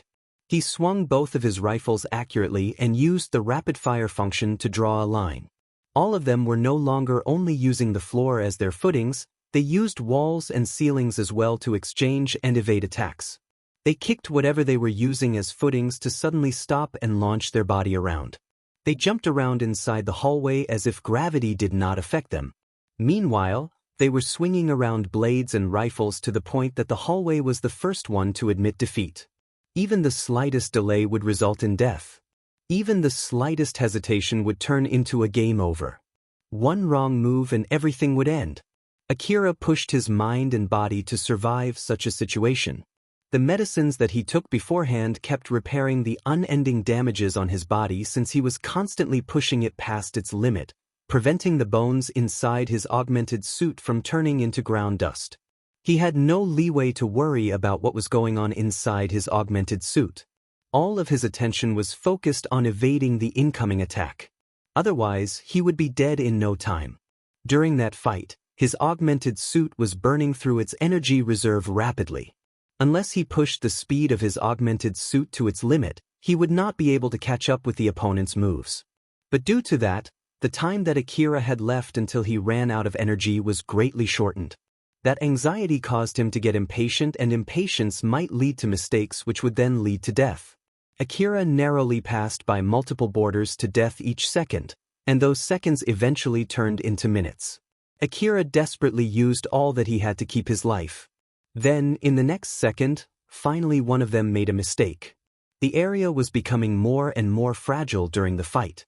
Both Akira and his opponents were tiptoeing their foothold so that their balance would not break. They even used force field armor to reinforce their footing in order to do that. However, there was a limit to how much it could help. Basically, there were only a limited number of spots where they could step on in the midst of that high-speed fight, and one of Akira's opponents stepped on the wrong spot. That blunder originally would only lightly throw him off balance. But in front of Alpha, it was turned into a fatal mistake. Even during the battle, Alpha was recording the situation of the hallway. She knew the spots that took too much damage. As such, she knew the spots that were dangerous to step on. She conveyed that information to Akira. Thus, even before his opponent made that opening because he was thrown off balance due to footing, Akira already launched an attack to strike him.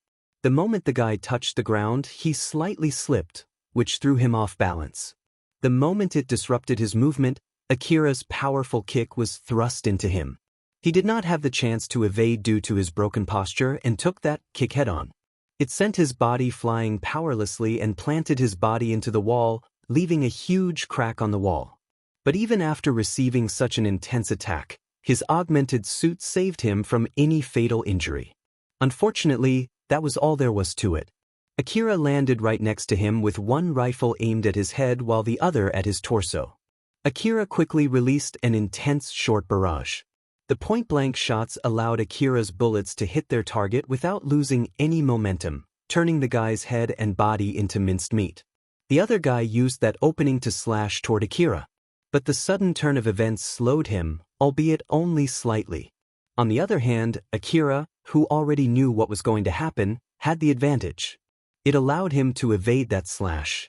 A cross-shaped slice was graved on the wall, but Akira ducked under the slash. Since Akira was able to fight even when it was 2 against 1, it was an easy thing for Akira to corner his opponent when it was 1-on-1. The bullets that Akira shot from his 2 LEO multi-rifles suddenly lost momentum as if they hit an invisible wall and fell to the ground, but that only happened after they pierced through his remaining opponent. The shockwave, which was focused on the enemy's head and body, threw the remaining opponent off the ground with his half-destroyed corpse. Even after that, Akira still had a stern look on his face. He quickly released his rifles off his grip as he reached for his medicine and his left hand to reload a new energy tank. The LEO rifles that he had left on the air ejected their magazines.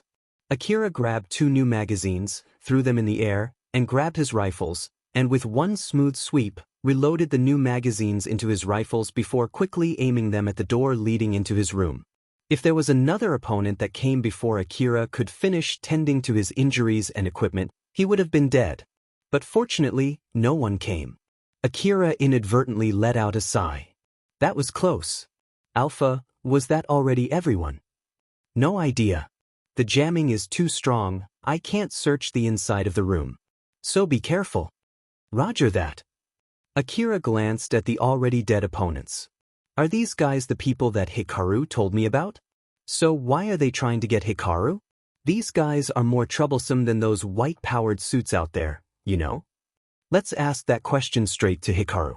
That is as long as she's not already kidnapped or killed. But before that, if you have no plan to retreat, let's take a 30-second break here.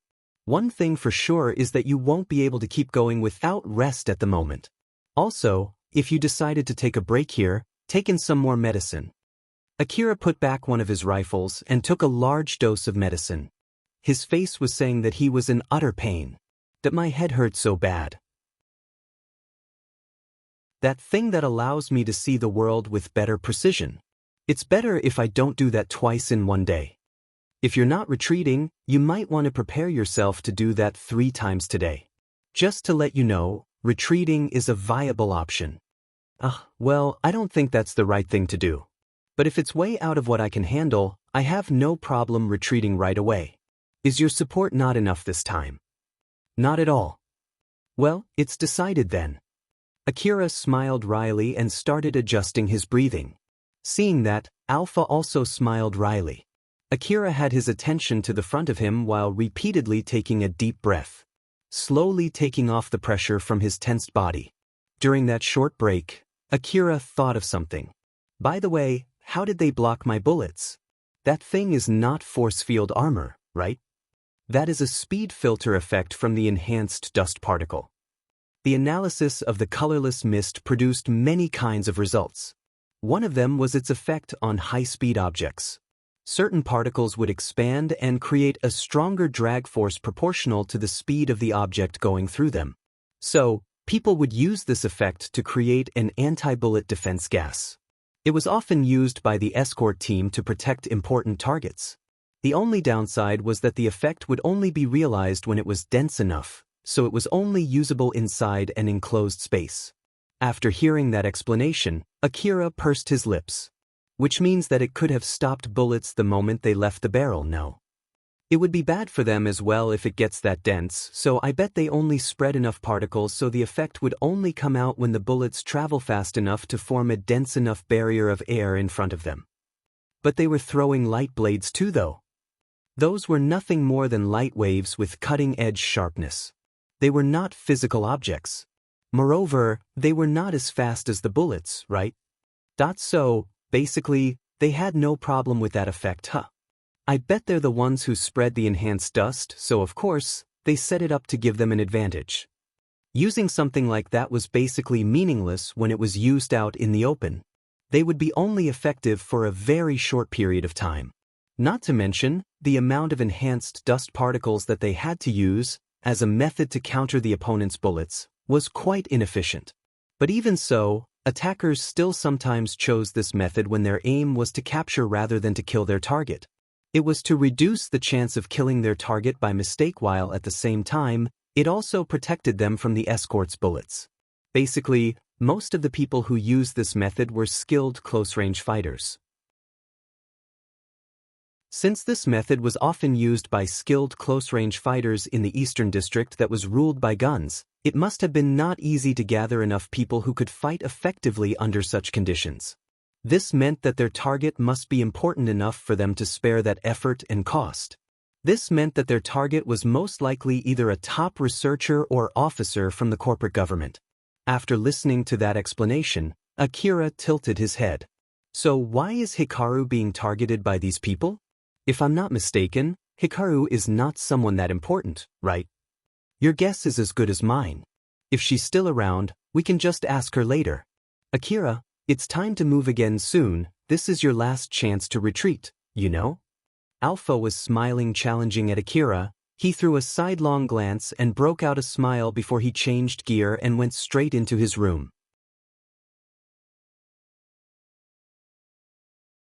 Chapter 241, Reunion.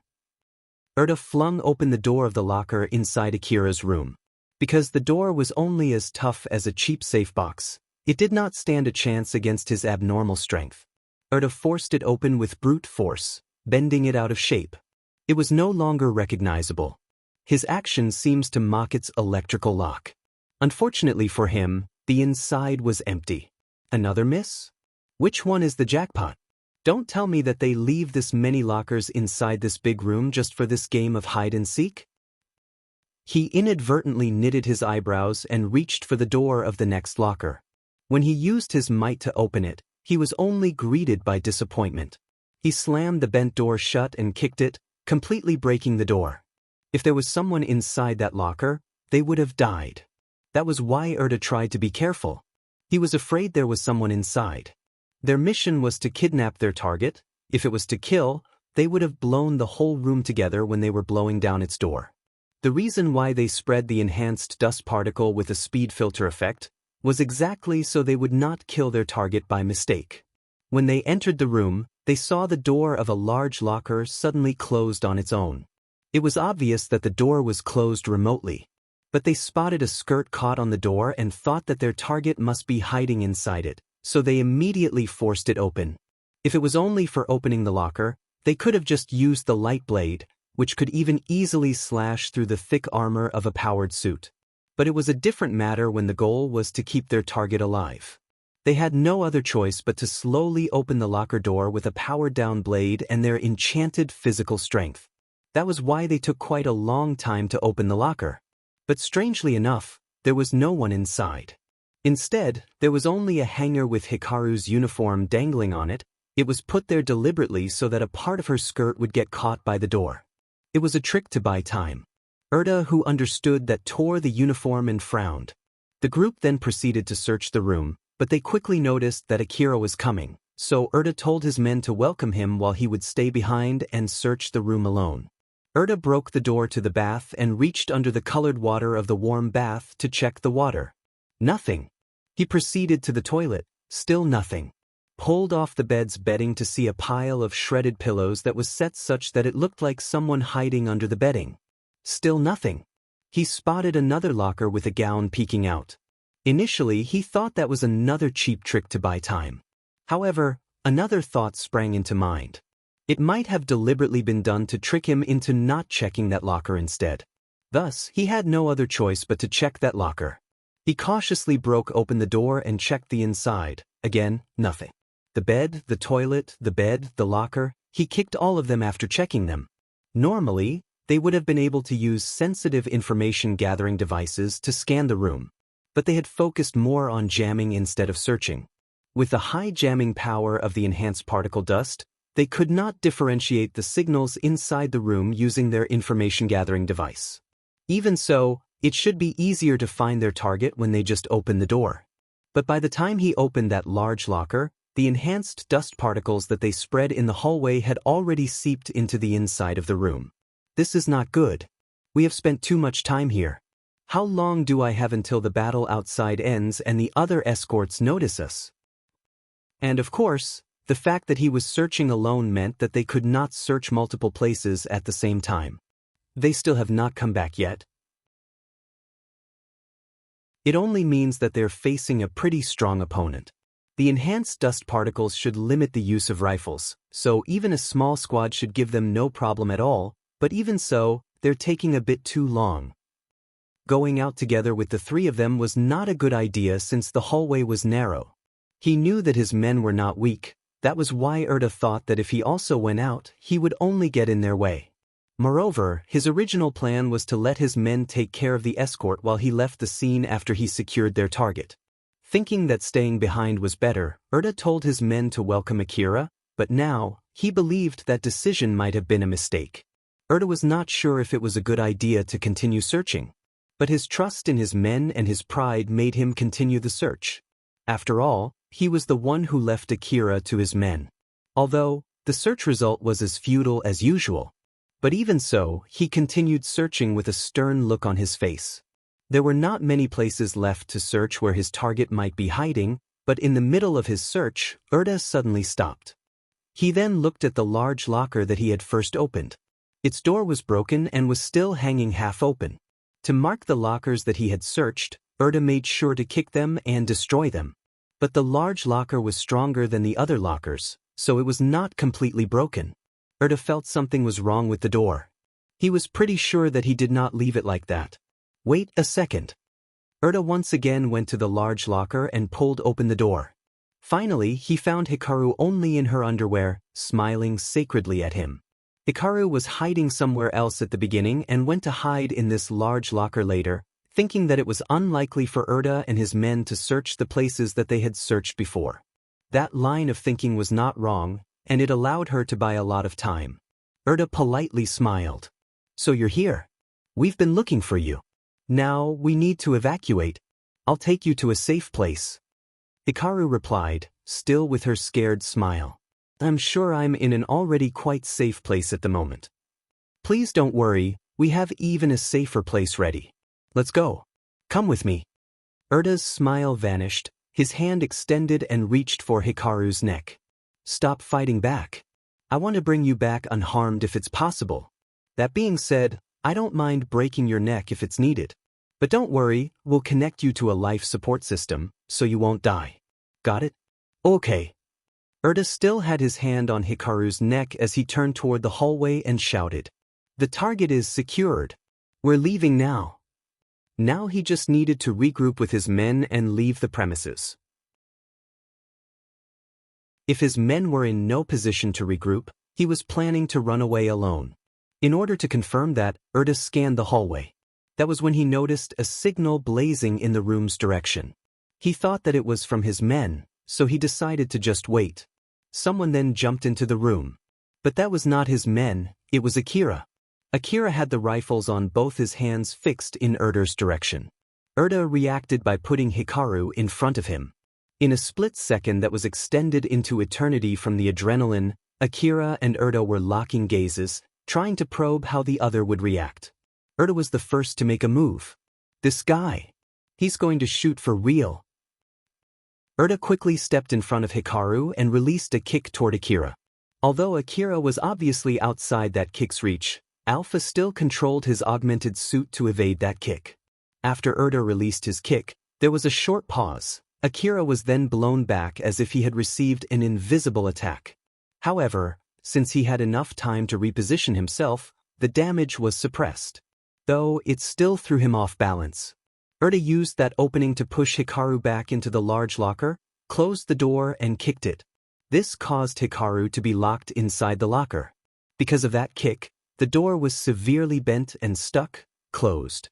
Hikaru alone did not have the power to open it from the inside.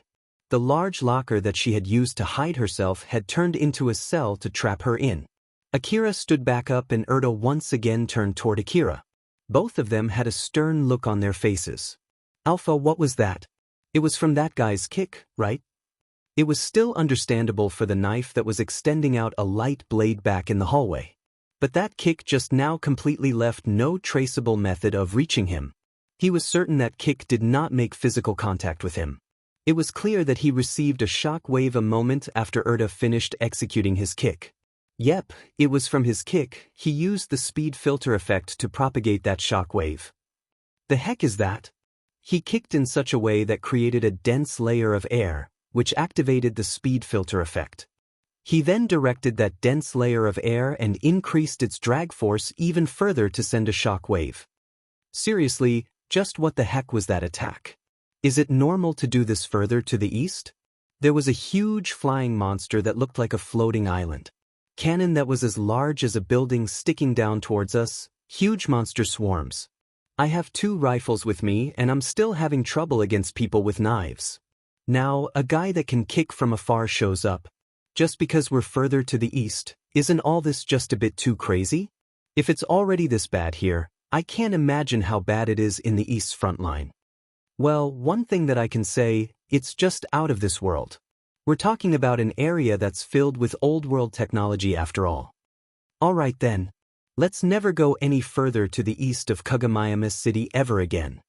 It's fine for me too, but first, we need to survive this place, right? I know. That exchange happened in a split second since it happened through telepathy, but even in the middle of that, Akira was eyeing an opening from Erda. Erda tried to guess what Akira was thinking since he was only standing in silence. Although it was only for a few seconds, both of them understood that even the slightest opening would be fatal. Erda's gaze turned sharp, there was a clear rage behind it. You're that girl's escort, right? Are you seriously thinking that it's better to get her killed rather than letting me abduct her? That's so typical of someone from the corporate government. Don't you think there's anything wrong with that line of thinking? Akira did not reply. Erda interpreted that silence as an answer as his expression turned to disgust. Humph, no response, huh? I guess it's thanks to your education as an agent. Reborn to a loyal dog and used like an object under your corporate overlords just to die like an expendable article. Without any complaint at all. You guys are really messed up in the head. Although Akira already noticed that Erda was having a huge misunderstanding, he still did not reply. Since you're here, it means that you defeated my men, huh? I'm Erda, what's your name? Akira still did not answer. Erda's disgust toward Akira grew stronger. Humph, still nothing, huh? Or is it that you don't have a name?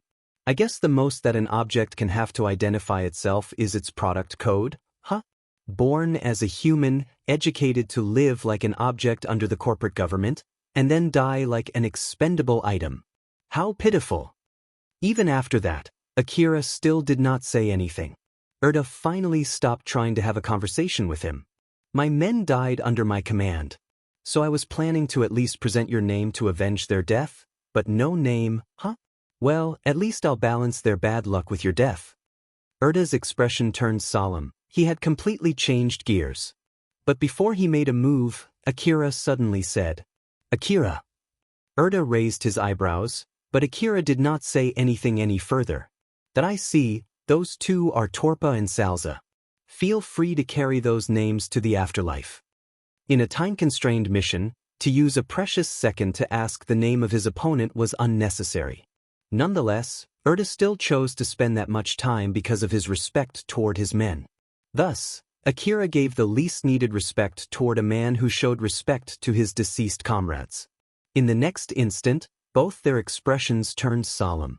There was no longer even a trace of disgust or hatred on their faces. What was left was only the wish to accomplish their respective mission.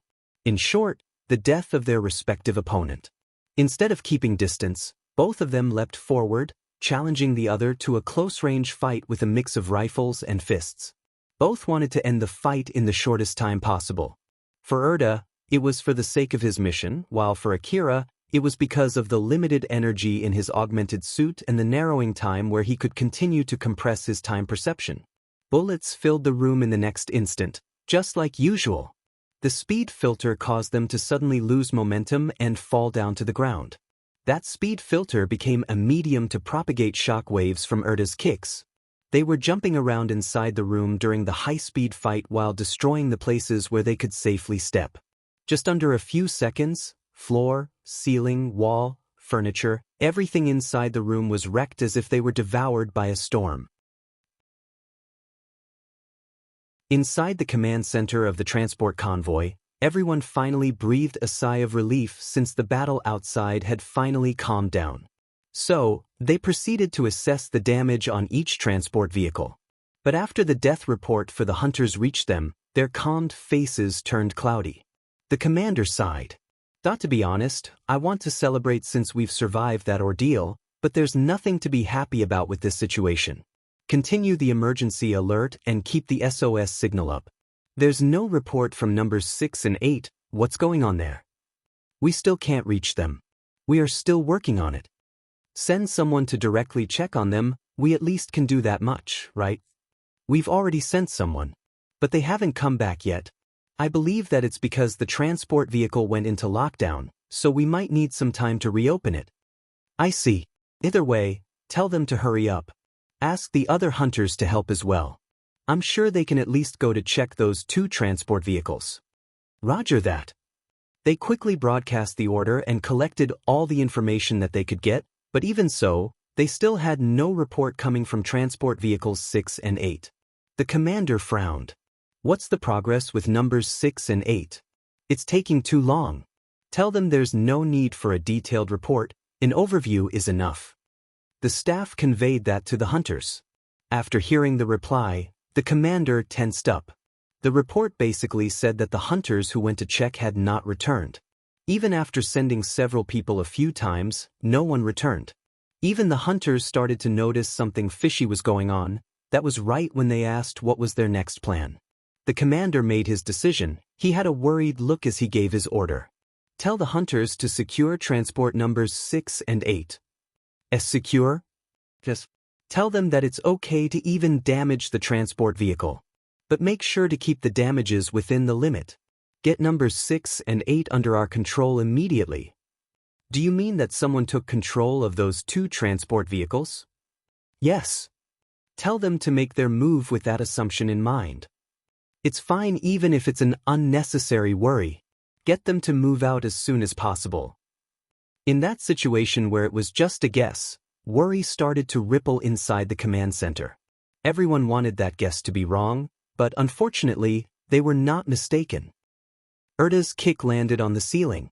The decorative layer of the ceiling cracked to pieces and peeled off, exposing the inner part of the ceiling. Akira, who was there a moment ago, jumped backwards with his head still pointing at the floor, both of his rifles aimed at Erda. His distance to Erda was closer to when the speed filter would take effect. Thus, getting shot from this distance was fatal. But no bullets touched Erda. All of them flew past beside him. The shock wave from the kick threw Akira's aim off target. Erda quickly closed the gap. Akira kicked the ceiling and returned back to the floor. The moment he landed, he kicked straight up and was met by Erda's kick straight down. As their kicks made contact, the shock wave shook the room. Due to his augmented suit, Akira's footing was reinforced with force field armor, but even so, it still left a huge crack and completely shattered the floor. Akira immediately retracted his leg and exchanged it with rifle muzzles. Erda did the same but exchanged his leg with fists. The shock wave from the fist hit the muzzles. Although it did no damage due to the muzzles being protected by force field armor, it was enough to throw Akira off target again. Erda slightly shook Akira's aim, causing an opening in his barrage of bullets.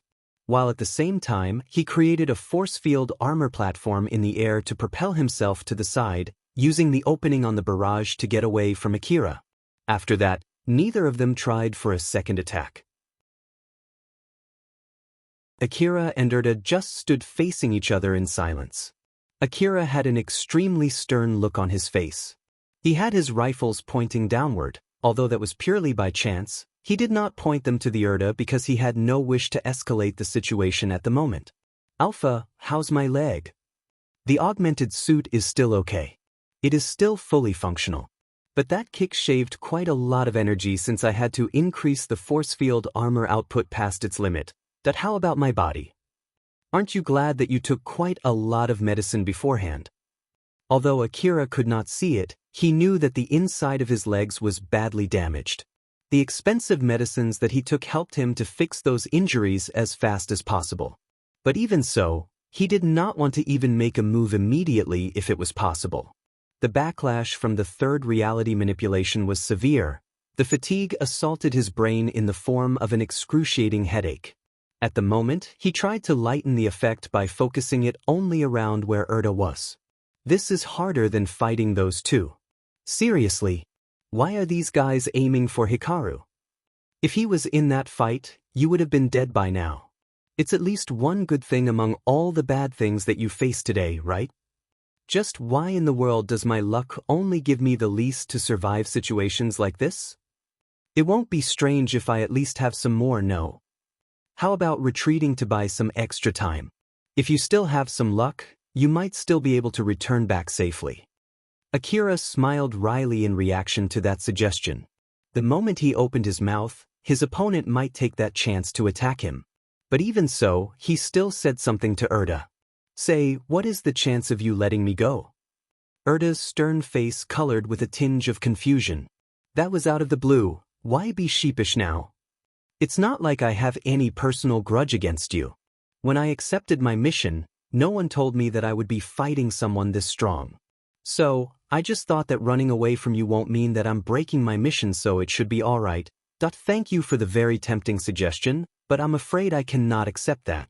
You already killed 2 of my men, it's too late to retreat now. Well, it can't be helped then. Yeah, indeed. After a short pause, it was Erda's turn to make a suggestion. Let me make an offer this time, won't you leave? If this fight is not in your job description and you think it isn't worth the trouble, you can just retreat. Though it might violate your mission, I think it's better to just accept that loss. Isn't that just how corporate government works? Unfortunately, that's not a choice for me. Why? Judging from your reply, you don't think this is worth the trouble, no?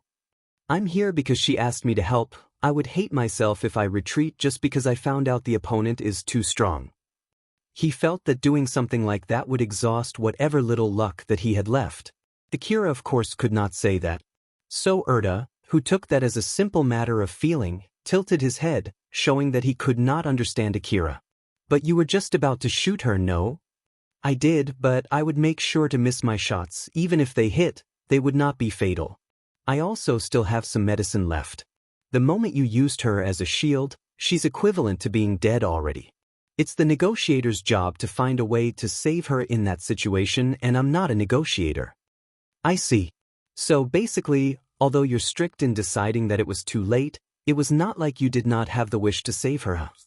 After another pause, Akira broke the silence. So then, why are you guys targeting Hikaru? Although it might be weird to hear this from me, I think she's not that important of a person for you to go this far. Let me ask you this instead. If she's not that important, then why are you escorting her? My job is not to escort her, it's to escort the transport convoy. I'm just helping her on the side of my job. Do you really think I would believe that? Even if you say that. In that case, what makes you so sure that she's that important? Simple, it's because she's an old-world connector from Sakashida Heavy Industry. Akira raised his eyebrows in surprise. Because he himself was someone who could connect to the old-world domain, there was a tint of another emotion mixed in his surprised face. Erda, who saw that, was sure that his guess was correct. So it was correct, huh? I'm glad that we did break the group into smaller teams. Akira raised his voice so that it reached Hikaru that was locked inside the huge locker. Hikaru, I don't know what's going on here, but it seems that this is a huge misunderstanding.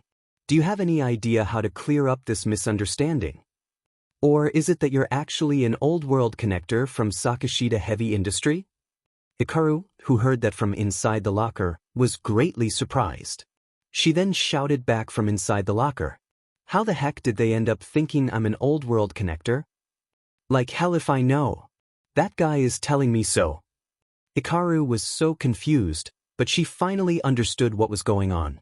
If they were here to kidnap an old-world connector from Sakashida Heavy Industry, then it was not strange for them to cause such chaos. At the same time, she got even more panicked. She had no idea how to convince the attackers that it was a huge misunderstanding. On the other hand, it might be counter-effective if she ended up convincing Erda that it was a misunderstanding. Up until now, the attackers were holding back in order to kidnap her. If she was able to convince them, then they would not have any more reasons to hold back. When that happens, they might as well blow up this whole transport vehicle. Hikaru was stuck in between a rock and a hard place. Akira, I don't know what's going on, but do your best. I'm counting on you. Good grief, don't be crazy. Akira smiled wryly.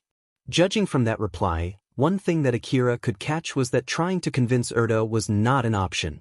Erda chuckled and said, "There's no need to stay behind if you can't get along with your superior's crazy antics, you know? Like I said before, you can just retreat. If you really didn't know that she's an old-world connector, then this mission is way too dangerous for you. I'm sure you won't get penalized." Hikaru, who was listening from the locker, shivered. "Wait, don't leave me. Please, help me. I'll do anything. You better make sure I get a suitable reward, all right?" "Of course." Akira then lightly smiled at Erda. "Well, it seems that this will be worth the trouble." Erda lightly chuckled. "Is that so? As far as I know, as long as you can't take that reward to the afterlife, it won't be worth the trouble though. Don't worry, I'll make sure to spend it in this world." That would be impossible for you, unfortunately." Both of them smiled confidently at each other as both sides thought that the time for talk was coming to a close. That exchange of words was nothing more than for buying time for Akira's leg to heal up and his brain to recover. Erda also used that time to rest his body for a bit. That clash of their kicks was equally damaging to both. If the opponent did not move, they would prefer to wait until their body healed up. As both of them mutually agreed on this, they took their time for silly banter. After all, it was equally a preferable move for both of them to heal up their legs. But as the more time they wasted, the scale was slowly tipping toward Akira's side. The enhanced dust particle was slowly dispersing with time, lowering the effect of the speed filter, which increased the range of Akira's bullets. At the same time, it also made it more difficult for Erda to execute his long-range kick. To top it off, Erda's mission had a time limit. He had to kidnap his target before the escort team could find him. If the escort team also joined the fight, Akira would undoubtedly win the fight. So, the longer he waited, the better Akira's chance would get. Before the time was stretched too thin, Erda decided to make the first move. Akira knew that would happen. His smile vanished, his gaze turned sharp. He had to finish the fight as soon as possible in the next confrontation, and he resolved himself to end it with the death of his opponent. His intense focus made time feel like it was expanded. In the middle of that, Alpha then said with a stern face, "Akira, it seems that he's planning to use his trump card." "Yeah, I bet so. According to my calculation, you'll lose the next exchange. It's not like I can do anything about it even if you tell me that now." Akira lightly smiled. Alpha then put her face close to Akira. "That's not the point. But it's also true that you'll be dead at this rate. That's why, with that information, is it okay to do an equally dangerous thing to get out of this predicament? I need your permission here." Akira was a bit confused. "You know what? You should have told me that sooner." But Alpha replied with a serious tone. "Just like last time, I didn't have the permission to ask for your permission before. I can only do that because we're in this situation right now." "I see, it's about that pain-in-the-neck permission thingy, huh? Let me remind you that my position is that of your requester. My support is upfront payment for your reward. That's why I won't deliberately put you in unnecessary danger. That's why I want you to trust me and give me your permission." Akira replied instantly. "Come on now, isn't that a little bit too late for that? I don't know what you're planning to do, but I don't want to die. So just do it." Alpha smiled happily, then her expression turned neutral. Due to the emergency situation, in order to give better support for the subject Akira, requesting permission to per-recognition information processing as well as thought intervene dash. "I allow it." With the permission already formally given, Alpha's expression returned to normal. She was smiling happily with confidence toward Akira. "Thank you. As long as you have my support, everything will be fine. I'm really counting on you for this one." A guy that's strong is coming at me so desperately, please do something about it. Just leave it to me. But this will put your body under immense stress, so make sure you're ready. Alright, taking care of that part is my job after all. Akira and Alpha exchanged a smile. That smile also represented the re-establishment of their connection, which was once cut by the jamming back in Kuzuhara ruin.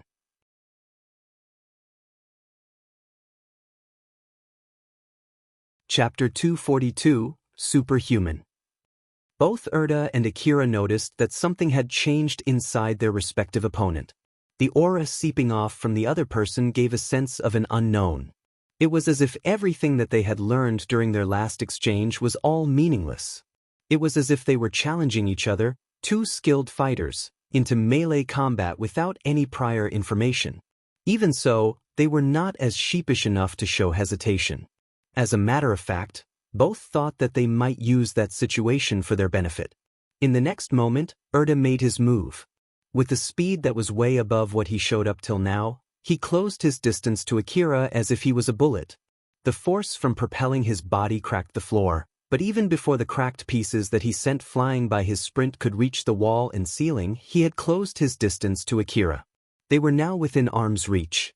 Using the forward momentum, he threw out a straight at the same time. Due to his speed, the fist activated the speed filter effect. If it was a bullet, it would have lost its momentum and fallen to the ground.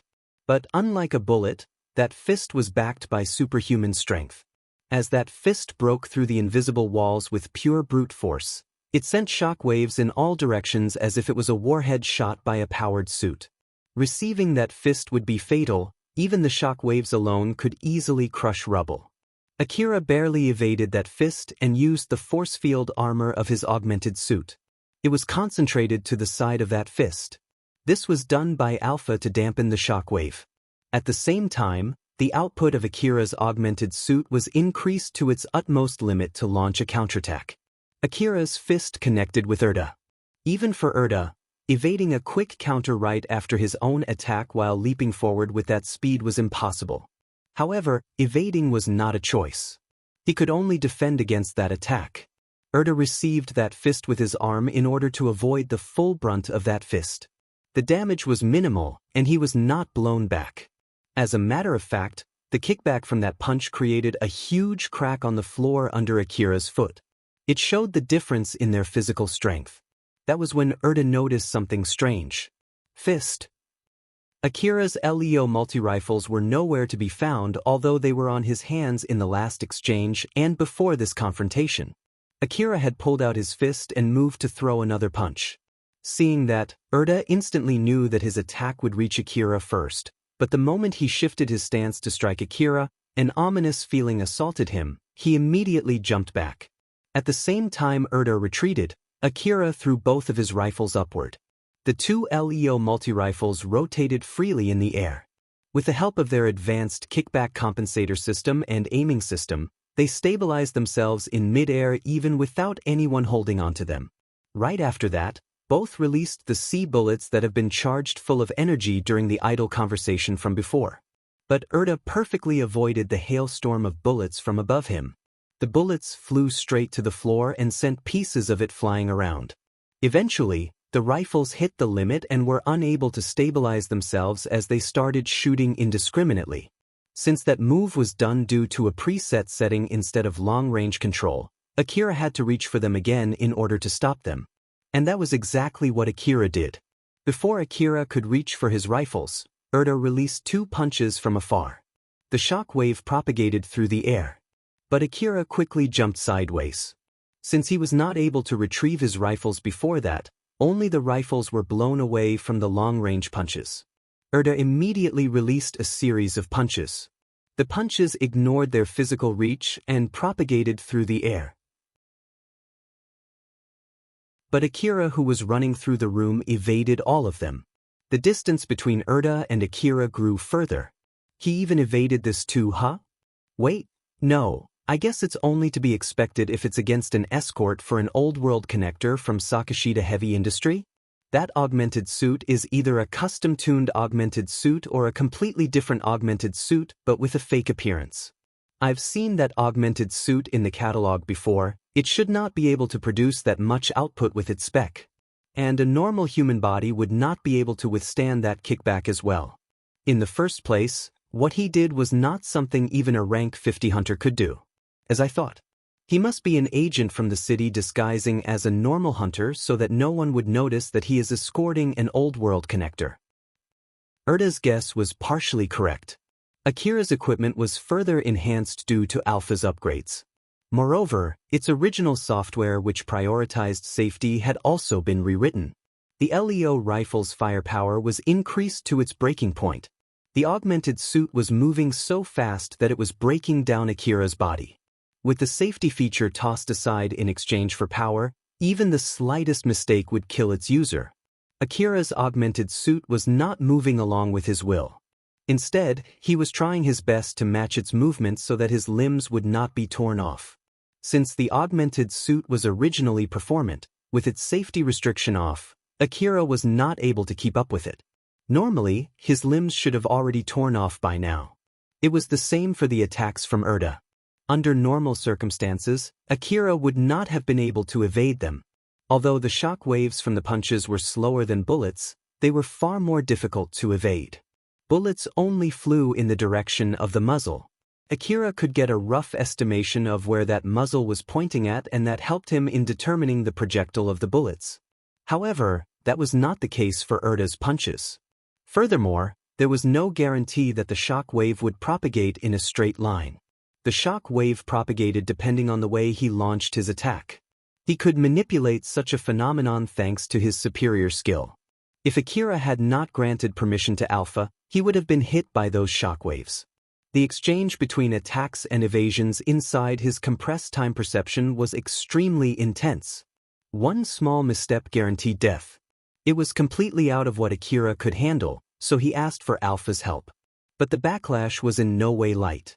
Akira wafted in between the shock waves from Erda's punches, trying to survive against Erda, who had superhuman physical strength and skill. The only reason why Akira could withstand the assault was thanks to Alpha. At the moment, Alpha was not only controlling Akira's augmented suit but also his body. She inserted herself in Akira's mind to do the detailed adjustments to his movements.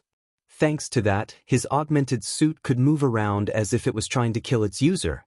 Akira had gone through harsh training before. Training so harsh that it made others misunderstand him, believing he was trying to be superhuman. Now that Alpha was actively adjusting his movements as well, he had become even stronger. Strong enough to fight against an actual superhuman. Akira noticed that his body was moving much better than before. He was not surprised by that. As a matter of fact, he was more surprised by the fact that Erda was still fending off his attacks. This guy is really strong. This is just crazy. I bet it's from some kind of trump card.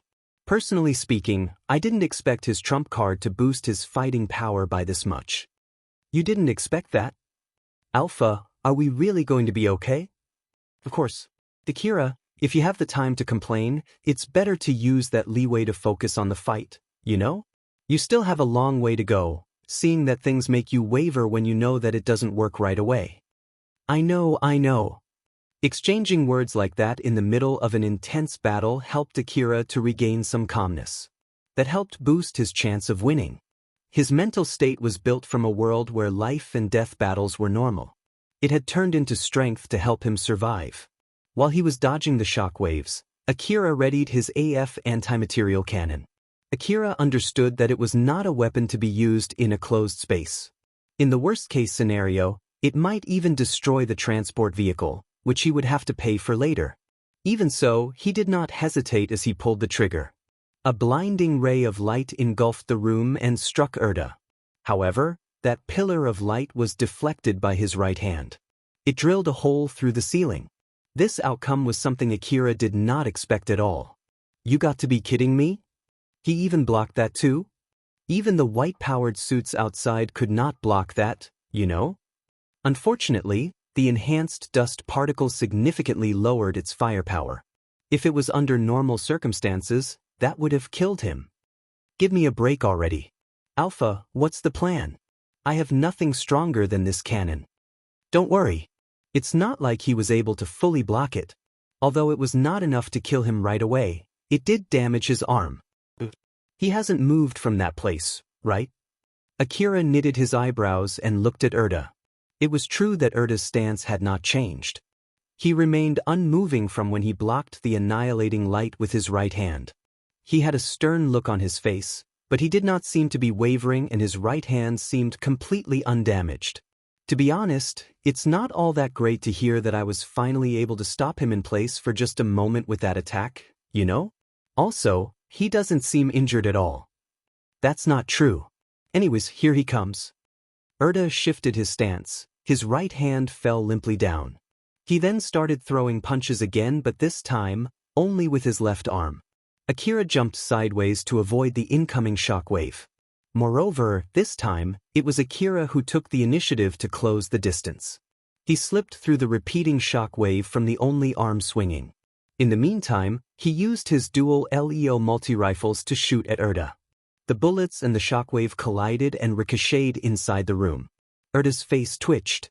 We're evenly matched even in this situation? Sakashita Heavy Industry has an excellent escort. Urda was an enhanced human. Although he did not replace his body parts with mechanical parts like cyborgs, he used nanomachines to enhance his cells to the level of those cyborgs. His physical strength is already well within the realm of beings considered to be superhuman, and with the help of force field armor technology, he could easily rip through powered suits and tanks with only just his body. That was also the reason why he was able to block Akira's AF anti-material cannon. To top it off, he used all of his trump cards. By sacrificing the cells that were assimilated with the nanomachines, he was able to boost his physical strength even further past his limit. In exchange for that boost, he was only able to keep that up for at most 5 minutes. In short, after that, he would have completely sacrificed his own body and died. Using this even for 10 seconds was enough to put his body under intense stress. His physical strength would diminish greatly afterwards. The reason why he used his trump card even knowing the risks involved was because he recognized Akira's skill. At the same time, it was also because he thought that it would be enough to kill Akira right away. His guess was wrong. Urda was surprised at how powerful Akira was since he thought that Akira had run out of trump cards. Akira suddenly moved like a completely different person.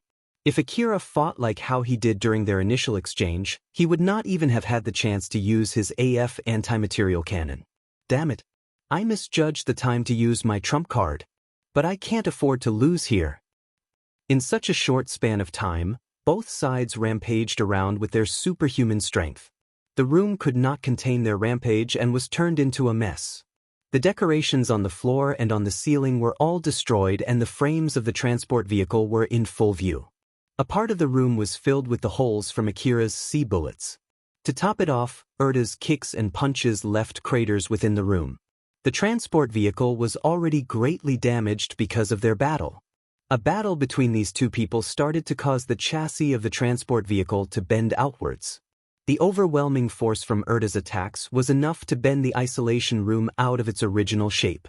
Akira managed to survive that battle using technical skills. Urda's technical skill was in no way inferior. He was a skilled close-range fighter with superhuman strength. The combination of his power and skill was enough to ensure victory against multiple powered suits in close combat. The only thing one could criticize him for his skill was that he was more used to fighting in his normal state rather than his current enhanced state.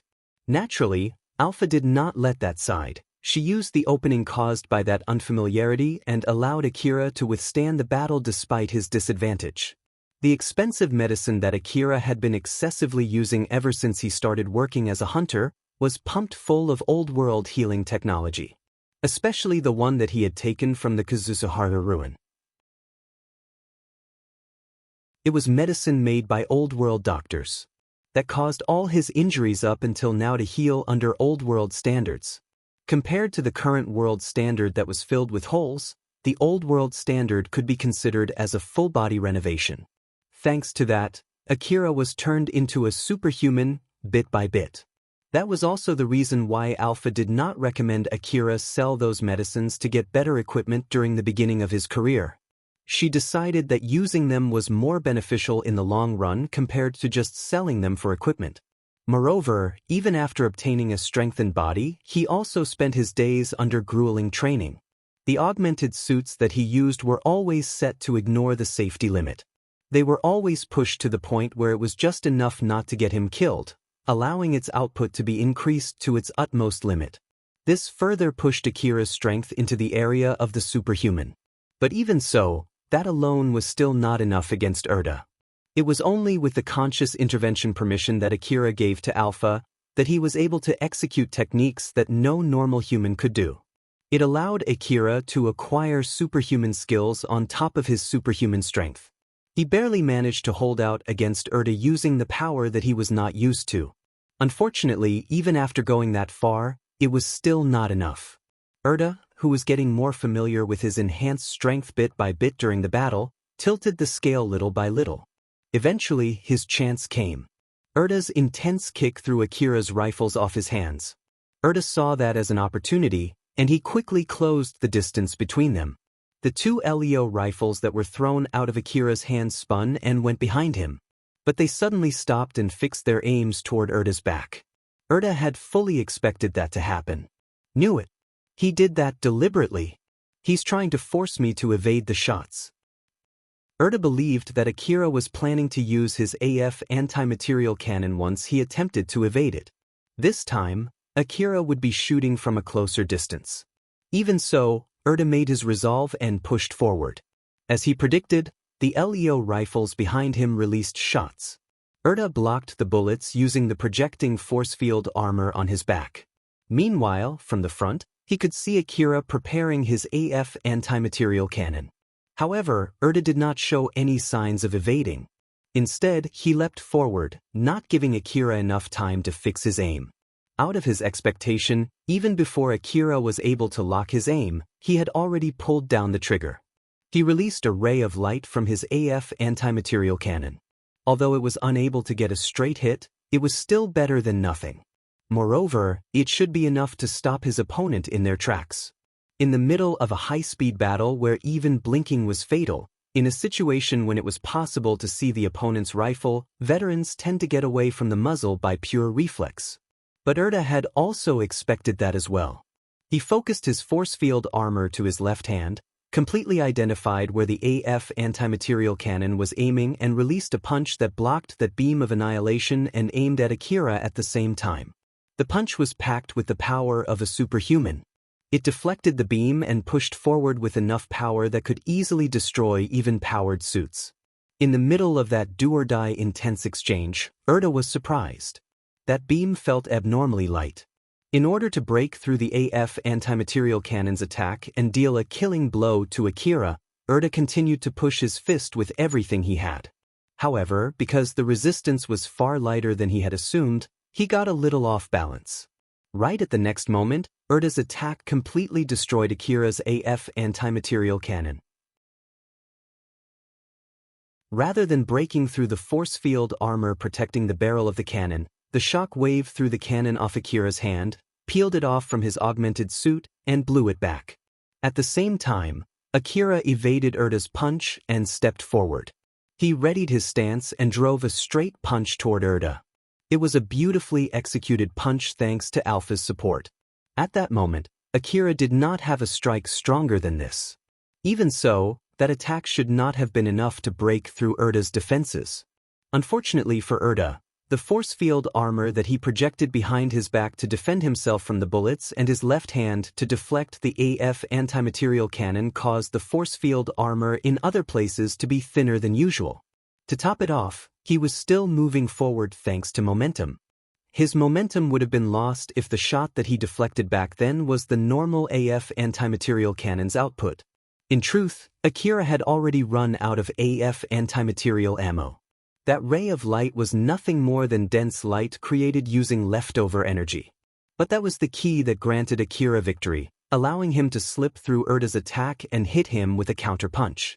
Akira was the first to fall. He had squeezed everything he had. The backlash caused his knees to buckle.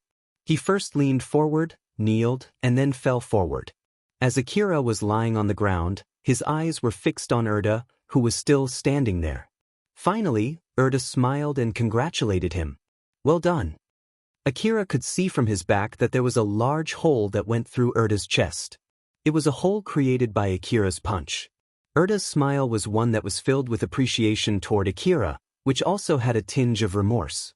Torpa, Salza, forgive me, I lost. Urda could only use his final words to plead for forgiveness before he crashed onto the ground and remained motionless. Akira was still vigilant.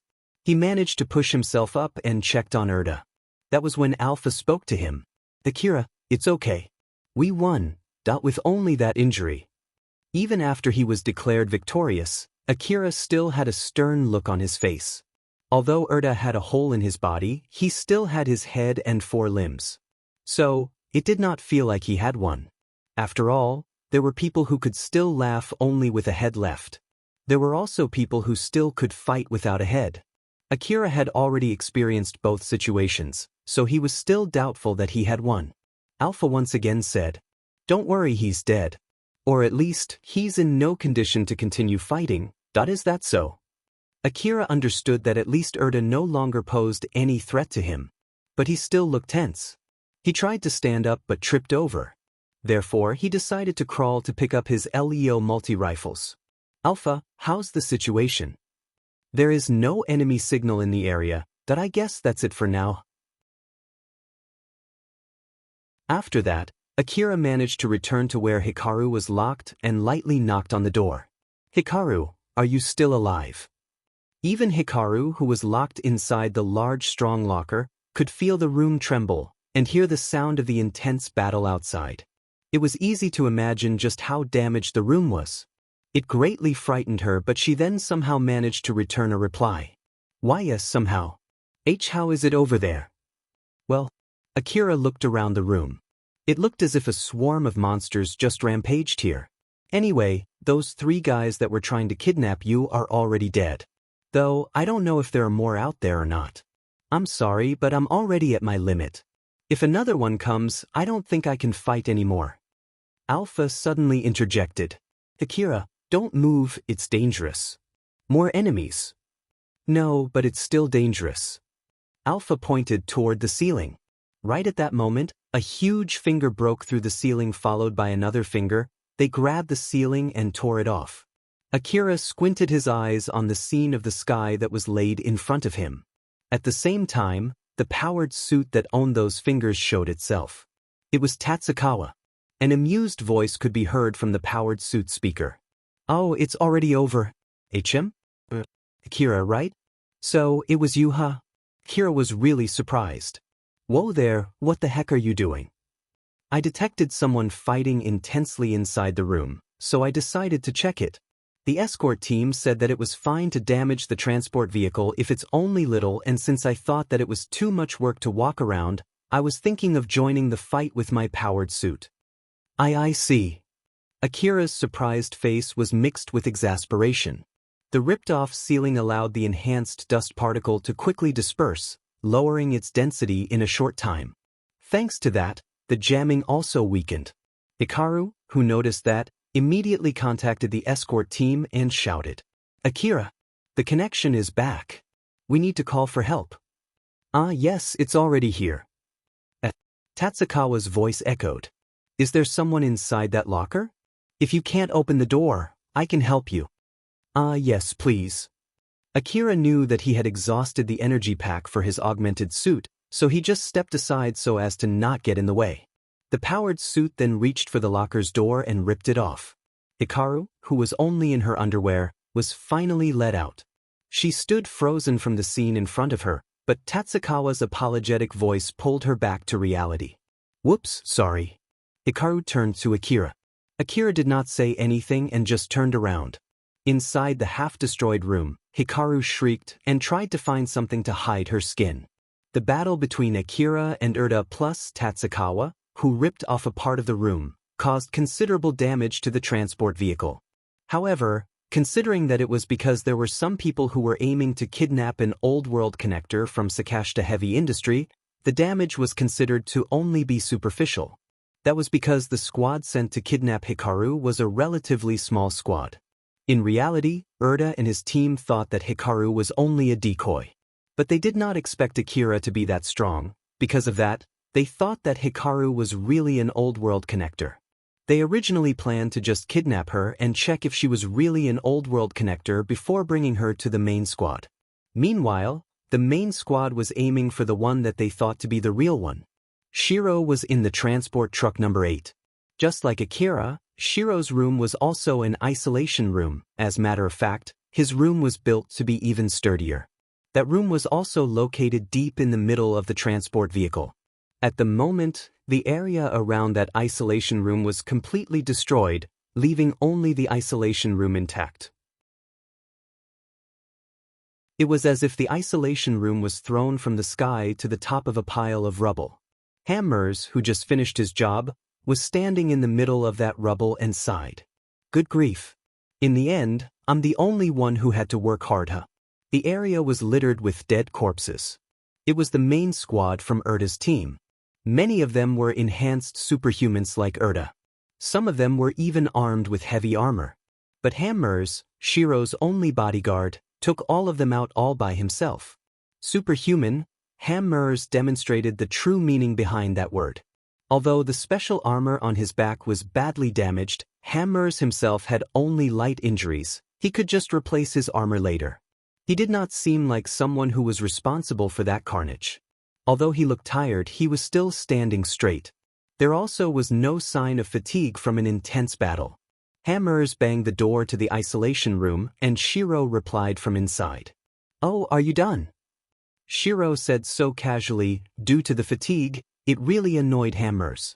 "Don't give me that. Didn't I tell you to call for help? Why did you not do so?"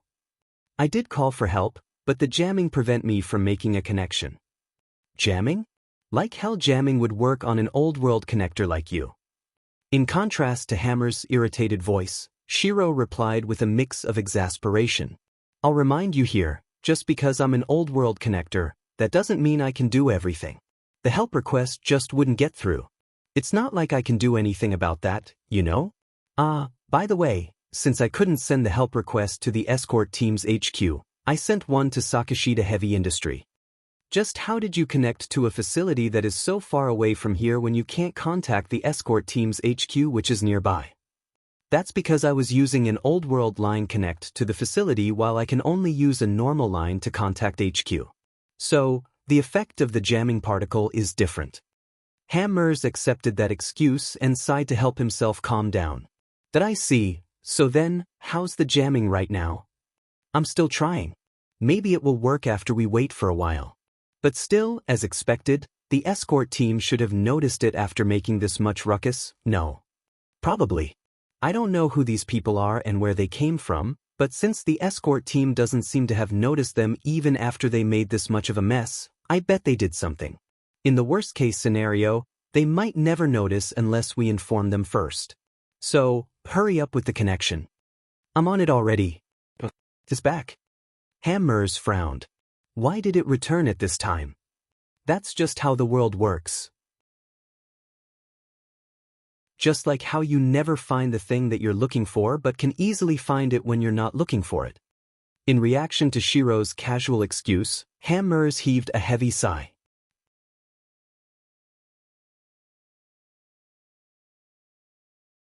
Chapter 243 Escape. In the commander room of the escort team's HQ, the staff finally sighed in relief now that they had finally overcome the predicament. They then immediately moved on to their next job. One of the officers had a rather irritated expression instead of an exhausted one as he said, "To think that an old-world connector from Sakashita Heavy Industry is in the lost transport vehicles, as well as those people trying to kidnap them. Good grief. I know that it's not like we can refuse, but it would be great if they told us beforehand, you know." Another officer chuckled and replied, "In the end, the old-world connector is fine and we were able to quickly take control of the situation since we immediately gave that order to recapture the lost transport vehicles. We did our job. At least we can use that as cover. Though, they could make a complaint, saying that we should have given that order sooner." They already knew that the hunters sent to check Transport 6 and 8 did not come back because Erta's team had ambushed them. It seemed that they followed the standard checking protocol and got ambushed inside the hallway of the transport vehicle. Akira was able to reach his room without encountering one of those ambushes, but it was partially due to luck. One of the main factors was because his room was located outside the hallways, along patrol routes. Thus, he could head straight to his room without taking any detour. This meant that he would not have encountered those hallway ambushes that were set to buy time. The hunters that were sent to do something as trivial as checking on the situation were of course no match against the team sent to kidnap an old world connector from Sakashita Heavy Industry. They were quickly silenced in order to buy time. The decision to immediately tell the rest of the hunters to secure the transport vehicles was correct, albeit rather late. The escort team officer tried to cheer up the other officer. No one told us that we're transporting an old world connector, so I bet they can't criticize us just because of that. I hope you're right. Although they would not be held responsible, it did not change the fact that there was still a mountain of problems that they had to go through later. That was why that cheer-up attempt only ended as an attempt. Another staff member then reported in with a rather confused expression. It's about that old world connector. We've received a message from Sakashita Heavy Industry. It seems to be a very important message pertaining to the security for that old world connector. The officer sighed exasperatedly before replying. So basically, they're saying to prioritize that old world connector now that we know we have one here, huh? The gall of these people. So, what is it? After listening to the content, the officer frowned. So, they're basically telling us to do that on our own, huh? Well, it's our job to manage the hunters in the convoy after all. So, it's understandable. What's the plan now? That we can't refuse. So, tell them that we'll do our best. Roger that. The officer heaved a huge sigh now that a problem immediately appeared, which he had expected. Melchia returned to her guard post. She was surveying the surrounding for an ambush from the rooftop. That was pretty rough. Tatsukawa, didn't your intuition say that we won't face anything big? Tatsukawa replied casually. What are you talking about? My intuition was on point. I said that we'll be mostly free. I didn't say that nothing would happen. Not to mention that we were able to take our time after repelling those bugs. Melchia chuckled. Is that so? Well, it might be better if I say it was fast, huh? Yikes, that was uncalled for. As they were talking while laughing, suddenly, the escort team contacted Melchia. After listening to the message, Melchia frowned and replied. Do you know that you're basically looking down on us by saying that? The officer who called Melchia understood that it soured her mood. But even so, he still pushed forward his request, albeit while sounding a bit apologetic. I know, but it's a request from Sakashita. We don't have any other choice but to cooperate. Of course, they're saying that they'll be paying a suitable reward for it. Moreover, it's not compulsory. With that being said, I'm sure there's no need for me to even tell you how problematic it is to leave a track record saying that you've refused a request from Sakashita. I believe that it's not a bad offer, so would you please cooperate? Both Melchia and the officer had their position to consider. Because of that, both of them could not simply back off. But since the request was coming from Sakashita, the escort team basically has the upper hand. Both sides understood that. The escort team tried to push the request using rewards instead of threats. Nonetheless, they still needed to make a threat. Because of that, Melchia decided to fold. At least give us some time to consider it. After all, it's not like I want to force my men as well. Is that fine? Very well, sorry and thank you. The call ended. Melchia sighed. Tatsukawa lightly smiled and said to her, Did they dump something problematic on you? What is it? They said they want some hunters to escort an old world connector. HM?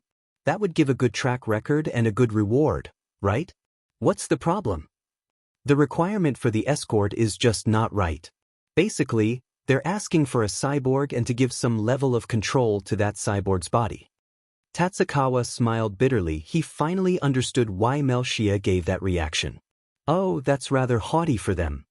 Under normal circumstances, the full right of a cyborg's body was in the hand of its respectful owner. Any abnormal circumstances mostly appeared when they exchanged parts in a clinic.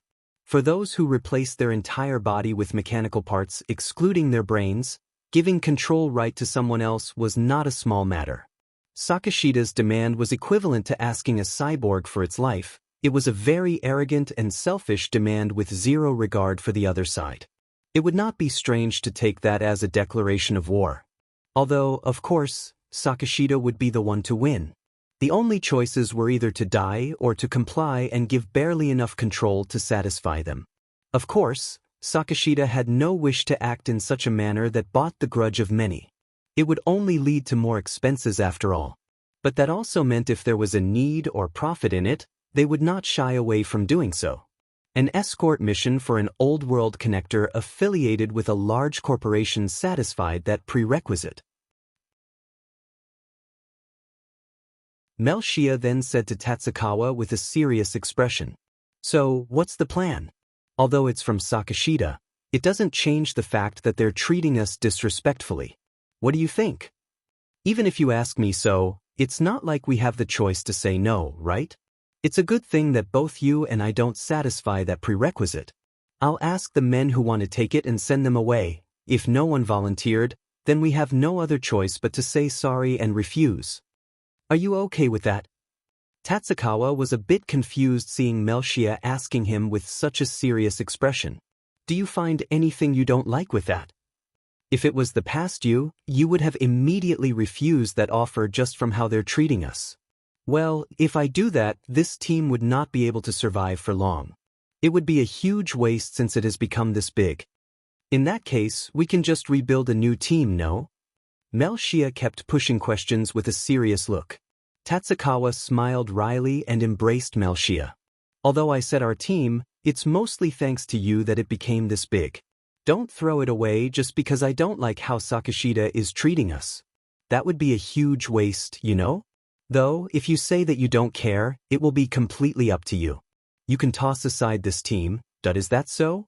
Well, in that case, let's keep it. Melchia smiled happily and embraced Tatsukawa back. You've really calmed down. Well, we've grown up since then. So, there's no need to take on those reckless actions like what we did in the past. Yeah. Seeing the blushing Tatsukawa, Melchia smiled mischievously. Shiro was moved to a different room. The new room was pretty spacious with expensive decorations. As for Hammers, he was getting treated in the infirmary, so he was not around Shiro at the moment. He did not seem that happy having to leave his post as Shiro's escort, although only for a bit. However, since it was an order from Sakashida, he could not refuse. Moreover, although he could still fight, he was actually quite tired and had received some damage as well. Therefore, to be able to perform at his absolute best, he had to leave the room to rest and heal. In place of Hammers, a few hunters were posted in Shiro's room. They were guarding Shiro while Hammers was not there. All of them were cyborgs and part of their control rights were given to Hammers. In the worst-case scenario, Hammers could take control of their bodies to buy some time until he returns. All the hunters there understood their position, that was why they were not amused at all with the situation. Shiro sounded rather apologetic. Though, he still had his usual smile as he welcomed those hunters. Welcome, welcome. I'll be in your care. You can go ahead and relax. The hunters looked annoyedly at Shiro. They understood that he was someone important from Sakashida Heavy Industry and souring his mood would result in nothing good. Normally, they would be careful so as not to offend him. Although they knew that, they still gave Shiro stinky eyes. Shiro acted surprised. Whoa, don't give me that look. I know that it's not fun giving the control rights of your cyborg's body to someone else. Even I think that it's not pleasant, you know? But you see, it's a command from the top, I can't really refuse it.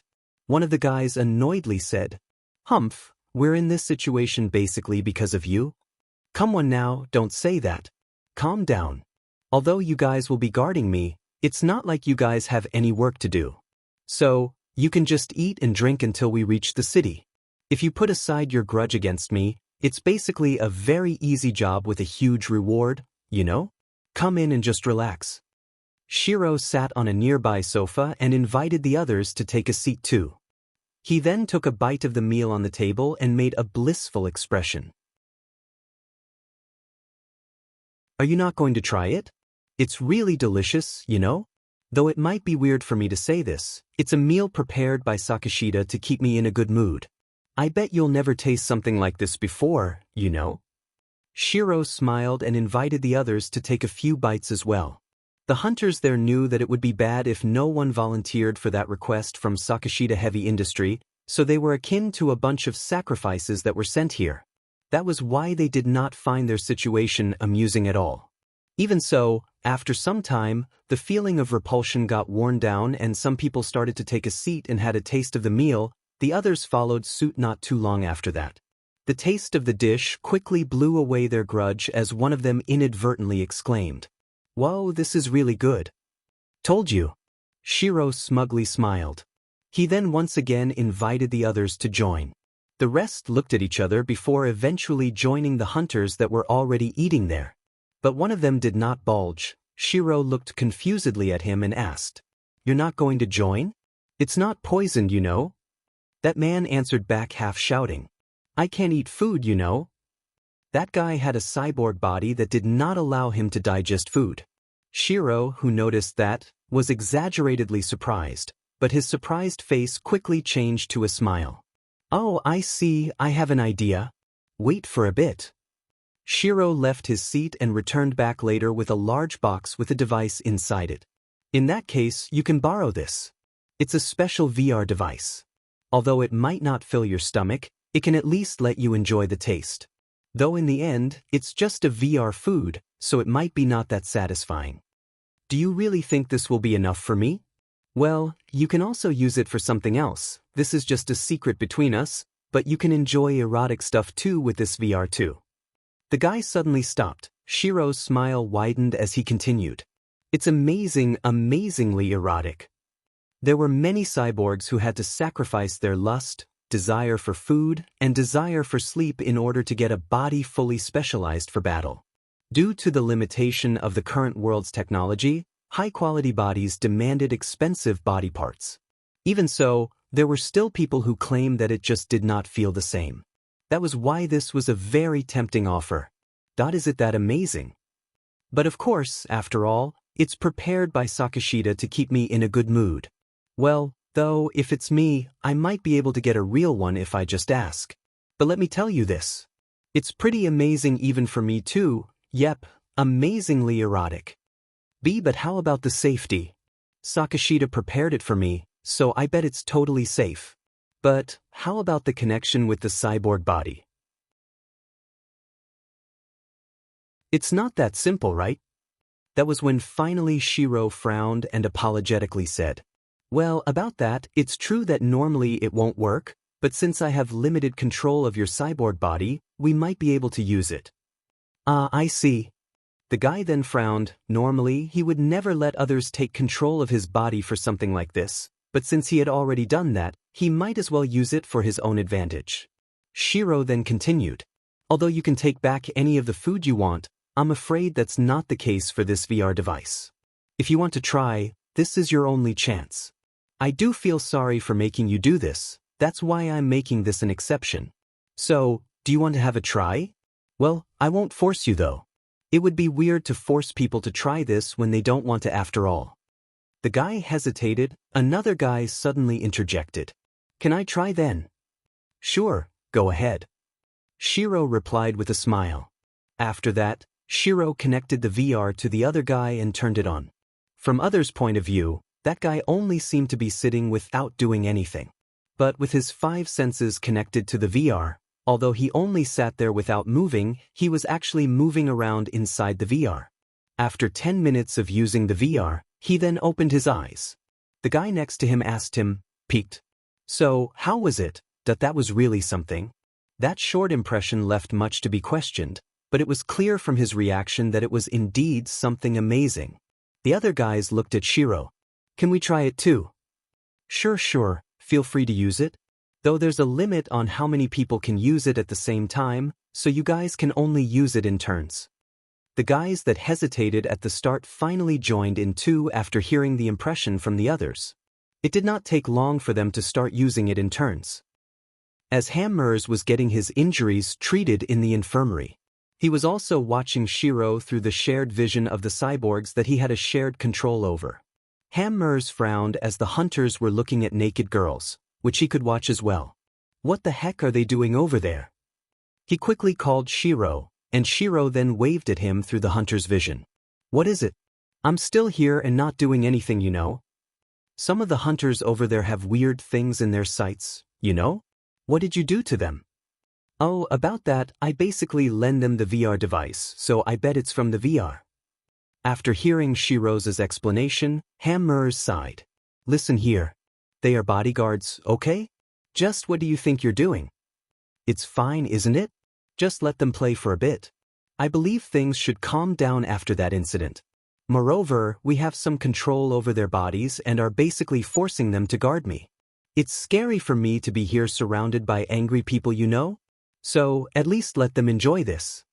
I didn't know you were that much of a coward. That's because I always have a reassuring bodyguard next to me. In response to Shiro's rather empty compliment that he said in his usual casual tone, Hammers gave up and thought to himself, well, this should at least not bring me any trouble. Anyway, only send video feedback from the real world, don't allow anything else in. Yes, yes. Shiro then closed the call and the video feedback sent from the hunters were immediately cleaned up. Some of them seemed to be closing their eyes, so what was shown only reflected endless darkness, while some had their eyes fixed on the same point as if they were stationary cameras. From there, Hammers could see Shiro sharing laughs with the hunters. Seeing that, Hammers thought that it should be fine and returned to treat his injuries. As for Akira, after he received some treatments to make sure that his life was not in danger, he went and lay on a bed. He had already been removed from the escort team roster because of the damage to both his body and equipment. He just had to wait until the convoy reached the city. Hikaru was sitting next to him. After giving her report to the escort team and Kagomayama City, she was released and finally could relax. Hikaru glanced at Akira's sleeping face and thought. Judging from the condition of the isolation room, it is easy to imagine how intense the battle was and how powerful Akira is. Although his might still instilled fear within, it still gives me a sense of reassurance. I guess the only thing that draws the line between both is whether his power is directed at me or not.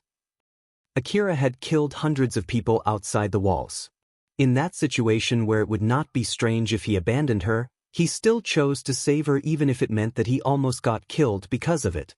Hikaru just could not understand this person called Akira. It might be his loyalty toward his contract, but that doesn't sound right. After all, it's just as he said, not saving me does not violate his contract. With that strange feeling welling, she looked at the sleeping Akira and mumbled. Say, why did you save me? And here I went out of my way to save you because you asked me to. Isn't that question a little bit too insensitive? Hikaru was surprised. She did not expect Akira would answer her. Akira then pushed his body up. Why, you were awake? I just woke up. After an awkward pause, knowing that Akira had heard her, Hikaru thought that she should rephrase the question. I'll say this again, thank you for saving me. So, basically, considering the situation back there, I thought that it would be normal to abandon me instead. That's why I thought it was weird that you didn't. That's all there is to it. So, can you tell me? Why did you save me? Akira casually replied. If someone asks me for help, as long as helping them doesn't put me in trouble, I don't see why not. Though it depends on the situation as well. Although it might get you killed. Dying is a normal thing for hunters. It's nothing out of the ordinary. Now that you mention it, that might sound weird for you since you live in the inner wall, huh? Hikaru's face turned serious. It might be weird to hear this from me, but you already killed quite a lot of people outside the wall, right? Didn't they beg for their lives? Well, it usually happens when we are shooting at each other. So, it mostly ends with an instant kill. Actually, I don't recall them having the chance to beg for their lives. There's also no reason why I have to listen to their plea right after we were trying to kill each other, right? Hikaru raised her eyebrows. Akira, do you get attacked that often? Although you're this strong. It's really hard to believe. It's not like I was this strong right from the start. The slum is a place where it's expected for you to get robbed when you're just a child with 300 orum in your pocket. The longer you survive in such a place, the more people you would kill. That's just how it is. After all, I don't want to die. Akira said so casually, allowing Hikaru to have a glimpse of how cruel his past was, and it helped her understand his line of thinking. That I see, it must have been hard. Yeah, pretty much. That was when Akira suddenly pressed Hikaru. By the way, since you asked me the reason why I helped you, it reminds me of what you said. You mentioned that you'll do anything, right? Why, yeah, I did. Although she did say that in a spur of the moment and that it was nothing but a verbal promise, it was still a rather reckless statement made to a powerful hunter. Hikaru was a bit scared of what he might ask her. Akira then said to her with a serious face, "As you promised, I'll have you get me a good enough reward. At least enough to pay for my expenses. I ended up using a lot of expensive bullets and medicines. I also broke most of my equipment too. Especially the one that I got with a huge discount thanks to my connection. I heard that they were originally very expensive. I would hate to end up in red after going through all of that. So please help me with that one." This request completely caught Hikaru off guard. It was a completely understandable request though. After that, she smiled confidently and swore, "Just leave it to me. Negotiation is my specialty after all. I'm also indebted to you for saving me as well, so I'll be sure to do my best to get your reward." Akira sighed in relief and pressed once more just to be safe. "I'm really counting on you for this one, okay? You understand that, right? Don't worry. You're pretty famous as a new rising star in my department. Even Kobayashi-san also describes you as an amazing person, you know." Seeing that Akira finally seemed to be relieved, Hikaru leaked a bitter smile. The convoy finally received extra reinforcement for the escort. They were the squad sent from Kagamayama City by Sakashida. It included several powered suits and a few people with heavy augmented suits. All of them went to their respective transport vehicles. Yanagisawa joined the convoy as well. He received an emergency report and went to collect Shiro himself. Hammers finished his treatment and went to the waiting room. Yanagisawa was smiling happily as he started the conversation. "I heard that you went through quite an ordeal. I'm glad that everyone is okay." In contrast to Yanagisawa, Hammers showed caution toward him. "The escort duty should be given to us until we reach Kagamayama City. If you want us to hand him over, we will have to go through Director Shugadome first, though. But of course, since I'm already here, I was only thinking of at least introducing myself. Nothing more." The door to the isolation room opened, Yanagisawa and his men entered. As expected, the escort stopped playing with the VR and stood ready. Yanagisawa scanned the room, but Shiro was nowhere to be found. "Where is him?" Hammers had a bad feeling and asked the hunter escorts. "Where's Shiro? Is he in the bathroom?" The hunters frowned and pointed to the sofa. What are you talking about? He's right over there." There was no one sitting on the sofa. Hammers frowned and checked the image from the sofa with the hunter's visions instead of his own eyes. And indeed, there he was. Shiro looked apologetically while waving at Hammers. Hammers quickly understood what was going on and inadvertently roared, "That damn brat." Shiro controlled the hunter's 5 senses and showed them an illusion. In short, he had escaped the room. Hammers angrily went to his comm to give a report, but he immediately stopped that and took some distance from Yanagisawa by pure reflex. As expected, Yanagisawa also understood what was going on. Right at that moment, his usual smile immediately vanished, and his face turned emotionless. His expression was devoid of everything except for one thing, a sense of pressure that radiated terror. It was a good thing that the hunters had control of their bodies hijacked. If they were free to move, they would have tried to shoot Yanagisawa, most likely resulting in Yanagisawa killing all of them. The hunters were overwhelmed by Yanagisawa's presence. If they could not control their emotions, they would have fallen to a state of dread. Hammers was also showing a strong sense of caution toward Yanagisawa. The mood inside the room turned intense in a blink of an eye. Yanagisawa then returned back to his usual self. He immediately retracted the terror that he was unconsciously radiating. The dreadful terror that blanketed the room immediately vanished. Yanagisawa took a deep breath to help him calm down. He smiled politely at Hammers and said to him, "My apologies. It seems that Shiro-kun has been lost somewhere, huh? Let's ask for help to find him." "You're right." Although Hammers was being very cautious of Yanagisawa, since he had regained his calm, he also immediately shifted his focus to solve the current dilemma. At that point in time, Shiro was already outside the transport vehicle. He went to the hangar with a group of his hunter escorts, which he had hacked. He then hopped on a powered suit that he had prepared beforehand and left, using a patrol mission as a disguise. None of his escorts was suspicious of him as they were moving around the transport vehicle. When someone got suspicious, Shiro would reconnect them to display that they were still inside of his room together with the other hunters. After the hunters tried the VR and had their turn, they did not realize that their senses never left the VR world. This caused them not to realize that they had gone out of the room with Shiro. As unmanned powered suits were patrolling around, outside the transport vehicle, Shiro used fighting an incoming monster as an excuse and left the convoy. Inside that powered suit, Shiro lightly laughed and said, "I'm sorry, Hammers, it's just a small detour. Don't worry, I won't cause you any trouble. Just so you know, I'm being considerate of you here." His expression then turned serious. "I'll be able to move around freely for the time being. So just wait for me." His goal for escaping the convoy was not to regain his freedom. It was just a means to do something, and in order to accomplish that, Shiro took a long detour to head to Kagomayama City. After that, rumors that an old-world connector from Sakashita Heavy Industry had infiltrated Kagomayama City started to appear.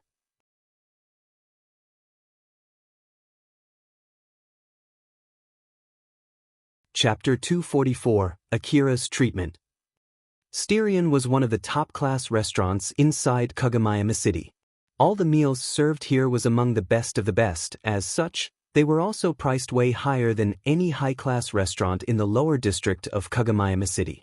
Even so, the taste of the food they made never made anyone who ate it regret their decision.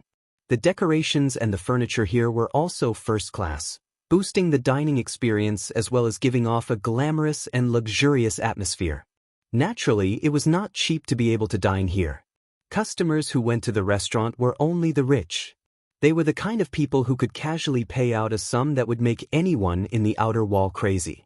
The private rooms in Styrian were even more expensive, and getting a reservation for a room was not easy. It was often used as a negotiation venue for high-ranking officers from various corporations. The success rate of negotiations in these private rooms bolstered its popularity and was extremely helpful to the negotiators of those large corporations. Akira was invited to one of these rooms. The slightly spacious room was filled with glamorous decorations. A large table was fixed there, covered by a white luxurious tablecloth. Meals that were suitable for the scene were lined up on top of the table.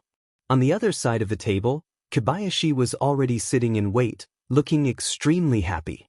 Well, you really never cease to amaze me." Thanks to the delicious meal, Akira was in a good mood, but Kobayashi's smile still rubbed him the wrong way. "It's not like I did that because I wanted to. I know, that's why I really like you." Watching Kobayashi laughing merrily, Akira could not help but sigh. After the transport convoy reached Kagomayama City, Akira was transported to the hospital inside the inner wall together with the rest of the badly injured people. He was then placed under partial house arrest under Sakashita Heavy Industry and was interrogated about what had happened before he was released. Akira said what was on his mind during the interrogation: "It's not like I could do anything about it since I had to fight against those who were there to kidnap Sakashita Heavy Industries' old world connector." After questioning the others, they did not find anything suspicious and released him. Although the main subject of the investigation was Shiro's escape, it was not like Sakashita could simply leak such information out to the public. Because of that, the questioning was much stricter toward those who already knew of the situation. Kobayashi could not hold back his laughter after listening to Akira's story, which only irritated him even more. Akira somehow managed to maintain his mood thanks to the delicious food as he pushed the conversation toward the main topic. It's fine already, isn't it? Just get into the main subject. Why did you invite me here? Kobayashi had to finish laughing first before he changed the subject. Even so, he was still trying to calm down his breathing after so much laughter. You're right. You've really entertained me. So, I guess it's only fair to get to the main subject soon. Akira, I have bad news and good news for you. Akira frowned. Don't tell me that is actually one bad news and worse news. Something like when I ask you, so what is the good news? And you'll say, that one was the good news or something like that, right? Kobayashi chuckled toward the very paranoid Akira and said to him, Don't worry, it's really one good news and one bad news. Let's start with the good news first. We've secured the equipment that you've ordered. Akira raised his eyebrows, while at the same time, he could not help but smile after hearing the news. Oh, is that so? Yeah. Those are very powerful pieces of equipment. The weapons and the augmented suit that you ordered from the front line are ones that normally only hunters with a hunter rank of 100 or above can get. Akira was ecstatic since it turned out to be even better than he had hoped. But he then frowned and asked Kobayashi a question. That's great. Doesn't that mean that I can't buy them then? Normally, but it was possible with the help from Sakashita Heavy Industry as a reward for your job. Well, I guess it's more accurate to call them compensation for the trouble that you've gone through. They talked to you when you were hospitalized, remember? It's for that time. The work done to fight back Urta's team was treated separately from the escort job. To be more precise, while Akira was in the middle of his job to escort the transport convoy, he had left his post because of the request from Hikaru. According to that, it could be taken as a violation of his contract, which means he could have not received any reward. But of course, Sakashita Heavy Industry could not afford to do that. After all, that would mean that they were not paying someone who had worked for them. Not to mention, even if a clause was appended to his request after the fact that he had violated his contract, the one who was responsible for Akira, Hikaru, was also under house arrest. Thus a proposal to deal with the reward was sent to Kobayashi instead. While Akira was hospitalized, Kobayashi contacted him and finished the negotiation regarding that. Because of that, the reward for repelling Urta's team was given in the form of the equipment that Akira had been looking for. They were finally able to secure the already expensive equipment with the equally expensive delivery cost of the frontline equipment. Akira went through his memory of that time and nodded. I see. That wasn't easy, but it was worth the trouble. So then when will they arrive?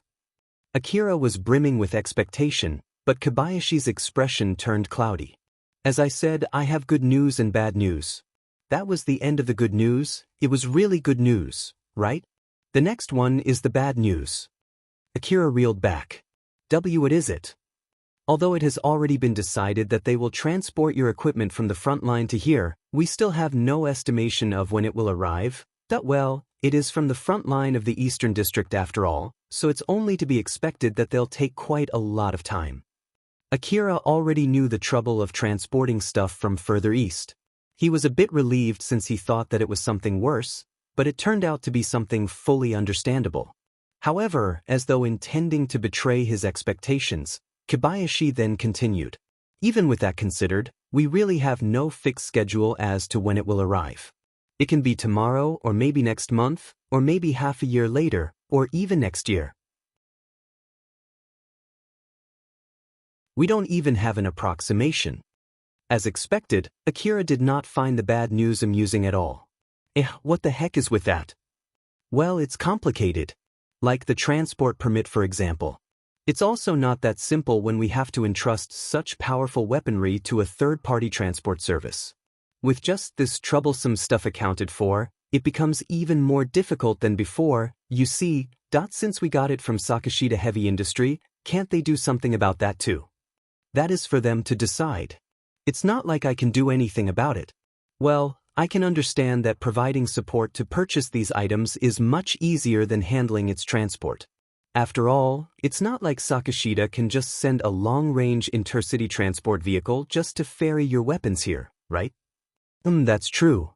The route between Kagamayama and Ziegelt was already difficult. It was only to be expected that transport from the front line would be even more difficult.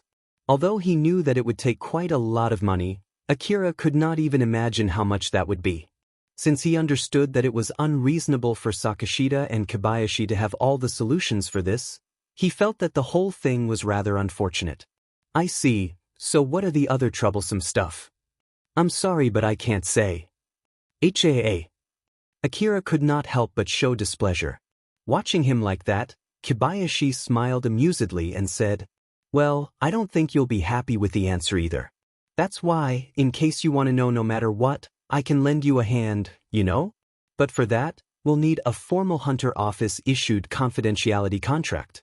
The one that hunters would definitely regret if they breached it. So, do you still want to know? If you still want to know, I can arrange to get the information you want. It's not like we're strangers after all. That is it really that bad? Well, yeah. By the way, it's a very strictly guarded secret that would be impossible to talk about unless we use this kind of room. That's why, putting aside whether you accept it or not, don't leak it outside, okay? Akira frowned and shook his head. Alright, thanks for the offer but I'll have to refuse. It seems that it's better if I don't know. Is that so? You don't need to hold back, you know? Yeah. It's still a no. I bet that it's something that's better not to touch. Well, it's true that if you found out about it, the upper echelons will have you monitored. Give me a break already. Suddenly Akira showed suspicion. I'll at least ask you this. You didn't invite me to this room just so that you can say that to me, right? Kobayashi deliberately looked away with his usual joking attitude. What are you talking about? It's a standard treatment for a high-ranking hunter from the city official so that we can convey the needed information right away when asked. Humph, is that so? Kobayashi returned his gaze toward Akira, who was looking at him with great suspicion, smiled and spoke. I have no plan to try and use cheap tricks on you, you know? After all, you keep entertaining me even without me doing anything. That's why I'm interested in you, you see. I can't wait to hear your next adventure. Akira twitched. He looked extremely displeased. Good grief. Either way, my equipment will be here as long as I wait, so I won't be doing anything reckless while waiting for it. So, I don't think there will be anything to amuse you for the time being. Even after Akira said that, Kobayashi just smiled and shook his head. Well, good luck with that, though I do think that it is futile. You'll definitely come up with something to amuse me. Whether you get roped into something or even be the source of that something. Either way, you'll do something interesting soon enough. That's just how it is up until now after all. That includes this time as well. You're just that kind of guy, or am I wrong? Akira did not reply and just returned to his meal. Kobayashi also followed suit after that. The meal left on the table was able to help Akira uplift his mood.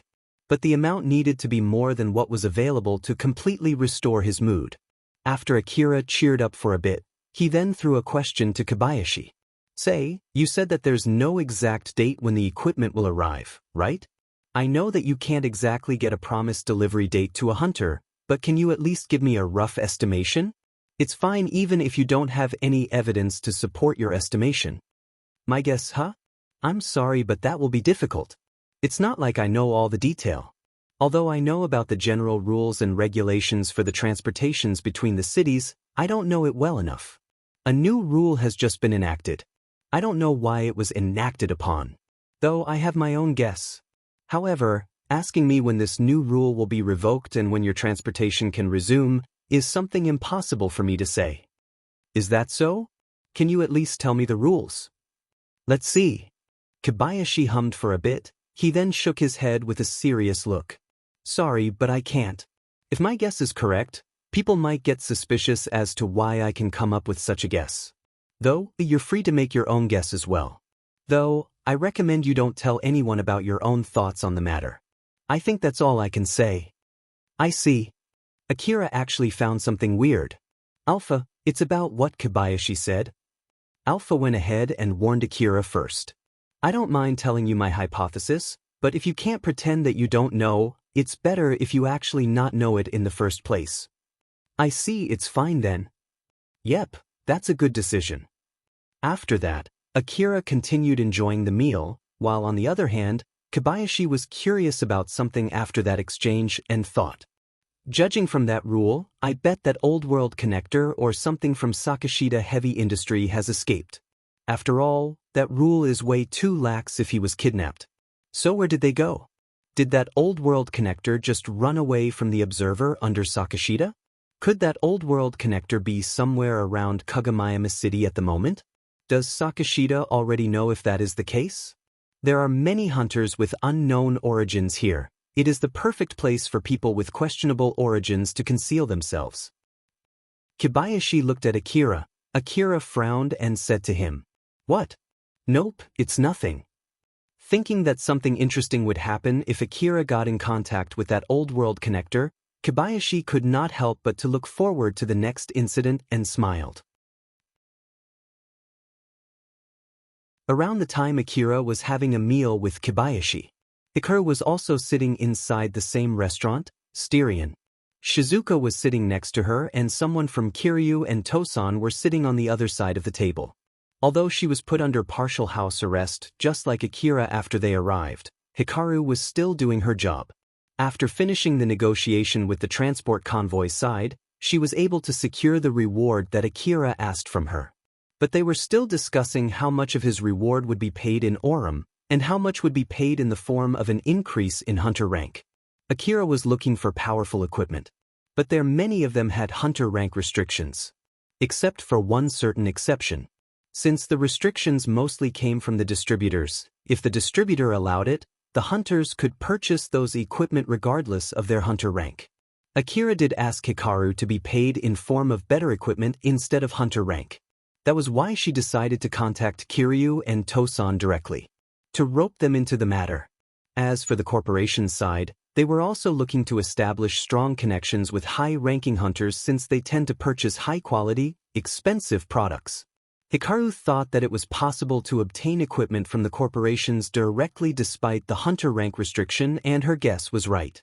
The only thing that Hikaru did not expect was that both Tosan and Kiryu asked Shizuka to be present during the negotiation as well. Personally speaking, Hikaru did not see any reason why a small-time owner of an independent weapon shop had to attend too. But since Tosan and Kiryu expressed that demand rather strongly, she decided to contact Akira. That was when Akira replied with a rather imposing warning telling them not to do anything rude with the assumption that Shizuka would accept the invitation. It came out of the left field for Hikaru as she proceeded with the paperwork and had Shizuka attend the negotiation as well. During the negotiation, it was obvious that Kiryu and Tosan were being very careful toward Shizuka. Since Hikaru knew that Akira's trust toward Shizuka was strong and that Shizuka's advice had a lot of effect on how Akira would spend his money on equipment, Hikaru was not surprised by how things played out. Though, the way Akira responded was still something that she would have never expected from him. When Hikaru was asked about what had happened during the escort mission, she explained that she was under a confidentiality contract and only answered what she was allowed to. After hearing what Akira did, Shizuka seemed extremely worried. Kiryu and Tosan thought if it was possible to use that to advertise their products as they asked Hikaru to share the data she had as Akira's operator. The difference in their reaction made Hikaru a little curious. After all, this was the kind of reaction one would receive from a corporation toward a hunter working with them. After that, they eventually closed their negotiation and felt that it was a fruitful one. Both the representatives from Tosan and Kiryu left first since they wanted to work on the equipment order that they had just received, while Shizuka and Hikaru were left behind, chatting about Akira. After hearing what he was like when Akira first came to Shizuka's shop, Hikaru raised her eyebrows and asked, "He was that weak? Or more like, he looked just like a normal boy at that time?" Shizuka remembered back from that time and smiled bitterly with a tint of nostalgia. Yep, though it might be weird to hear this, but he did not seem to have that much chance as a hunter back then. It was as if he would die any time. That was all that I could see from him back then. To be honest, I have a pretty good intuition, and that is the first time my first impression is wrong. Hikaru hummed and nodded.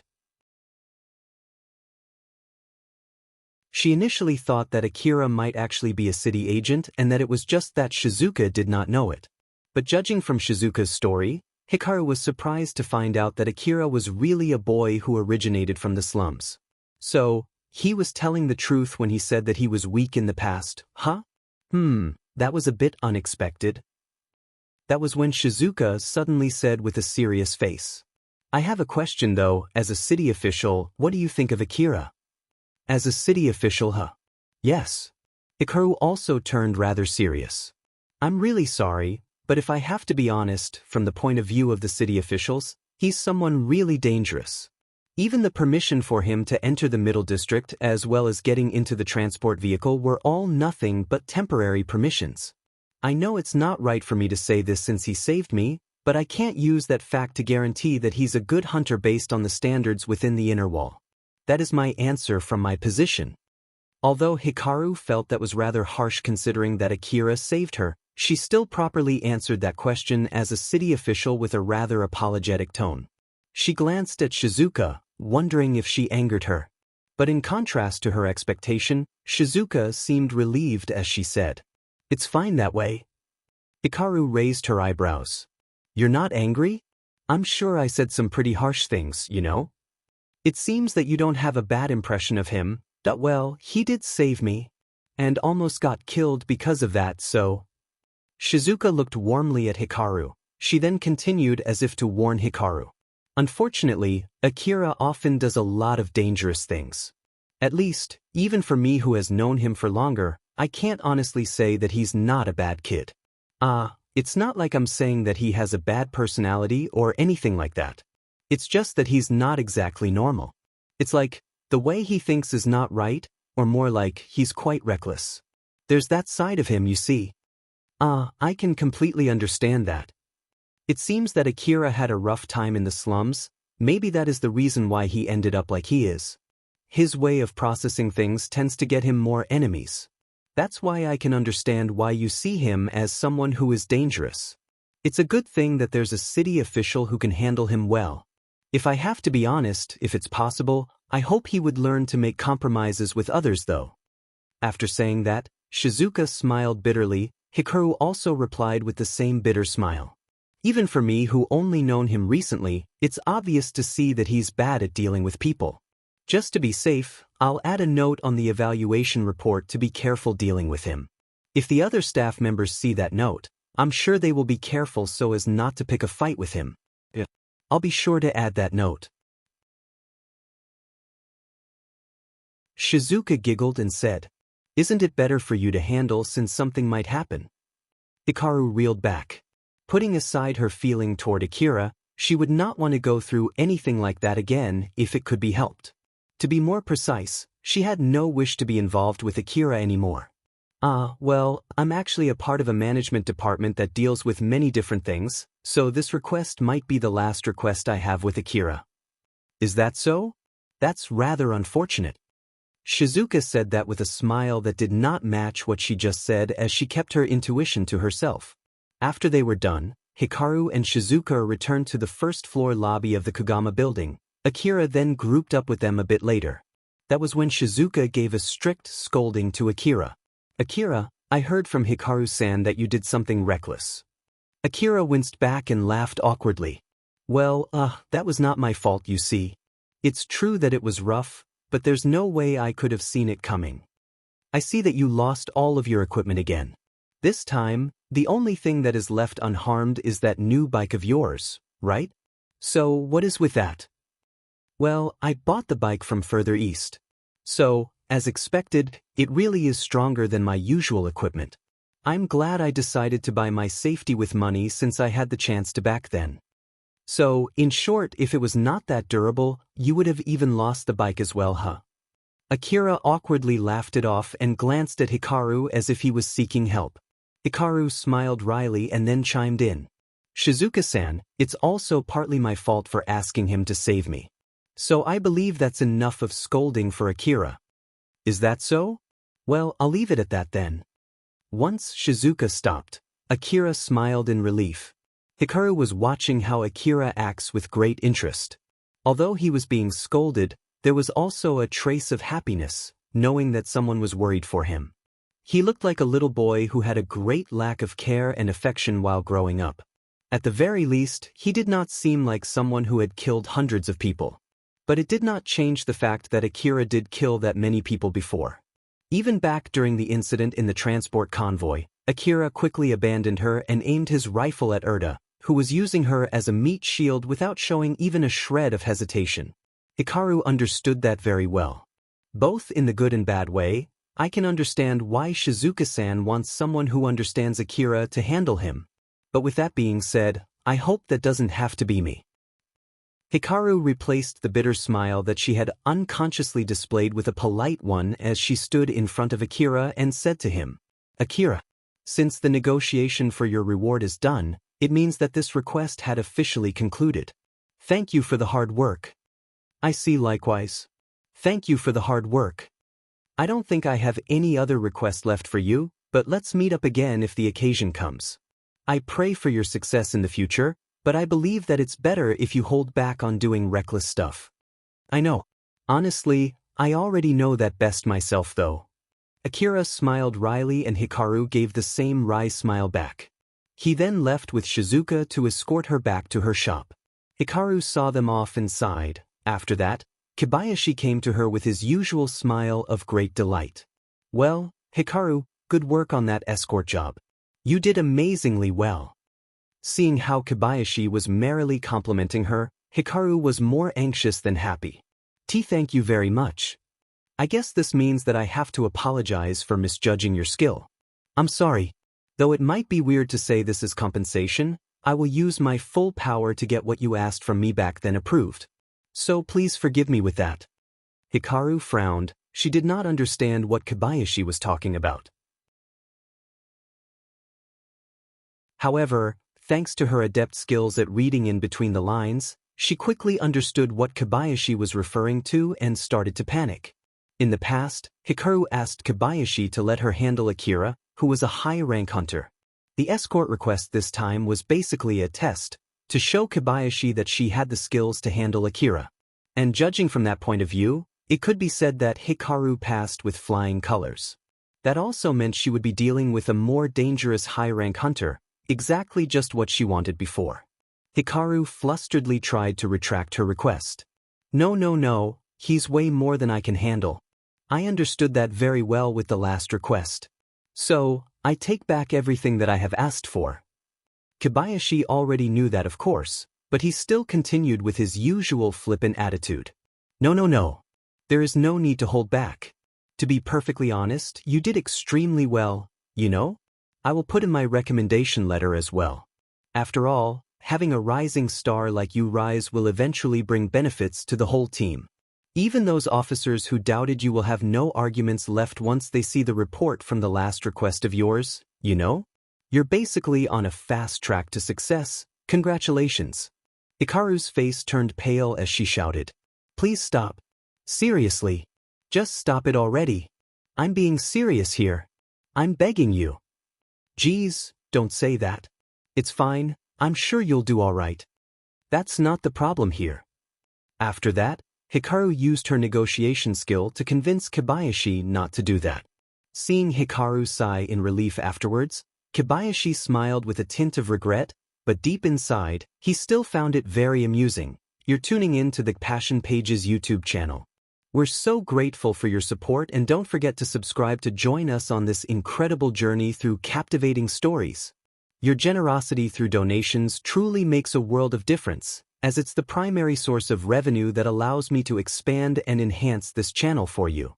Thank you from the bottom of my heart for being a part of this adventure.